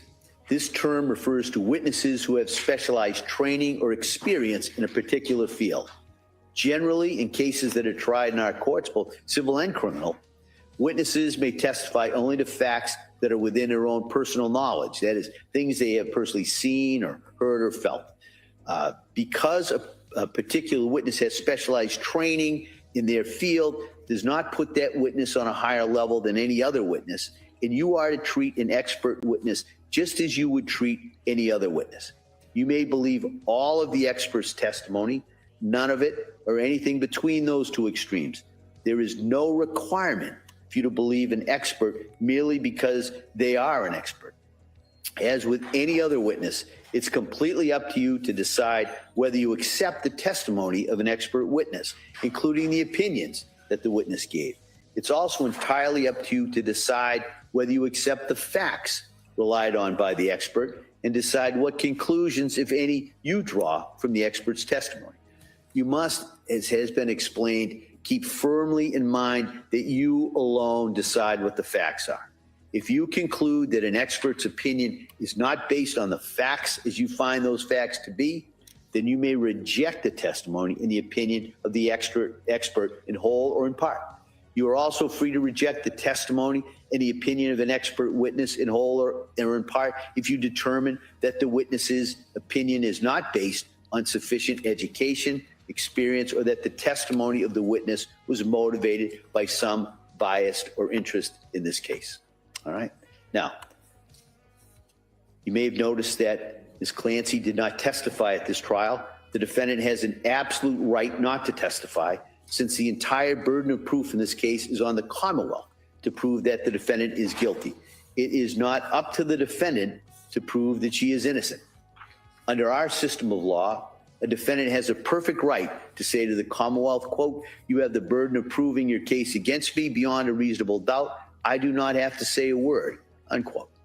The fact that the defendant did not testify has nothing to do with the question of whether she's guilty or not guilty. You are not to draw any adverse inference against the defendant because she did not testify. You are not to consider it in any way or even discuss it in your deliberations. You must determine whether the Commonwealth has proved its case against the defendant based solely on the testimony of the witnesses and the exhibits. Now, speaking of the exhibits, now I'm going to talk about that. You will have all the exhibits and the stipulations with you in the jury room. If there's a need to play an exhibit or view one, the court will make a computer available for you to use. The things you heard me say we're marking for identification only are not evidence, and you're not going to have those items with you in the jury room because they're not technically part of the evidence. We marked them so we could keep track of them as we went from witness to witness, and there'd be a clear record of some of the rulings I made. So coming back, however, the exhibits that were introduced in evidence, you'll have those with you. You alone will decide the weight that they deserve to receive in helping you make your ultimate judgment about whether the Commonwealth has proven its case. You're not required to believe something simply because it's written on a piece of paper or it appears in a photograph. You're not, of course, required to disbelieve it just because it appears there either. Whether to believe what an exhibit purports to show and how much weight to give the exhibit is entirely up to you to decide. Now, The View. Early in the trial, we drove by some sites and visited an address in Duxbury. As I told you at the time, we referred to that as a view. The purpose of the view was to help you better understand the evidence that you heard during the trial and to help you appreciate the location and its surroundings. The view is part of the case. The observations that you made while on the view may be used and considered in your deliberations in reaching a verdict. Now, I want to talk a little bit about some photographs. The Commonwealth has introduced certain photographs depicting the victims. You'll have those photographs with you during your deliberations. The images depicted are not pleasant. As I instructed you at the time they were introduced, your verdict must not in any way be influenced by the fact that these images are unpleasant or graphic. The defendant is entitled to a verdict based solely on the evidence and not one based on pity or sympathy for the decedents, which might be occasioned by the images depicted. Consider those exhibits only as they may draw attention to a clinical, medical status, or nature of the victim's injuries, the cause of their death, or to the nature of the incident itself. Now, about notes. At the outset of the case, I spoke to you regarding the use of notes, and I want to repeat it this time. Your notes are only an aid to memory and should not be given any precedent over your independent recollection of the facts. Whether you took notes or you didn't, you must rely on your own memory. Do not use your notes to try to persuade your fellow jurors of the accuracy of your reflections, and no juror should be influenced by the notes of other jurors. Your notes are not official or even unofficial transcripts, all right? Now, we'll talk about the use of phones or computers. During your deliberations, you must not communicate with or provide any information to anyone by any means about this case. You may not use any electronic device or media, such as a computer or a phone, to communicate to anyone any information about this case or to conduct any research about this case until I accept your verdict. Kind of want to make that real clear, all right? So if somebody has a question in that jury room, you are not allowed to try and answer it by anything other than through the exhibits and evidence you've heard, all right? We said, so I just kind of want to make that real clear. Nobody is to use a phone to communicate, to try and look. Don't talk to anybody while you're deliberating. Don't try and look up anything, things like that, all right? Just kind of make that as clear as I can. Now, before I go any farther, I have to do one more duty, and that's to select a foreperson of the jury. We have a foreperson for two purposes. The first is to act as your facilitator. That's to gather everyone around the deliberation table to be sure that everyone has a full and fair opportunity to speak and to share their views and to ensure that all of you are always deliberating together as a group as you work to reach the verdict in this case. The second purpose of the foreperson is to act as your spokesperson here in open court.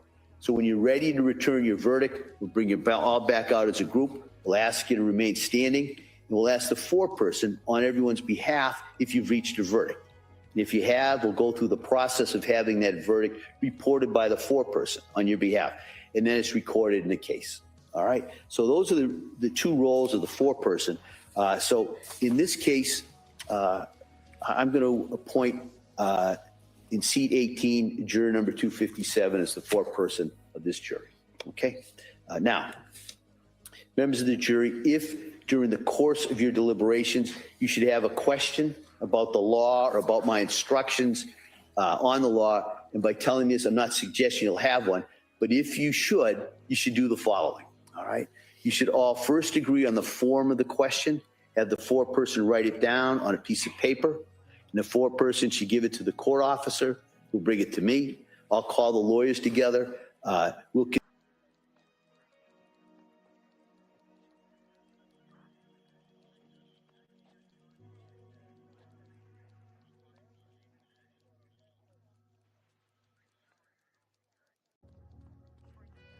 process accounts for, may cause a lag time between when you ask the question, get it sent out here, and I meet with the lawyers, decide how we answer it, and get the answer back to you. So if you can continue to keep deliberating while waiting for my response, by all means do so. If you cannot go further without my response, then stop and I'll get my response to you as quickly as I can. If it's necessary to communicate with me on any matter during the deliberations, I'd ask you to do so in writing, send me a note and I'll respond to it. You're instructed not to talk to anyone else about any aspect of the merits of this case during your deliberations, and that includes the staff, court officers, lawyers, witnesses, parties, family members, friends, acquaintances, anyone, all right? Now, your communications with the court officers should have to do, really just matters of scheduling and breaks, when you come back to the courtroom, that kind of thing. But even with them, don't discuss what's going on inside that jury room if you can. Then while you're in the jury room, you should all talk about this case only in the presence of each other. That is, at some point, we'll have lunch brought to you. So if you'd like, you may as a group decide to suspend your deliberations, have lunch, and then return to the deliberations. Or you might decide you'd like to work through lunch while deliberating. Either way, the only thing we can't have is some of you eating lunch separate from others while deliberating, all right? So no subcommittees in a sense. What you do as a group, all right? You do it all together. Now I'm going to get to a difficult part, reducing and sending out the jury, all right? When we impanel a jury at the beginning of a trial, we never know whether some personal emergency will arise or during the course of the trial, which would require one or more of the jurors to be excused from further jury duty. To avoid having to start the trial all over again, if that should occur, we impaneled, in this case, 18 jurors, even though the case will be eventually decided by 12 of you. And we made that decision because this was a lengthy case over the summer. The time has now come to reduce that number. This is especially difficult in this case, where all 18 of you have been equally dedicated and attentive to this case during the course of this trial, but the case is to be decided by 12, all right? And so the way it's done is the clerk will draw the alternates' names. We put all the numbers, the exclusion of the foreperson, and then we'll draw out the names randomly for the alternates. And the purpose of the alternate, for those of you who are selected, is that even during the course of deliberations, sometimes things happen. You know, one of the deliberating jurors gets sick or a family emergency, and so we may, and it happens fairly regularly, it would have to substitute one of the alternate jurors into the deliberating jurors. Because if we didn't have the alternate jurors still here, we'd have to start all over again.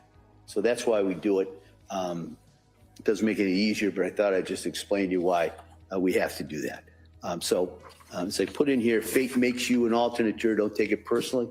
Your presence to this point and continuing availability, if you should be needed, is an important contribution. Court officers will make you as comfortable as possible while the jury deliberates. If you're an alternate juror, you should not discuss this case with anyone at all while the deliberations are ongoing, nor discuss it among your fellow alternates, as the need might come up that you have to join in the deliberations. So in other words, the alternate jurors can't have their own kind of informal deliberations. It's very difficult, but I just kind of want to make that clear that you have to do that, or you cannot do that. So at this point, I'm going to ask the clerk to reduce the jury at this point. The following jurors are chosen as alternates. Whoa, lady. What the hell was that? My God. Juror number 157 in seat number 11.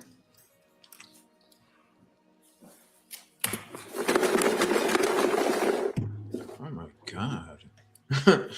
It's like we're watching the lotto at 11 p.m. Juror number 162 in seat number 12. Are we going to get the Powerball, you guys? My gosh. Let's have the microphone. Juror number right 385 in seat number 14. Let's have the microphone right up there. Oh, it's a box. It's a freaking box.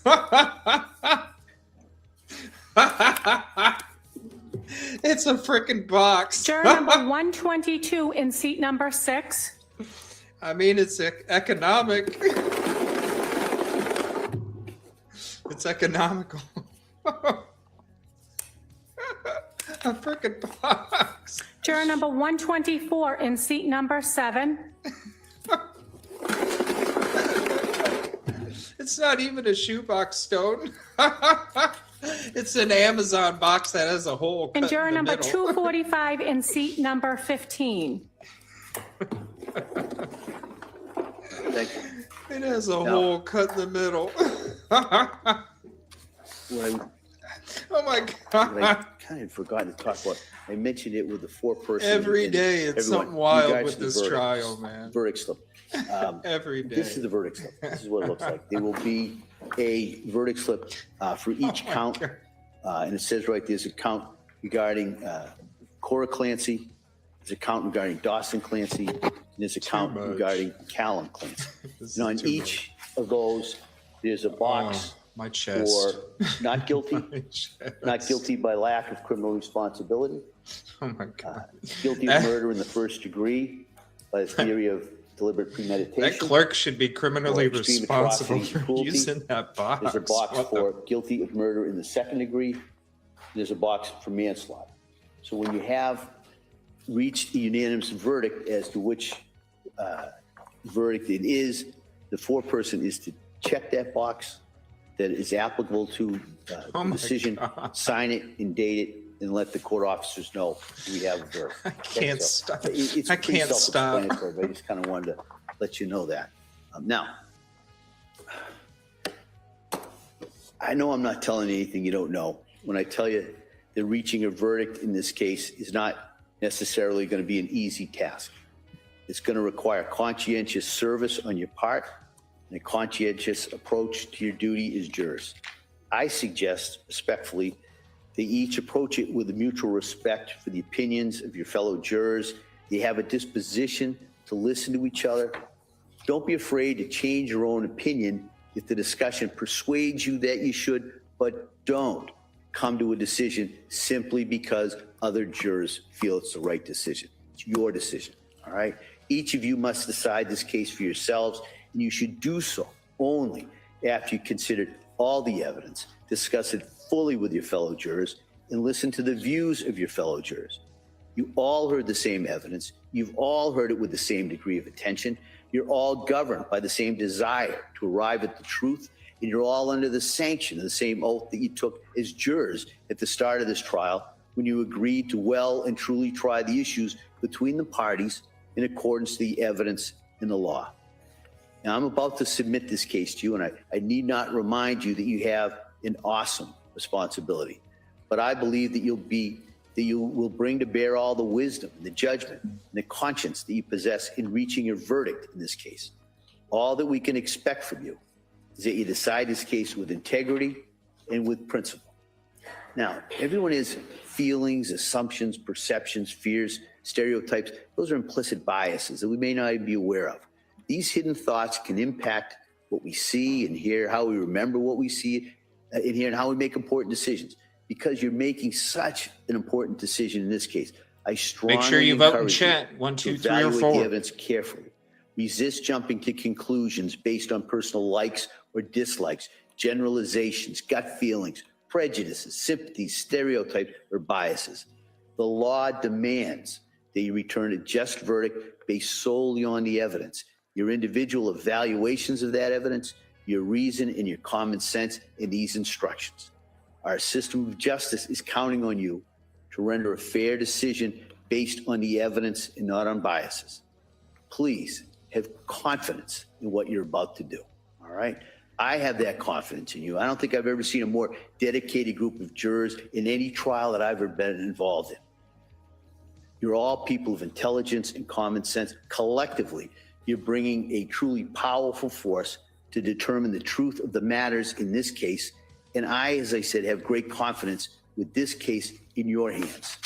You're honest, thoughtful, and fair, and be that as you took the oath to be. I am completely confident you'll be able to arrive at a just verdict, whatever that verdict may be. So at this time, I'm going to ask if I could see counsel at sidebar just for a second, and then we'll have the clerks swear in the court officers, and then you'll be sent out to deliberate. Oh, here we go, ladies and gentlemen. All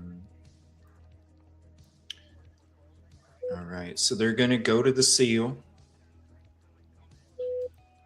They are going to go to the seal there. So we're going to hang out while they are at the seal. We do have the StreamYard live poll. Right up above me are the instant results anytime a vote is tallied. Your verdict. The trial will end with a verdict of your verdict. Type 1 for criminally responsible. Type 2 for insanity. Type 3 for innocent. Type 4 for hung jury or mistrial.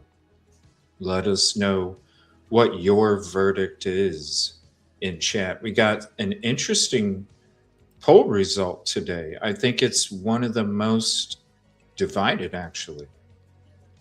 We've done this poll quite often throughout the 22 days of this trial, and it was pretty lopsided most of the time.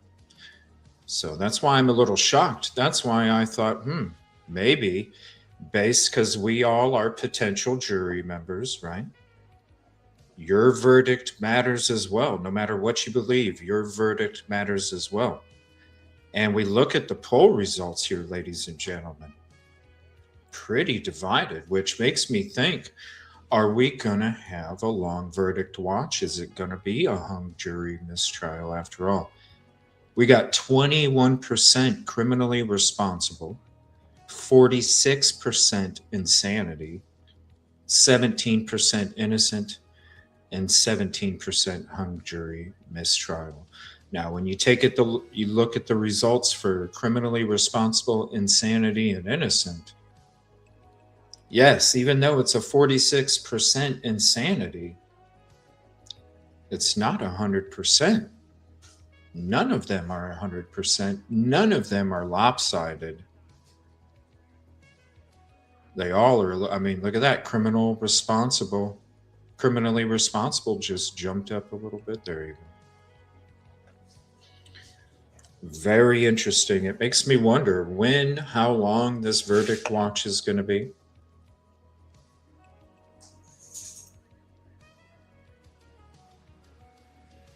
Will we have a verdict today? Will they only take a half hour?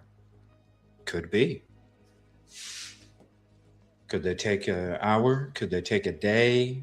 Could it go over the weekend? This is my personal opinion. And this was before closing arguments even started. You got the weekend coming up. Now, there's two ways to look at it as a possible jury member sitting on that bench. Do we need to take the weekend to really decide and come back on Monday? Do we need to take the weekend? Because remember, the jury agreed to 6 to 8 weeks. We're around 6. So they agreed to go 2 more weeks. So will they take the weekend? If they can't come up with a decision, are they going to try and hammer a decision by the end of Friday? Or are they going to take the whole weekend to have to come up with a decision and come back on Monday? Regardless, whatever it is, we're going to be here waiting for that verdict. And we will be live. We'll be waiting. Even if court's not doing a live stream, we're still going to be hanging out, going through the case, taking live calls, hearing what your verdict is, your chat, how you feel, polls. We'll still be discussing it. Waiting. Each of you solemnly swear that you will take charge of this jury and keep them in some convenient place until they have agreed. That you will not speak to them yourselves, nor suffer anyone else to speak to them, except by order of the court, so help you God. As to the alternate jurors, keep your hands raised. Do you solemnly swear that you will take charge of these alternate jurors and keep them in a convenient place, separate and apart from the other members, that you will not speak to them yourselves, nor suffer anyone else to speak to them, except by order of the court, so help you God? I do. Thank you. All right. Members of the jury, you may now retire to consider your verdict. Thank you. Court, all rise. Jurors. How long are we going to be waiting, ladies and gentlemen? How long are we going to be waiting?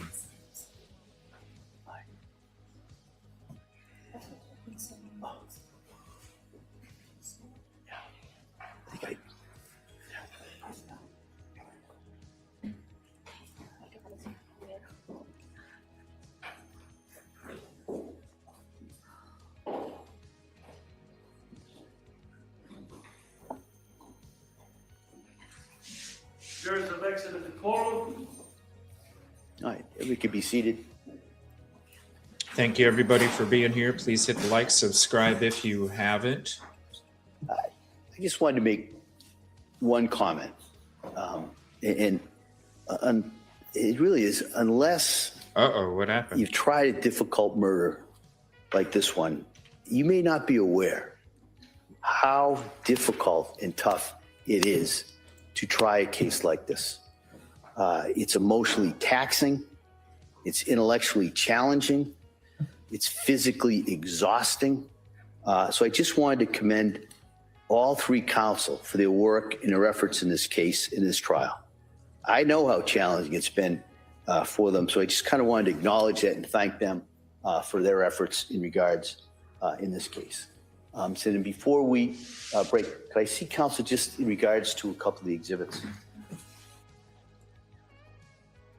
Thank you all for the continued love and support. Help us hit the 18.7 goal today. We're only 57 subs away. Hit the like, subscribe if you haven't.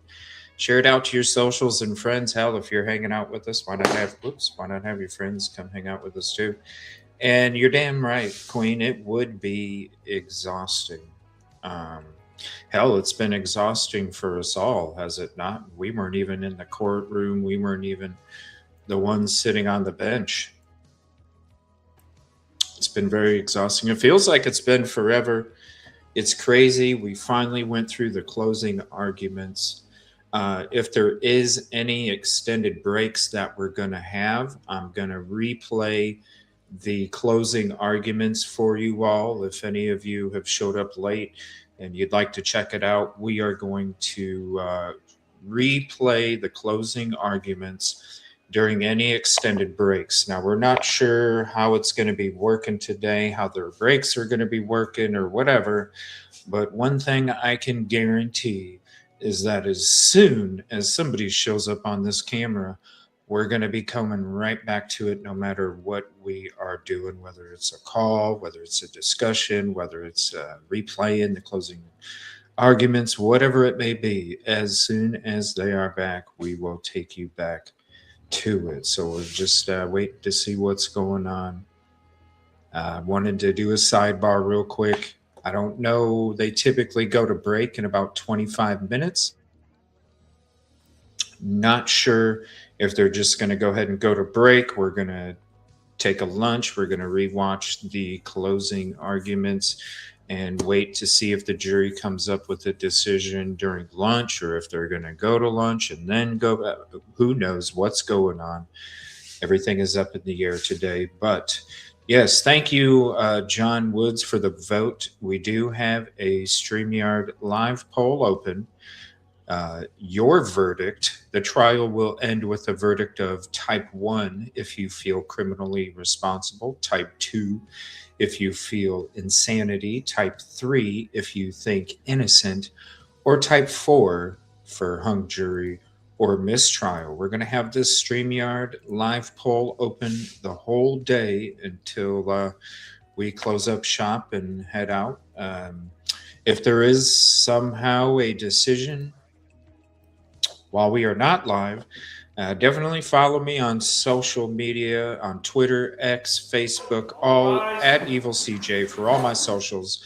And we will be doing a pop-up live, whenever we find out for sure. So make sure you have the notifications set to all. That way you do get notified if we do go live last minute. A lot of times, if you don't have the notifications set to all, YouTube won't even notify you if it's a last minute live. You're not setting it 35 minutes out ahead of time. It gets all wonky. So just do us a favor. Also, if you are having any issues getting the notification bell, it's been doing it. I've seen people come in. The only trick that works is all you have to do is make sure you unsubscribe, subscribe again, and then turn your notification bells to all again, and then it should fix the issue. So I apologize if anybody is having that issue or has been having that issue where you don't get any notifications. They quit putting us out in the algorithm.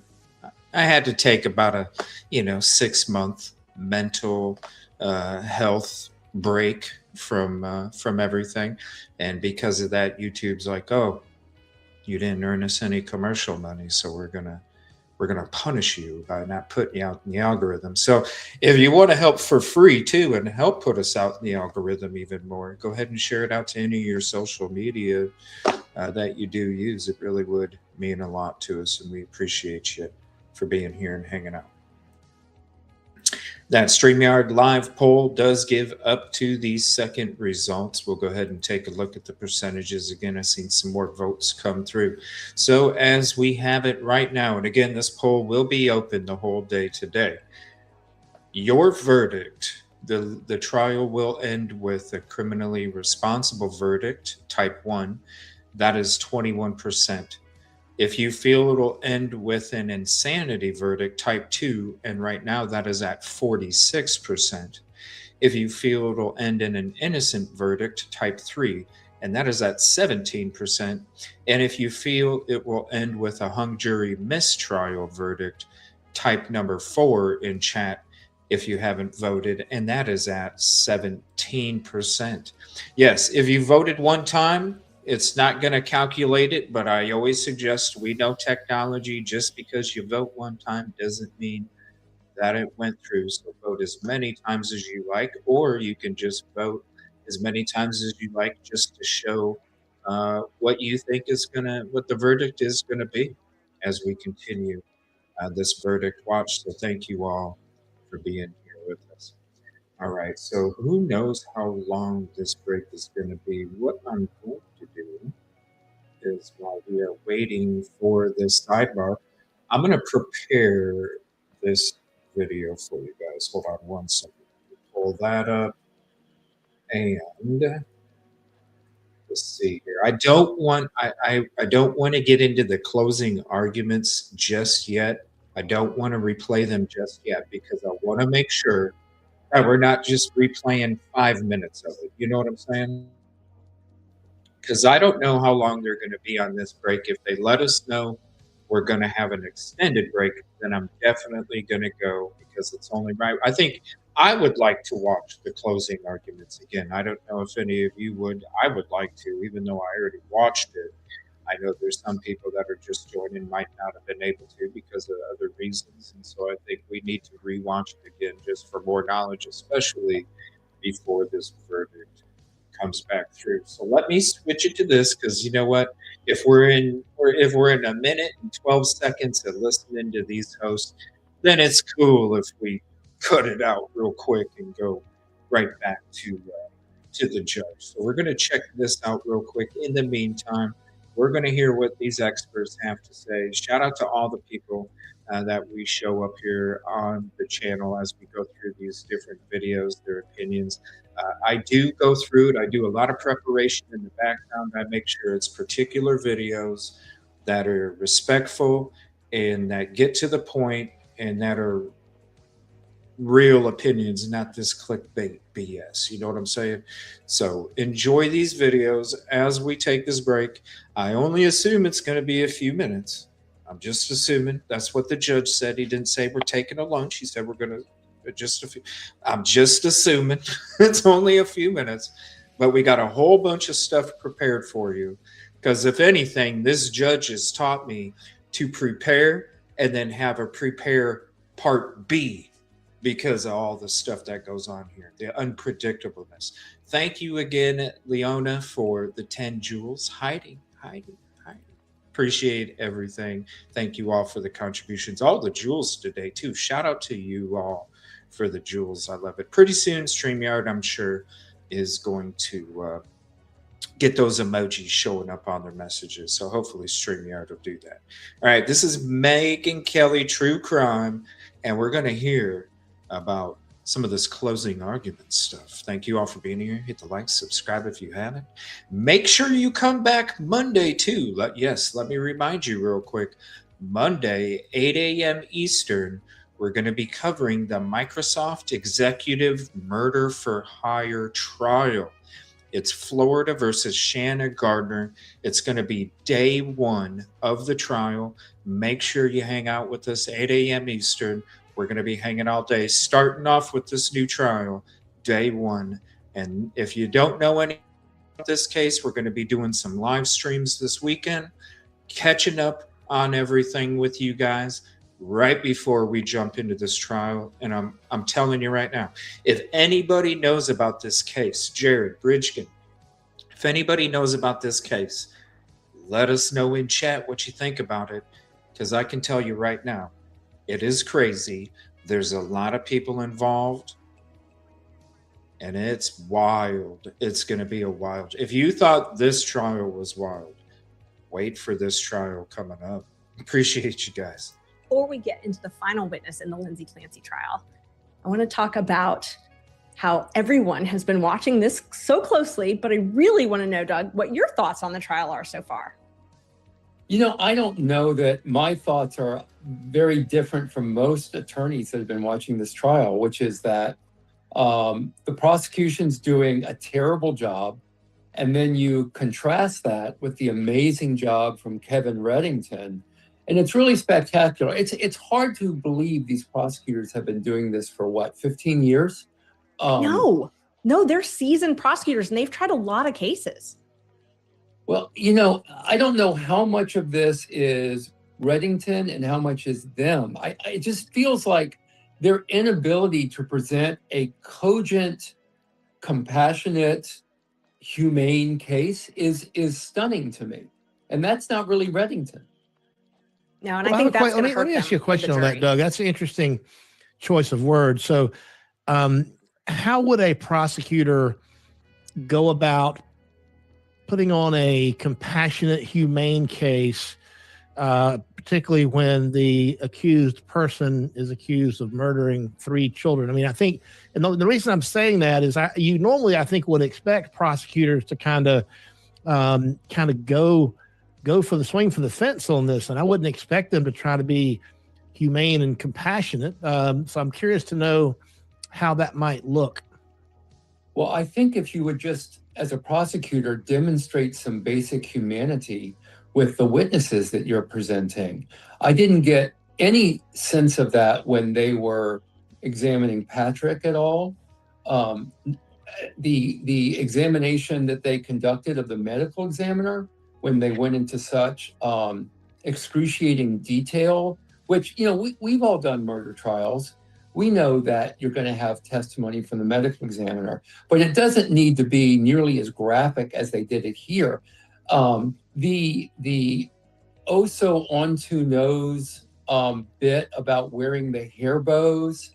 Oh my God! Don't get me like started about the bows. Yeah, Thank you. Pandering. Thank you.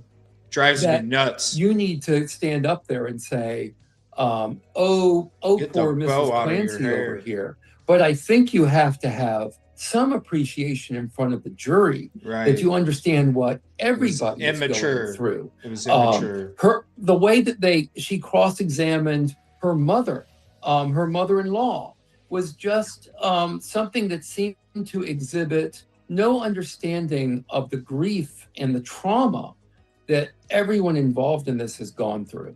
Yeah, the grandparents are victims as well. I saw that a lot, especially with Patrick. I mean, when she questioned Patrick and made that poor man talk about the kids' birthday parties. I mean, the fact that you had a Dora the Explorer birthday party. I mean, and I don't remember what it was. My kid had a Dora party, but you know, the fact that they had a Dora birthday party for age 4, like those are things that's not an element of the case. It's not relevant to the facts at issue. And that just seemed like piling on to me. And it was painful. It was clearly painful to Patrick. It was painful to everybody in that courtroom. I think the jury is going to be angry about that because that is not compassionate. The question's it's very simple here. It actually is very simple. It is whether or not she had control of her own brain at the time, essentially. So, they didn't need to go into how old these kids were and what they had at their birthday parties and, how great the family life was and how tragic this is. I'm pretty sure everybody understood that. It'll be interesting when we hear from the jurors how that came across to them. But I also think, and I'm curious about what you think, Doug, I think Kevin Reddington sort of met that, and maybe he's gone overboard a little bit because of that, which I'm all there for. I've enjoyed every minute of it. But it's, to me, if the state doesn't go very deep into something, I don't necessarily go that deep into it either. I feel like he's sort of matched them, and that may be why he's gone a little bit overboard. I've heard some people talking about how he went, maybe he's gone a little overboard. Maybe he has a little bit, but I still love it. I'm curious what you think about that, if it's sort of, matching. When you're saying going overboard, what specifically are people saying where he went overboard? And then I could respond to that. Yeah, it's not so much just anything like one instance, but he has gone over certain reports multiple times. And I know he's trying to really build a record and trying to just establish that. But, beating up the experts, which, let's be honest, the experts have been really easy to beat up on, particularly the ones this week, which we're going to talk about in a minute. But, maybe beating them up a little bit too much.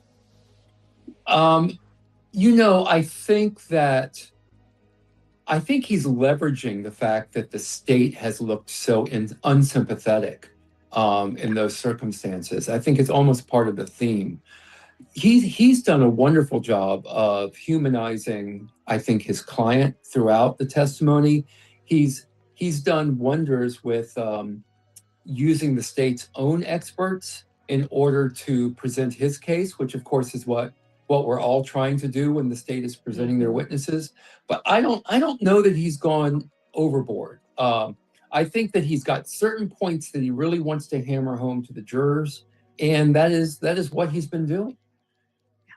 Doug, I want to get into some of the actual expert testimony with you, because I know that you've been watching this very closely. We have Dr. Gregory Sathoff, who is FBI Behavioral Analysis Unit forensic psychiatrist. He was the third and final rebuttal witness for the Commonwealth.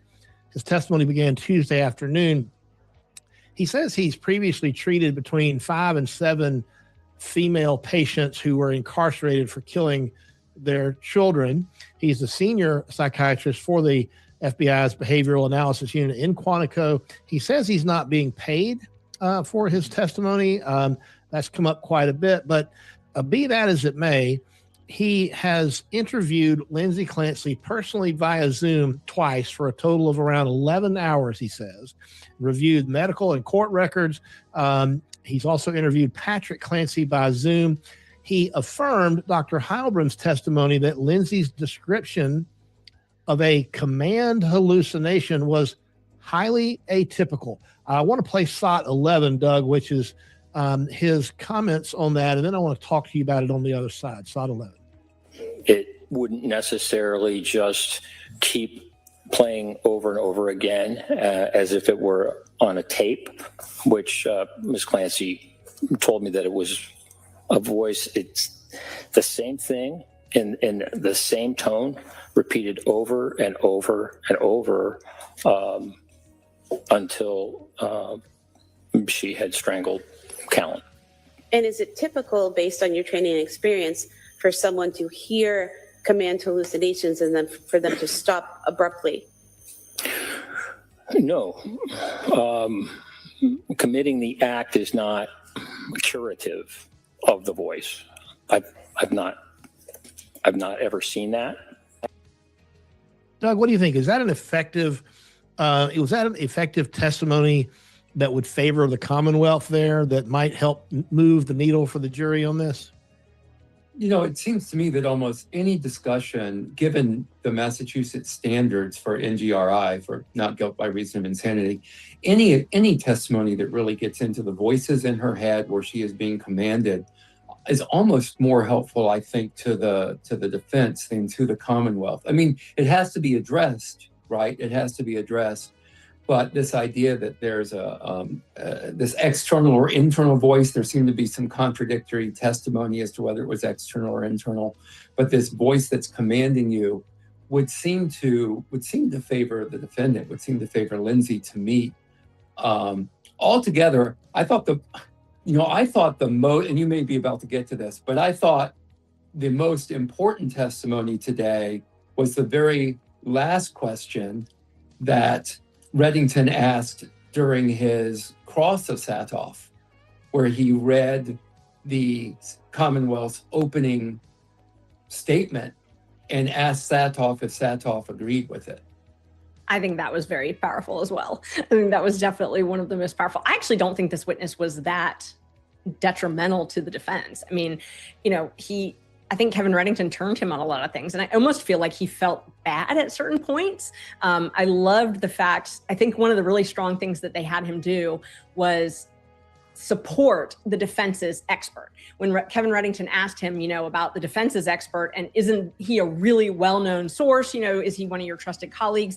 That bolstered their expert. I think that was really powerful testimony. I think that's going to help. We actually do have what you were talking about. If you want to take a listen at SOT 19, that's where he's talking about the prosecution's opening argument. And I think it's great. We could play Lindsay that. made a calculated decision. She was a woman who no longer liked the life she thought she wanted. It was getting harder and harder for her to control. And when she saw the opportunity to escape, she made the selfish choice to take it, and to take Cora, Dawson, and Callan first, before attempting to take her own life. Continuing on, sir, she chose to manipulate her providers, seek out a quick and easy fix when she was feeling depressed and anxious, and when she didn't get what she expected, she chose the alternate route. She would seek a different doctor. She would change medications after days. She disengaged from treatment that she didn't like the plan, and after only 4 months in treatment, she made a choice, a deliberate and intentional decision that she did not want to try anymore. And because no one could take care of her kids the way she wanted them to, she had to take them with her too. Would you agree that the evidence, in your opinion, supports that contention, sir? I think that statement that you read really minimizes what she was going through. And how wonderful is that? How wonderful!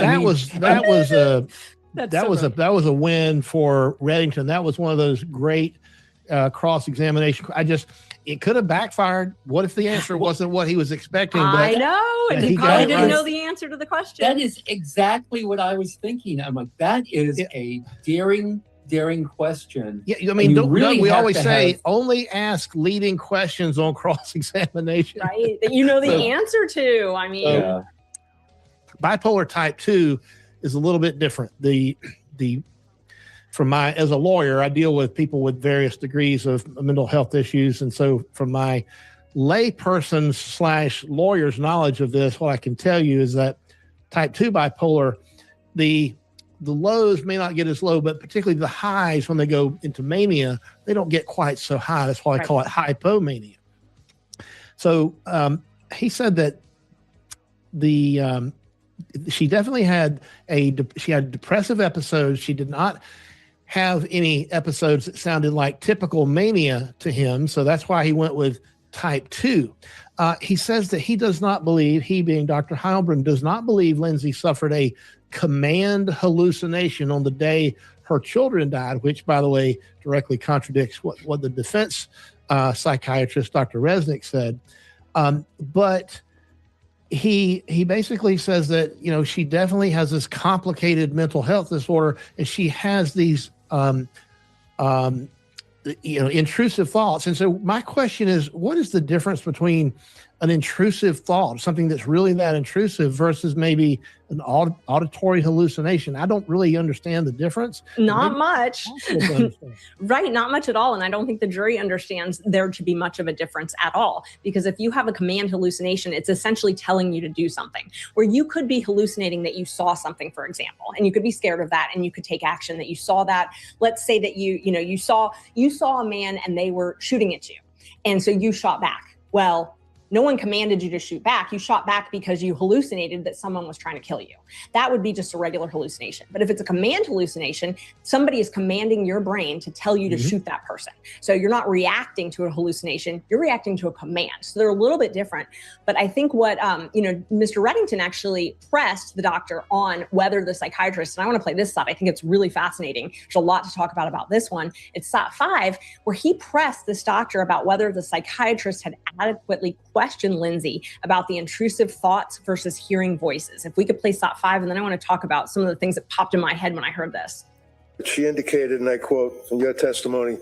Okay, let me see. I'm going to go ahead and pause it there real quick. It is a minute to 1 o'clock.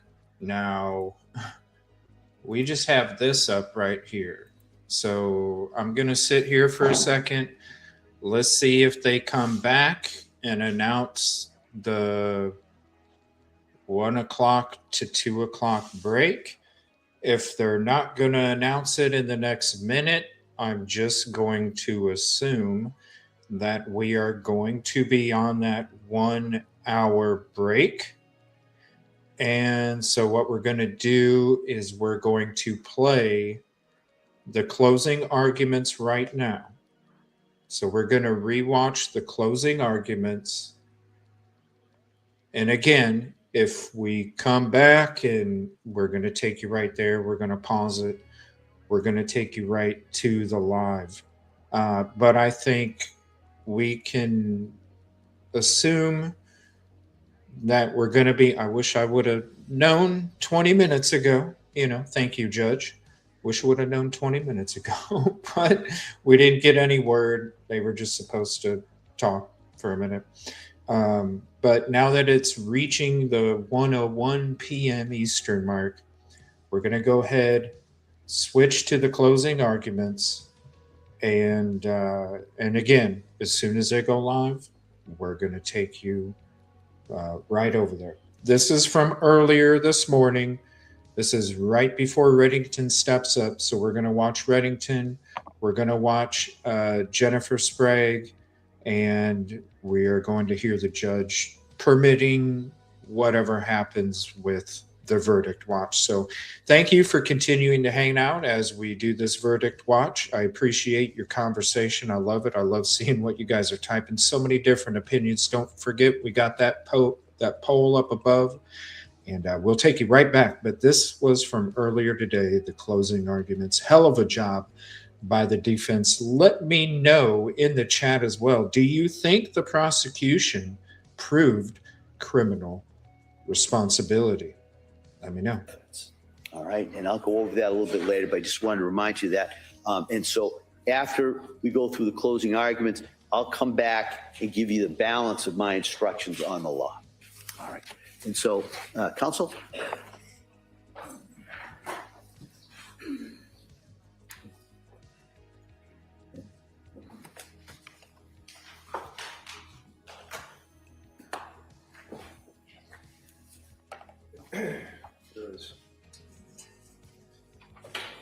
About 5 weeks ago that we met like this, and I indicated to you that thank you for incredible service. That, all of us mean that sincerely. You took literally more than a month out of your lives and sat here attentively, incredible, through some of the toughest, most gut-wrenching things that any person can be subjected to. And I think I indicated that, sadly, jurors carry this struggle with them for years. And the service that you have performed, I have never seen before. You have listened to evidence. You have been fair. You have been objective. You've listened to the judge's instructions, and you've carried them into your heart, consistent with your oath, which is a very, very solemn oath. Pass between government and Lindsay, who has placed herself on her country, which country you are, as a jury of her peers. When you consider what's at stake here in the sense of what we've been dealing with, Cora, Dawson, Calvin.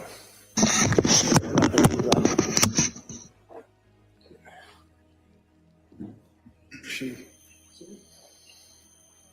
knows loss. And that's why we think Cora, Dawson, Calvin. For a minute.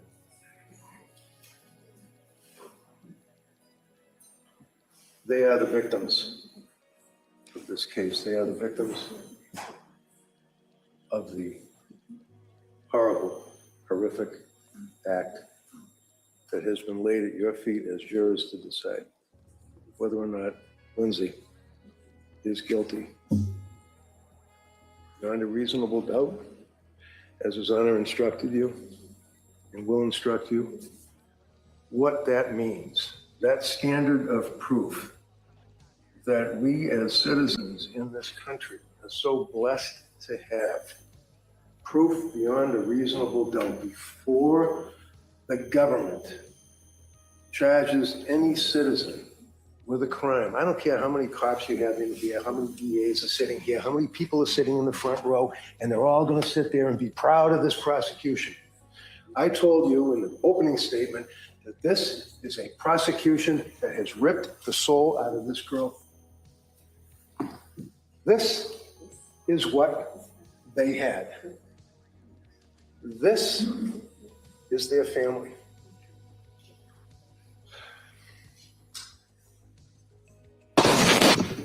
How does this turn into this? How? Because of the damn medicine and the lousy medical care that she got. You can troop as many paid experts as you want to come in here and tell the jury, oh, well, she didn't say that she heard voices inside her head. She said she heard voices from outside her head.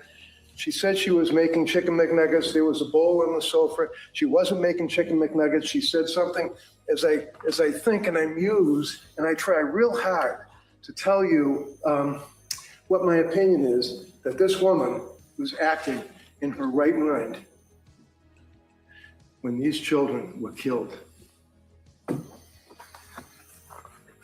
So, when you consider the evidence in this case, you consider the person who is in front of you, who is the defendant, as the government refers to her, and as His Honor will than likely tell you, even though a person is a defendant in a system of justice, you don't have to defend against anything. The government has the burden of proof. When the DA decides to charge someone with a crime, he has the burden of proof. His assistants have the burden of proof to prove, number one, that Lindsay is guilty of this offense beyond a reasonable doubt, and then prove, number two, that Lindsay, at the time, killed her children, was not suffering from a mental disease or defect that caused her to have a lack of substantial capacity to appreciate, to know, to realize that what was being done while she was in a psychosis. But we'll laugh about that. It's just another woman. I guess it's just going to make an excuse. She's depressed. GAD, general anxiety. Give her a couple of pills, she'll be all right. You know from looking at the objective evidence in this case, this young lady, believe me, I don't have many clients like that. This young lady did nothing wrong in her life. She was a nurse, a daughter, a wife, and a darn good mother.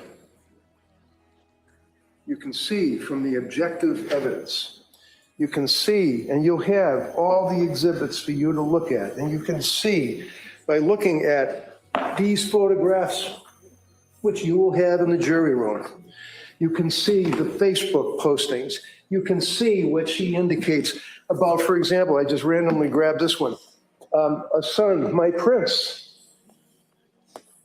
that they would have you think she killed him first, cruelly, because she didn't like him. That is repulsive. So she's living her life with Pat, her kids, having a great time that summer. Life is good. She had to go back to work. In an opening statement, I told you, I said, watch the evidence. Watch the manipulation. Because that's what this case was built upon originally, and how it developed as the case progressed until it's in front of you. And how does that happen? Well, in the very beginning, going all the way back to when the first 911 call that you had to suffer through was made, you could hear in the voice, Pat Clancy, the horror, what he had obviously experienced. You can see from the evidence that's before you the injuries that she suffered. You will have in the jury room the exhibits that indicated the extent of the injuries from, I don't have to go through all of them, the extent of the injuries to slitting her throat, to slashing her wrists, throwing herself out a window, blood all over the bedroom floor, window open, screen slashed. Oh no, screen wasn't slashed, my bad. That's what she thought. It's called a delusion. She was in a psychosis when she thought that, probably right here, sitting here, believes that she slashed the screen. She didn't. It's objective evidence. And why did we spend almost a week showing you the extent and the severity of that suicide attempt? The reason that we had to do that is because they were arguing that it was a fake suicide.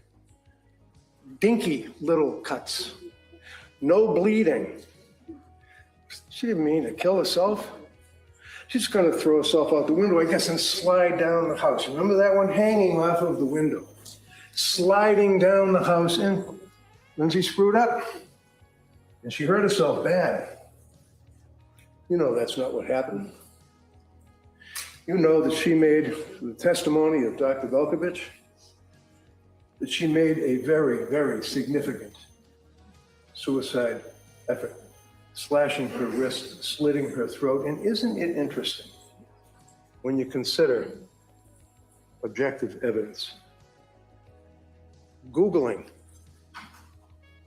slitting a throat, Googling suicide, Googling drugs, Googling side effects, Googling ketamine treatments, Googling all of these drugs, Googling the effects of Tufts medications, lorazepam, sertraline, hydroxyzine, lorazepam, buspirone, trazodone, fluoxetine, zolpidem, myrtazine, clonazepam, quetiapine, diazepam, quetiapine. It goes on and on and on and on and on. You have the chat, you have the descriptions to see. And obviously, she wasn't consuming all of these at the same time. Because one thing this kid did was try to do what she was supposed to do. She took the drugs as she was told to take them. She was religious in her obligations to take care of her health. She went to Dr. Tufts when she was a young lady living in her house with her husband and her babies, respected nurse, wife, friend, mother. Should have kept drinking, huh? That was a big deal, wasn't it? Remember that? We're just going to assassinate this young lady in every which way we can. Remember that evidence? I was concerned. She was drinking 5 drinks a day. She was worried about, you heard the evidence up to 2019. What are they talking about? She wasn't drinking while she had her kids. She wasn't drinking while she's breastfeeding. She would have a couple of beers with her friends. That's bad. Put that over in the bad pile. Right here. We spent all that time showing through Dr. Lapasada's testimony that this was a legitimate, dreadful, horrific suicide attempt. You think about this beautiful young girl throwing herself out a window. That's a quarter. I don't know if you have to play pool. I challenge you to tell this jury why we spent a week showing that she committed, your witnesses. Counsel, address the jury, please. Said, their witnesses, serious suicide attempt. Remember that? Tried to kill herself. So now they'll back off on that and they'll agree. A serious suicide attempt. That's why I say, watch the evidence. Watch the manipulation. Remember the argument with the bands. She took the bands out of the bag, put the gloves on. Talks to Dr. Lapasada on the Zoom.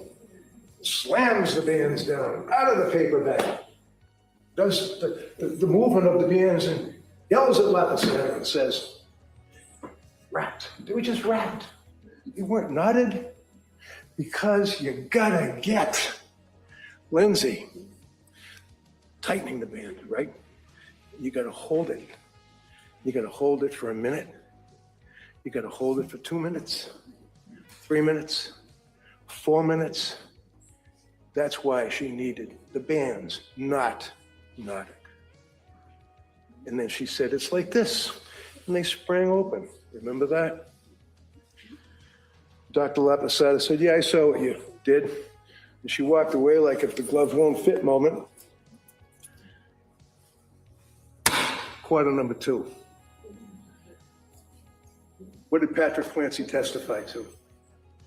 You heard his testimony. He indicated clearly, unequivocally, they were knotted around the necks of those children to the point where he had to struggle.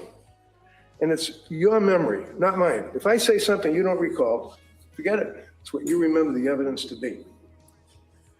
But clearly, I would suggest he struggled to get it off of Dawson's over his head. And a police officer saw through the window. This is horrific stuff. But it's objective. And it shows the manipulation. This government, this prosecution is a mess. They would take their evidence and argue to you that she did not tie a knot and walk away, because as Dr. Lapasada said, you're talking about 4, 5 seconds, so somebody passes out. No, they got to have the 4 minutes. And that's not what the evidence shows, is it? So, as we move on, Lindsay's in the hospital. And this whole thing about conversations, and she's talking to people, and the kids are in the basement. Her throat was crushed. You heard the 911 tape. You draw the inference, whether or not is a conversation about where the children are. I tried to kill myself, the kids are in the basement, all that. You determine whether or not that was something that could be discerned. And the police investigation, because as His Honor indicates, there were two things here. Number one, proof beyond a reasonable doubt that she's guilty. And number two, proof beyond a reasonable doubt that she was not suffering from a disease or defect, as His Honor instructed you at the time of these killings. Those are the two things they have to prove. And when the police charge somebody with a criminal offense, they have an obligation to investigate. At the end of the day, when you're talking about, well, we've got the charges are before the court, you can sit there in the court, you can feel proud of yourself. Do a good investigation. You even know what this, you'll see the photograph of the cup and the powder. What is it? They don't even analyze it. Did they take pictures? Did they analyze? Did they test the blood? Did they? Lousy investigation of this. Well, that's okay because she was guilty. And they put her in the hospital. And she's the evil woman who killed the 3 innocent kids. And they're going to stand there while she's chained to the bed, paralyzed. You heard testimony from Dr. Zeisel. They weren't little fluffy cuffs that were securing her to the bed. They were handcuffs, not the medical treatment. Medical treatment would be, like restraints, so you don't do whatever, pull lines out and things. We're talking about when the big men were in there with their guns and their badges and they're sitting outside the door, and they're going to make sure that Lindsay Clancy, paralyzed, chained to the bed, doesn't get up and run away from the hospital, I guess. And they just have to suffer their way through. I guess I worked 8 hours. I had another shift I had to work that night. This is the treatment. And what's important about that is what kind of treatment did this young lady get from the healthcare providers? Remember Meg Collins? She came in this court. Meg, you might remember. Tall woman, short blonde hair, squared away. Unbelievable. Unbelievable. She was not only a nurse taking care of her in the hospital, she advocated for her. She stood up for her patient. She protected her. During the pandemic, you know that Meg Collins was in that emergency room when half of us were hiding at home behind our computers, hoping that we're not going to die in a week, drinking our Chardonnay at 11 o'clock in the morning. Meg Collins was in a hospital treating people and advocating for them. That's an example of what nursing is all about. Not having attitude, not treating somebody like they're to be disdained.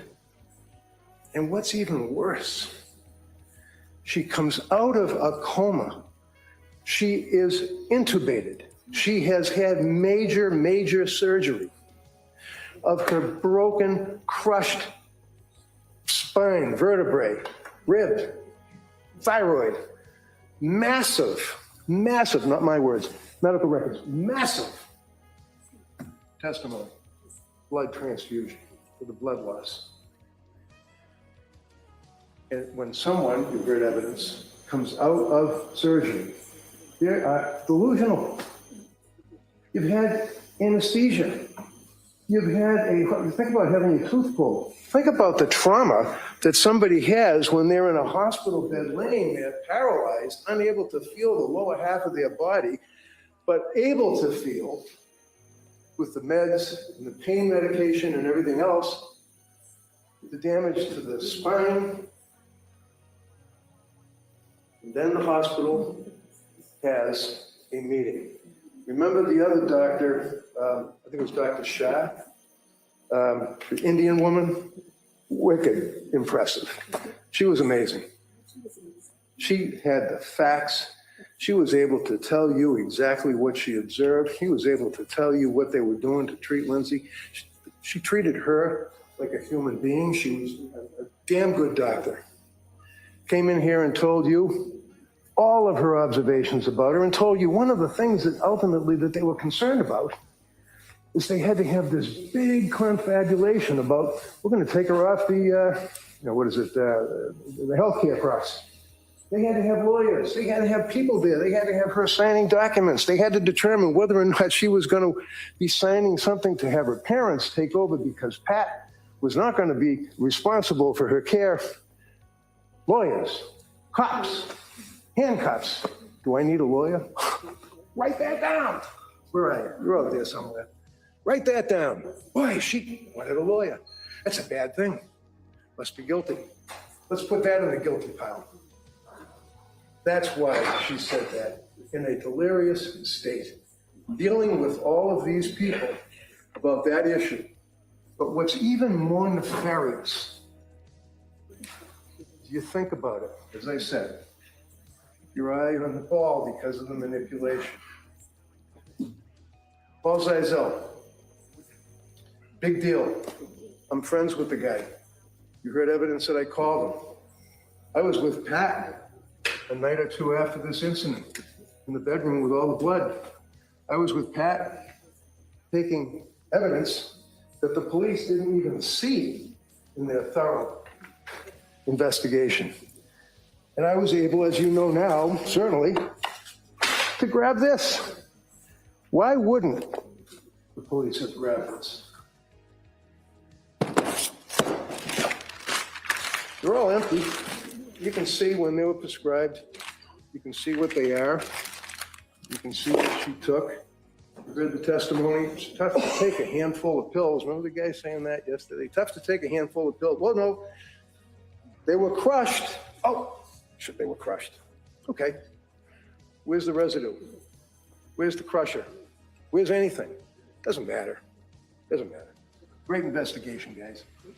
So you have a situation where they leave this behind. They don't even look at it. One of them, and again, your memory number, one of them testifies, well, they might have looked at it and saw it and just didn't seize it. Seriously? They go down to the kitchen, they seized every pill bottle that was in the cabinet, along with the books. And speaking of books, one of the things that they found, smoking gun. Good moms have scary thoughts. Hallelujah. Put that in the guilty pile. We're going to put this in a plastic bag. We're going to show it to a jury so they know that this young lady had scary thoughts. Turns out that Jolada gave it to her. So you have this evidence. You have evidence of sleep aids. You have evidence in the bag. Because obviously this stuff was just thrown in there. It wasn't in a bag when I saw it inside this thing here, and we seized it. And we held it for 3.5 years. Anybody care about it? No. You had evidence that police knew that I had it. They could have it, they could look at it, they could analyze it, do whatever they wanted. They didn't have to. This here, you heard evidence. This is a little wish jar that they bought on their honeymoon in Hawaii many years prior to even having kids. And when you look inside it, you see that there's all sorts of little folded up pieces of paper. Some of them are dated, some of them aren't. They go all the way back to 2017, 2018, 20. And they reference her wishes to have healthy kids, her wishes for her kids to be successful, her wishes to have a good birth. Second time around, hoping for a good birth, worrying about the child with the, what do you call it, I forget, where they rub the thing like. This woman lived for her kids until she had the pleasure running into Dr. Tufts of her 2 months experience. And after she ran into Dr. Tufts, it was not a wonderful life anymore. And what did Dr. Tufts do? And everybody laughs at me. I said the television. Okay, I know it's a telemedical thing on your telephone or on a Zoom. Take more pills. You have the medical records. You heard the testimony. You know her concerns. You know her fears. Does this seem like a young lady that didn't care and wanted to score more drugs off somebody? That's another repulsive allegation. I think the evidence is pretty clear. There's no basis for that at all. She was scared. September into October of 22, young, vibrant, hardworking, you've heard all this, not my words, witnesses' words, holding goals for herself. Hardworking nurse, hardworking mother, would take the kids to the Kingsbury Club. That's another thing. Sounds pretty snooty, doesn't it? Oh, they're at the Kingsbury Club. It's a swimming pool and a place where you can exercise. Watch the manipulation. Because now you've got a situation where you've got manipulation with the Kingsbury Club, you've got manipulation with these other items here, and you've also got manipulation of Paul Zeisel told Lindsay what to say. Say that you're hearing voices. Think about how ugly that is. Because you know, beyond a reasonable doubt, even though we don't have any proof, we have no burden.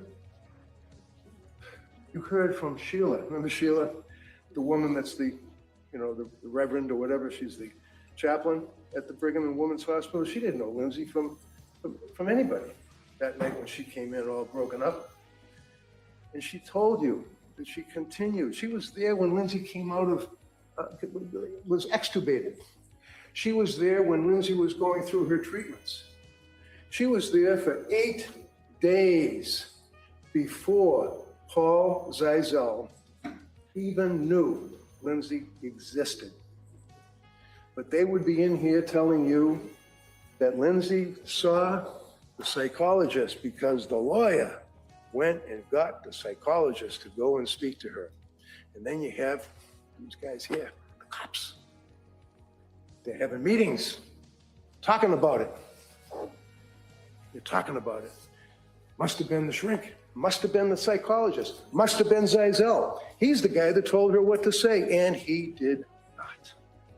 How can you ruin a man's reputation with the career that he has had and still has, thankfully, to put him in a position where he tells a broken young woman who is vilified by our society for killing her 3 children, that he goes in the hospital and tells her to say she heard voices. Disgusting.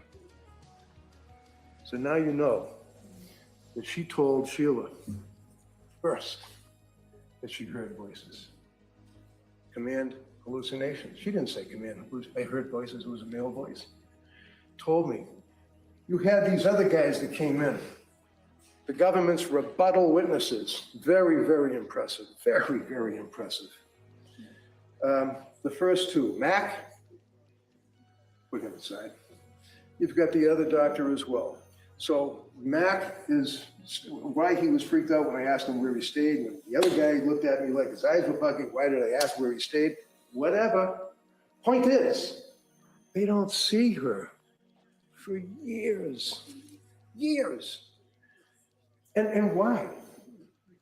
The other guy, Halburn, I think it was Halburn, he had to wait until maybe it was the last man, I forget. They had to process his payment from the DA's office through the school. Who cares? If you have an obligation to try and be objective, to try and even look as though you're competent and objective, why would you wait for so long? Why would you go with another guy? Why would you take this young lady and have her in a room and question her, one right after the other? Wouldn't you like to sit there and be questioned by Dr. Mack? Boy, that'd be an experience for 3 hours, 4 hours. And the other guy is going to pepper his questions at her as well between that period. And the next day, she can take tests and then go back at it again with Mack and with Halburn. And she was cooperative. She was pleasant. She was friendly. She answered the questions and she owned what she did. Right? She never ran from anything. She's gone through evaluation after evaluation after evaluation, recorded. You'll have the video to look at as they're questioning her, as she's sitting there in her wheelchair, hour after hour after hour, 3 years after this incident, but that's okay. They're busy. Paul Zeisel was there, literally, in Brigham and Women's, because I called him. Because I was asked to represent this young lady. You heard evidence. I saw her in the hospital. I saw her laying in the bed broken. I saw her laying in the bed practically dead. I reached out to Dr. Zeisel. I asked him, please, can you talk to this woman? Concerned, as he testified, for her mental well-being. What kind of demons, what kind of horror was in her mind as she lay there paralyzed and hurting and medicated, swollen, tubes, pops, chains. He went and talked to her. Big deal. I asked him to go. You judge the credibility of a person. Did Paul Zeisel have the ring of truth when he told you that he's there out of a humane feeling to try to help this young lady? And he's been by her side for 3.5 years. Same thing in Sheila. Why would Sheila, for all this time, visit with Lindsay as she testified at the Tewksbury Hospital? She's not getting paid. She's not a hired gun. She's not somebody that's coming in to say something at my request. She loves Lindsay. He's a good kid.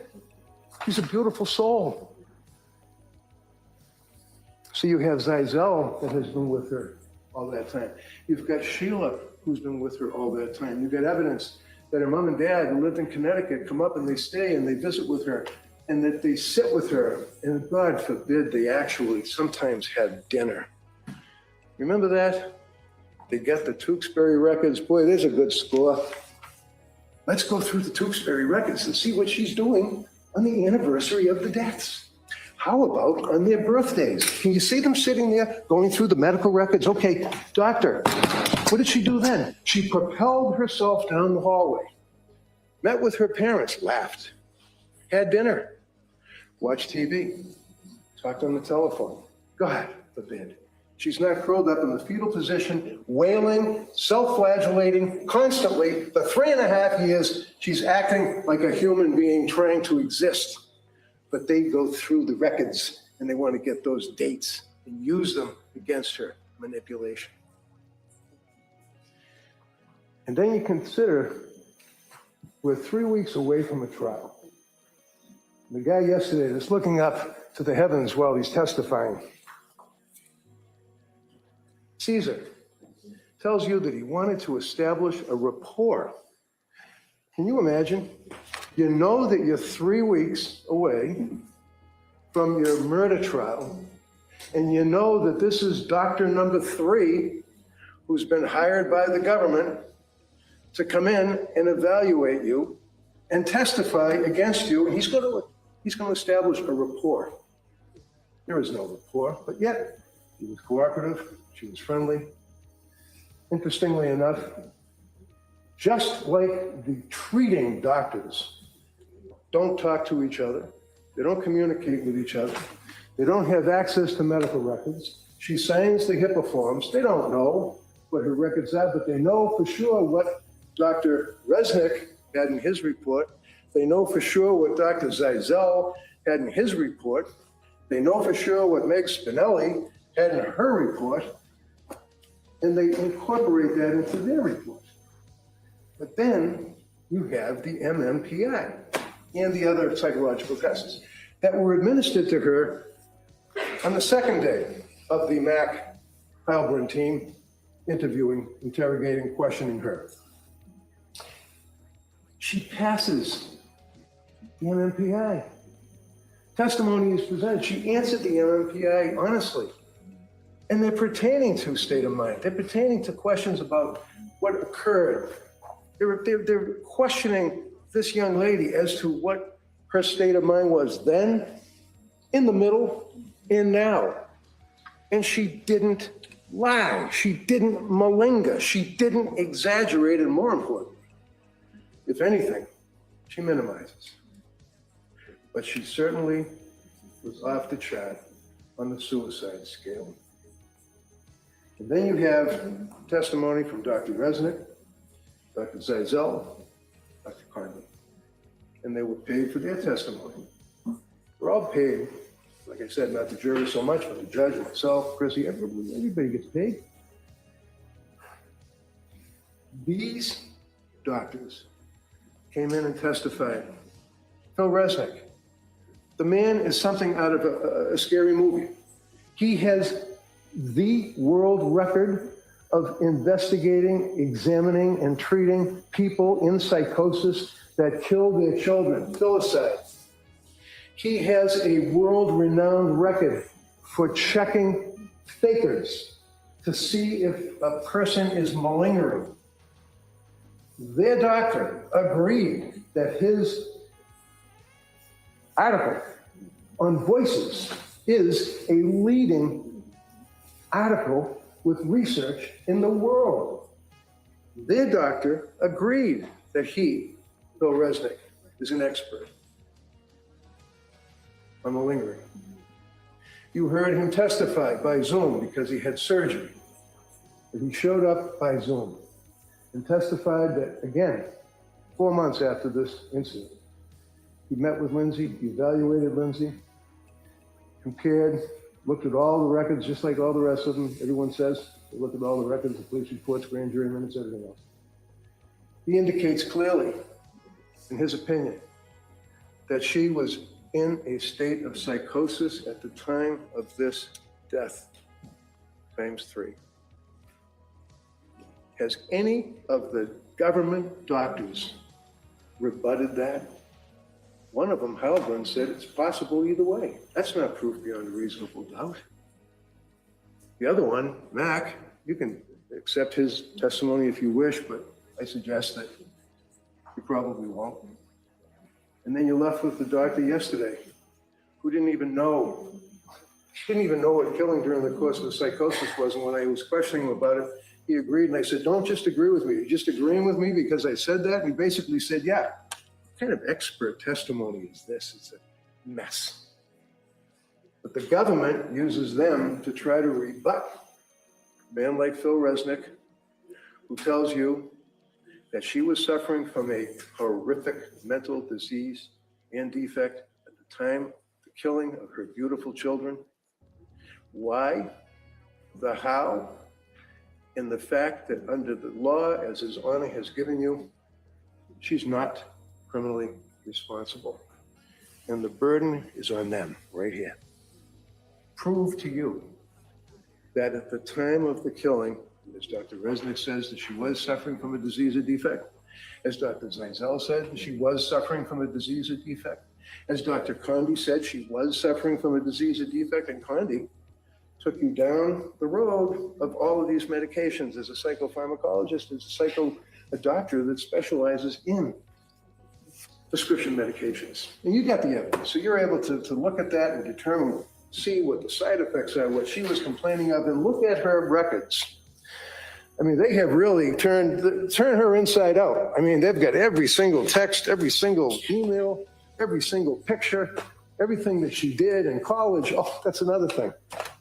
She lied, according to the guy yesterday that testified, she lied to Pat about being on Prozac. They were dating for 3 months.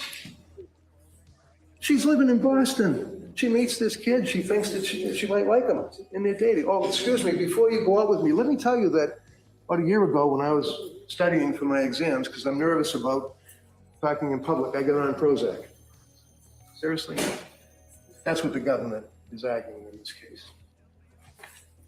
You're going to have this journal, which talks about her being, this is how controlling she was, manipulation. In the opening statement, you may recall that the district attorney said that she was a hard, charging, manipulating woman that was controlling, and everything in their life was controlled. And she ran it to the water, to the carrots, to the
All right. Hopefully this is working. Let me know.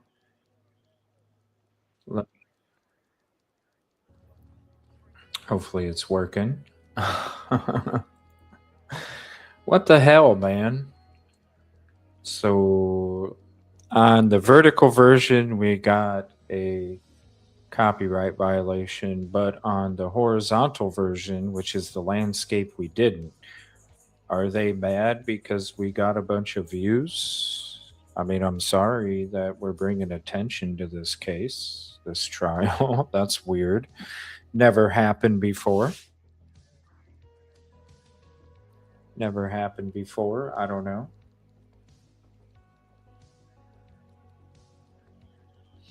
But what we can do is when it does come back, we will switch to Court TV's version because Court TV don't. I mean, why are we? Why are we copyright? Why are we copyright striking? I don't get it. I don't understand. I don't understand, but whatever. So we got to hear some of the defense's closing arguments, not all of them.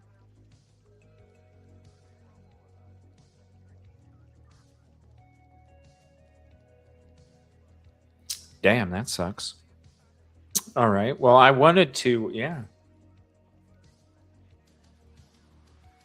It is crazy. I wanted to, it kind of sucks because it was like it was supposed to be informative, you know. I thought, why not check out the closing arguments again? I mean, we're waiting for the jury to come back with a verdict. They never came back from a verdict yet. We're about 12 minutes from them when they would typically come back for a break, so I've just been assuming this whole time that I've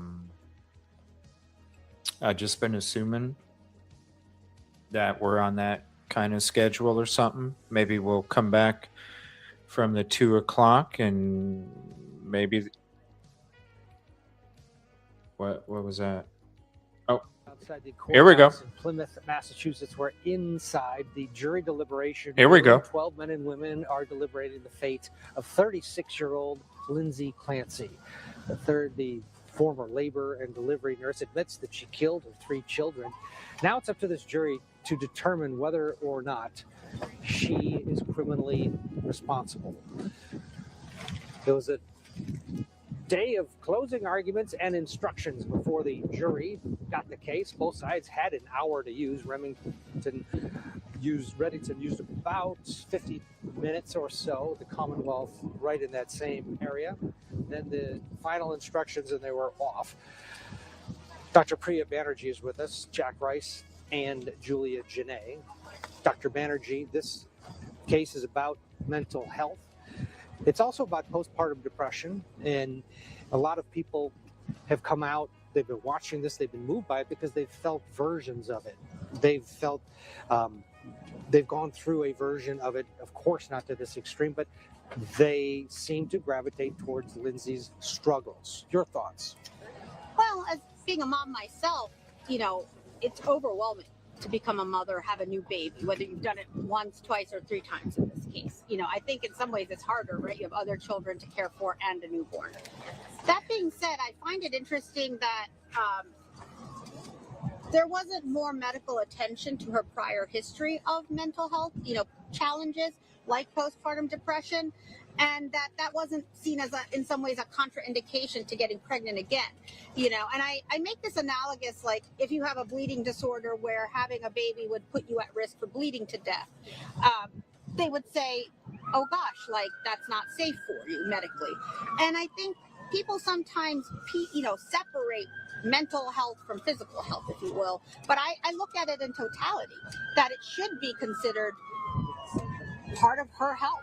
That's what really has impacted her and the family and led us to this. Yeah. Jack Rice, the reality, though, is that mental health has always been getting better, but in a separate category. And there seems to be an optimism with mental health that you don't have with a cancer diagnosis or a broken bone. You know what you're dealing with there. This is different, and that may have played a part here with the optimism that Lindsay thought she was going to get better. Patrick thought she was going to get better. The in-laws, her parents, she's struggling, yes, but things will be okay. That permeates, does it not, into the cycle? The warning signs were there, and nobody, including Lindsay, did anything to stop this.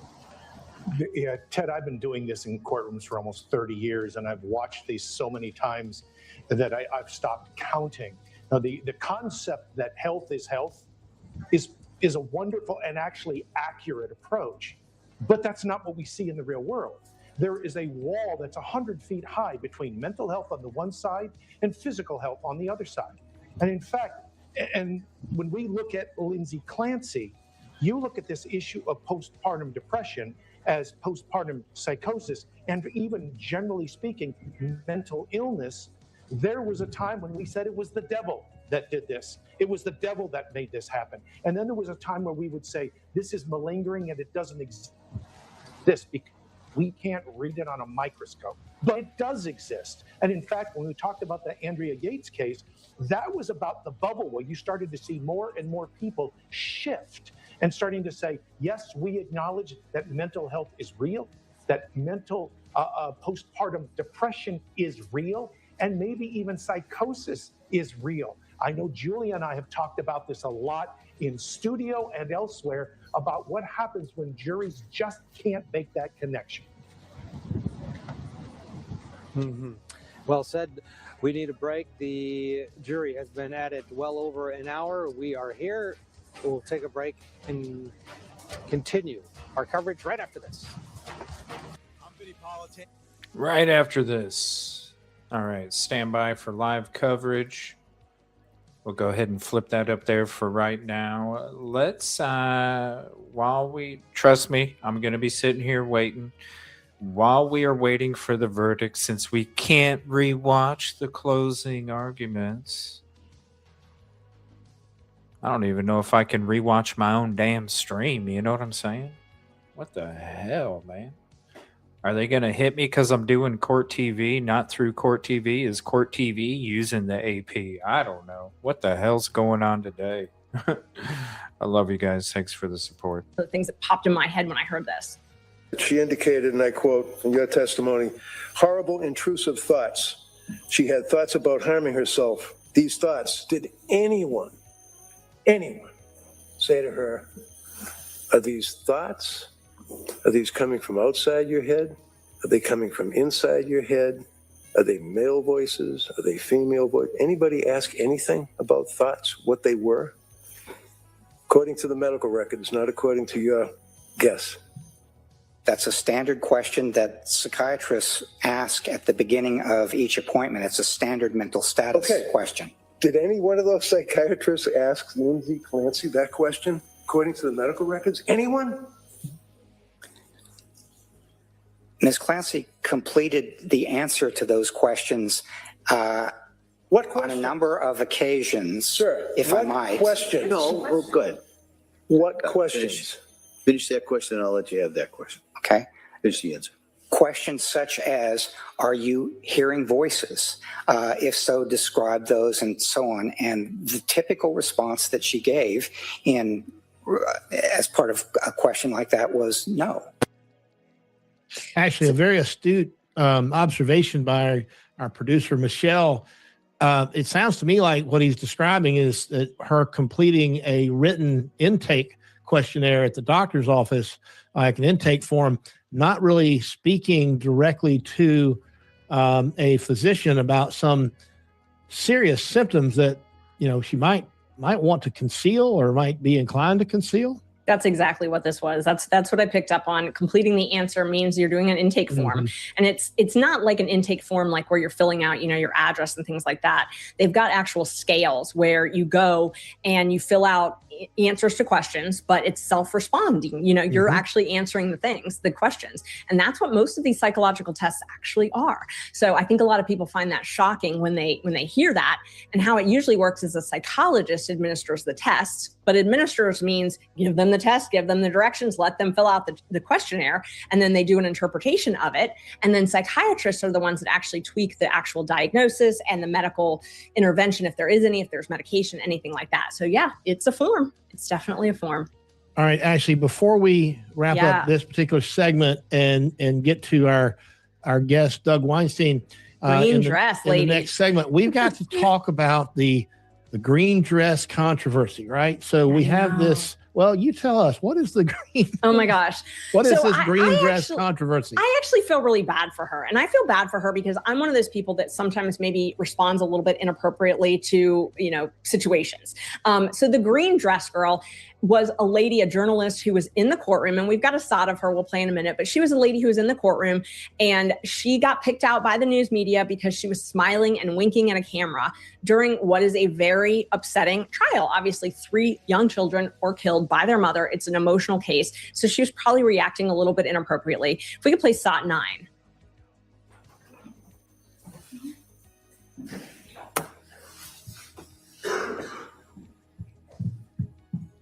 Court TV Live. I'm Ted Rowlands outside of the Plymouth County Courthouse in Plymouth, Massachusetts, where, as you can see on the deliberation clock, the jury in the Lindsay Clancy case has been out for almost an hour and 20 minutes. Not a long time considering the 5 weeks they have been together through the voir dire process, the selection process, and then the evidence, starting with the opening statements, that horrific 911 call, and the testimony from the experts.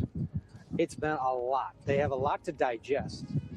and we've got all the time in the world. We're going to be with you until there is a verdict in this case. We've got you covered, not only here on Court TV Live, but also on the Court TV YouTube page and the Law and Crime YouTube page. We're glad to have you along with us. Our photographer, Rich, that's his camera inside the courtroom.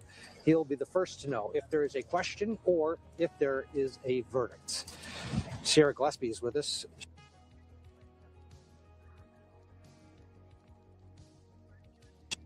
She is the host of the podcast Scandal, along with Jack Rice and Julia Janae. Julia is at the Court TV studios, Jack in Minnesota. Sierra, we've been talking about the mental health portion of this, and it's amazing how many people have come out of the woodwork. I met a woman out here today that drove from Indiana who has suffered from mental illness for a long period of time, and she's really drawn to Lindsay on the prescription side. You know, there's the postpartum, there's the bipolar, but hers was directly at the prescription meds that she says she has gone on and off of for years.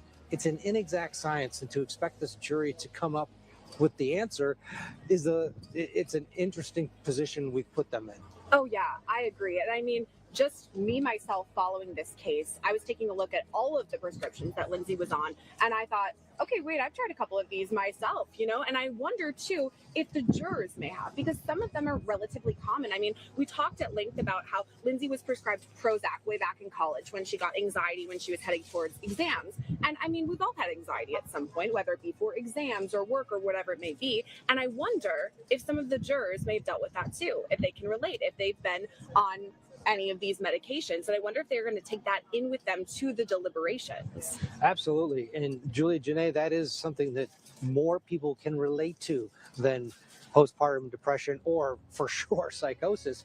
That medication prong of the defense is an arrow in their quiver, is it not? It's part of the full picture that they're using. Yeah, because I think it impacts so many people across the board, even if not to themselves personally, to someone in their family, someone they're close to. That's likely why the prosecution had to come out in their opening statement and tell this jury that this case is not a commentary on mental health. This is not a case about postpartum depression or the conversation around it, which I don't know that I agree with that. And clearly there are so many people who are watching this trial who don't agree, and they believe that this case is a litmus test. It is a question of mental health and how it is handled in this country.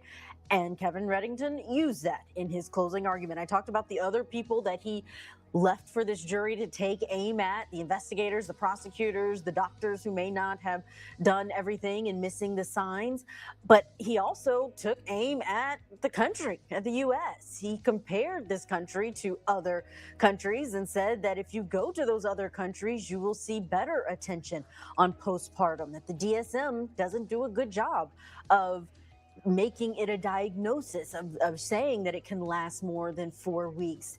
And it is a question that I think touches a lot of people. The length of maternity leave in this country, the access to mental health resources, and we heard that time and time again in Lindsay Clancy's case. So, Ted, I think the prosecution saying that it is not a conversation about that and it is not an indictment of that system, I think may be a bit misguided here.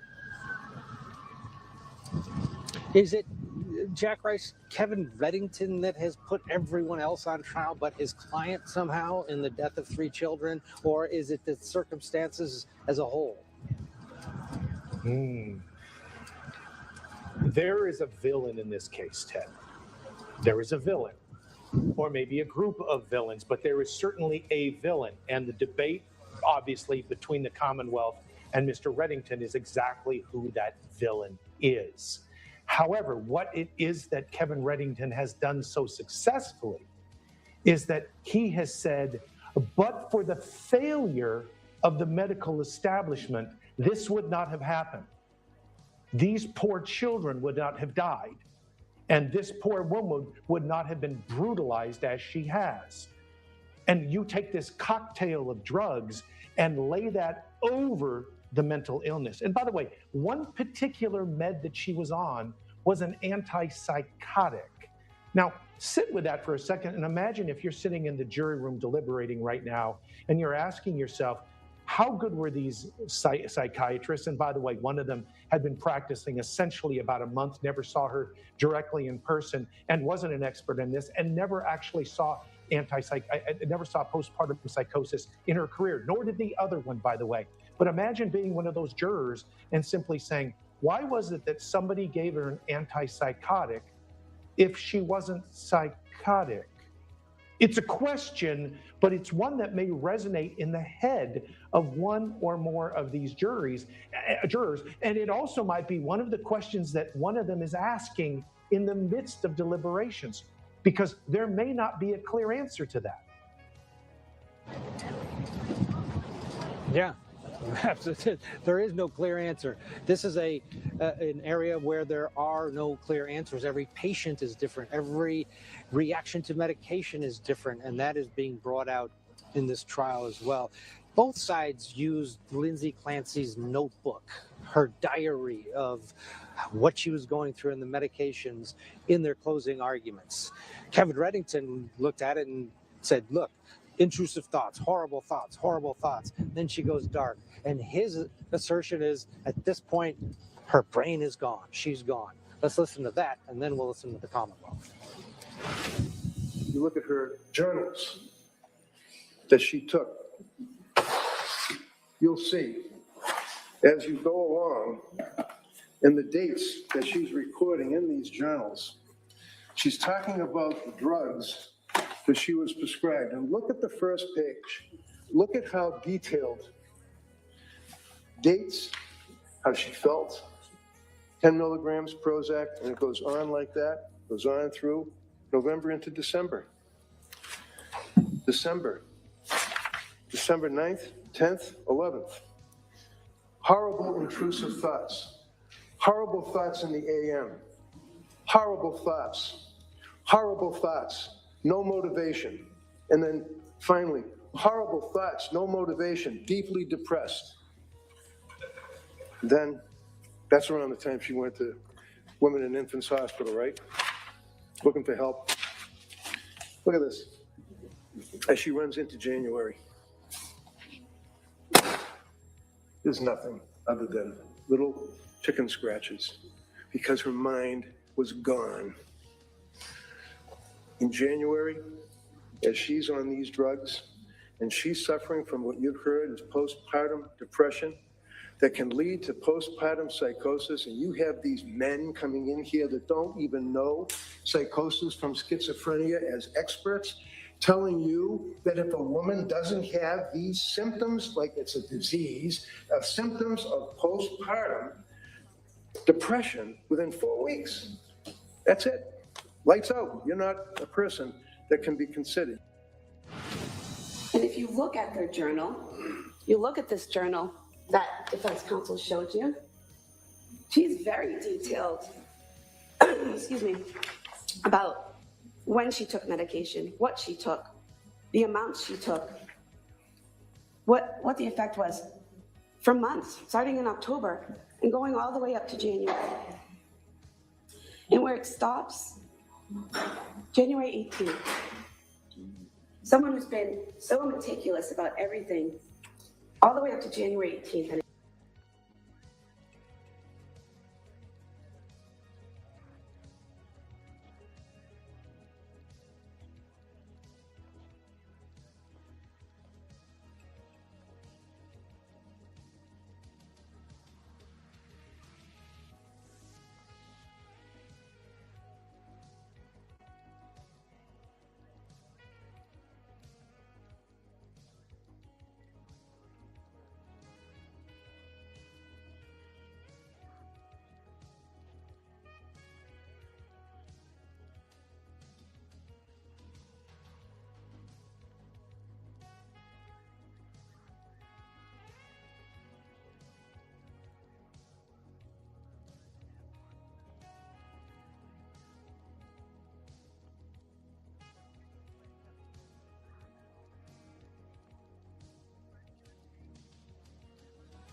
Wait to see if we're back up.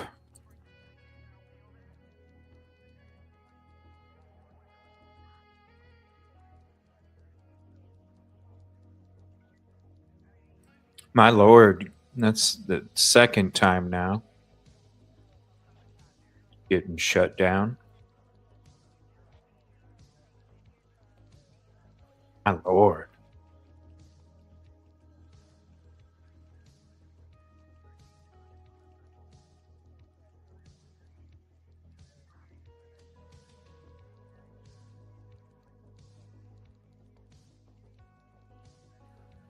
All right, that's the second time we got shut down. I'm waiting to find out if it was from Court TV.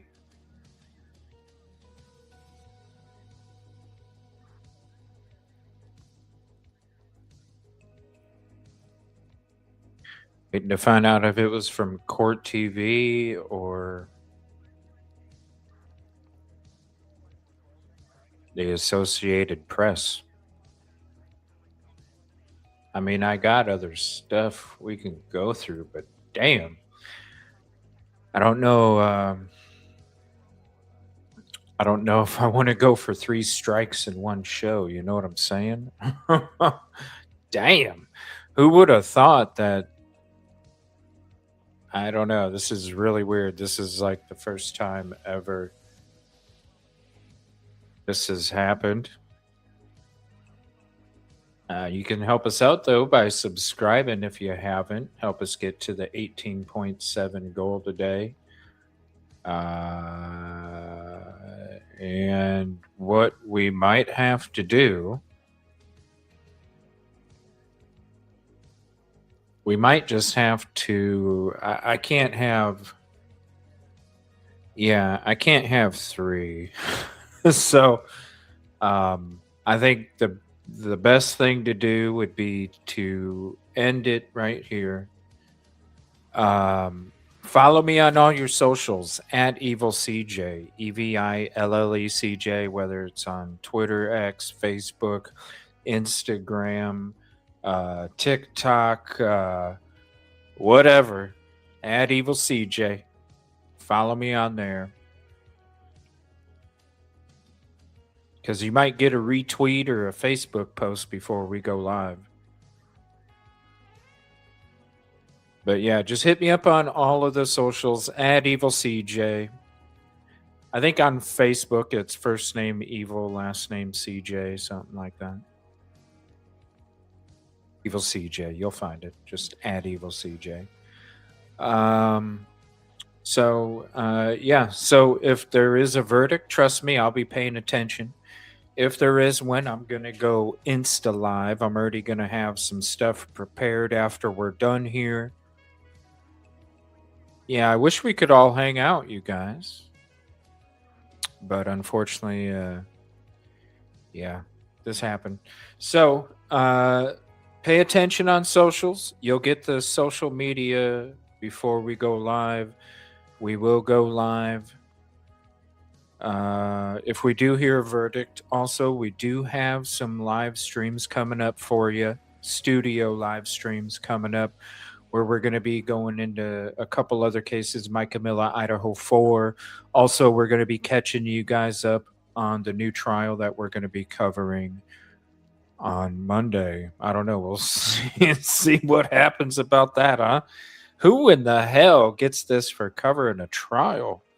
I'm sorry we were getting a bunch of views on the vertical. My bad.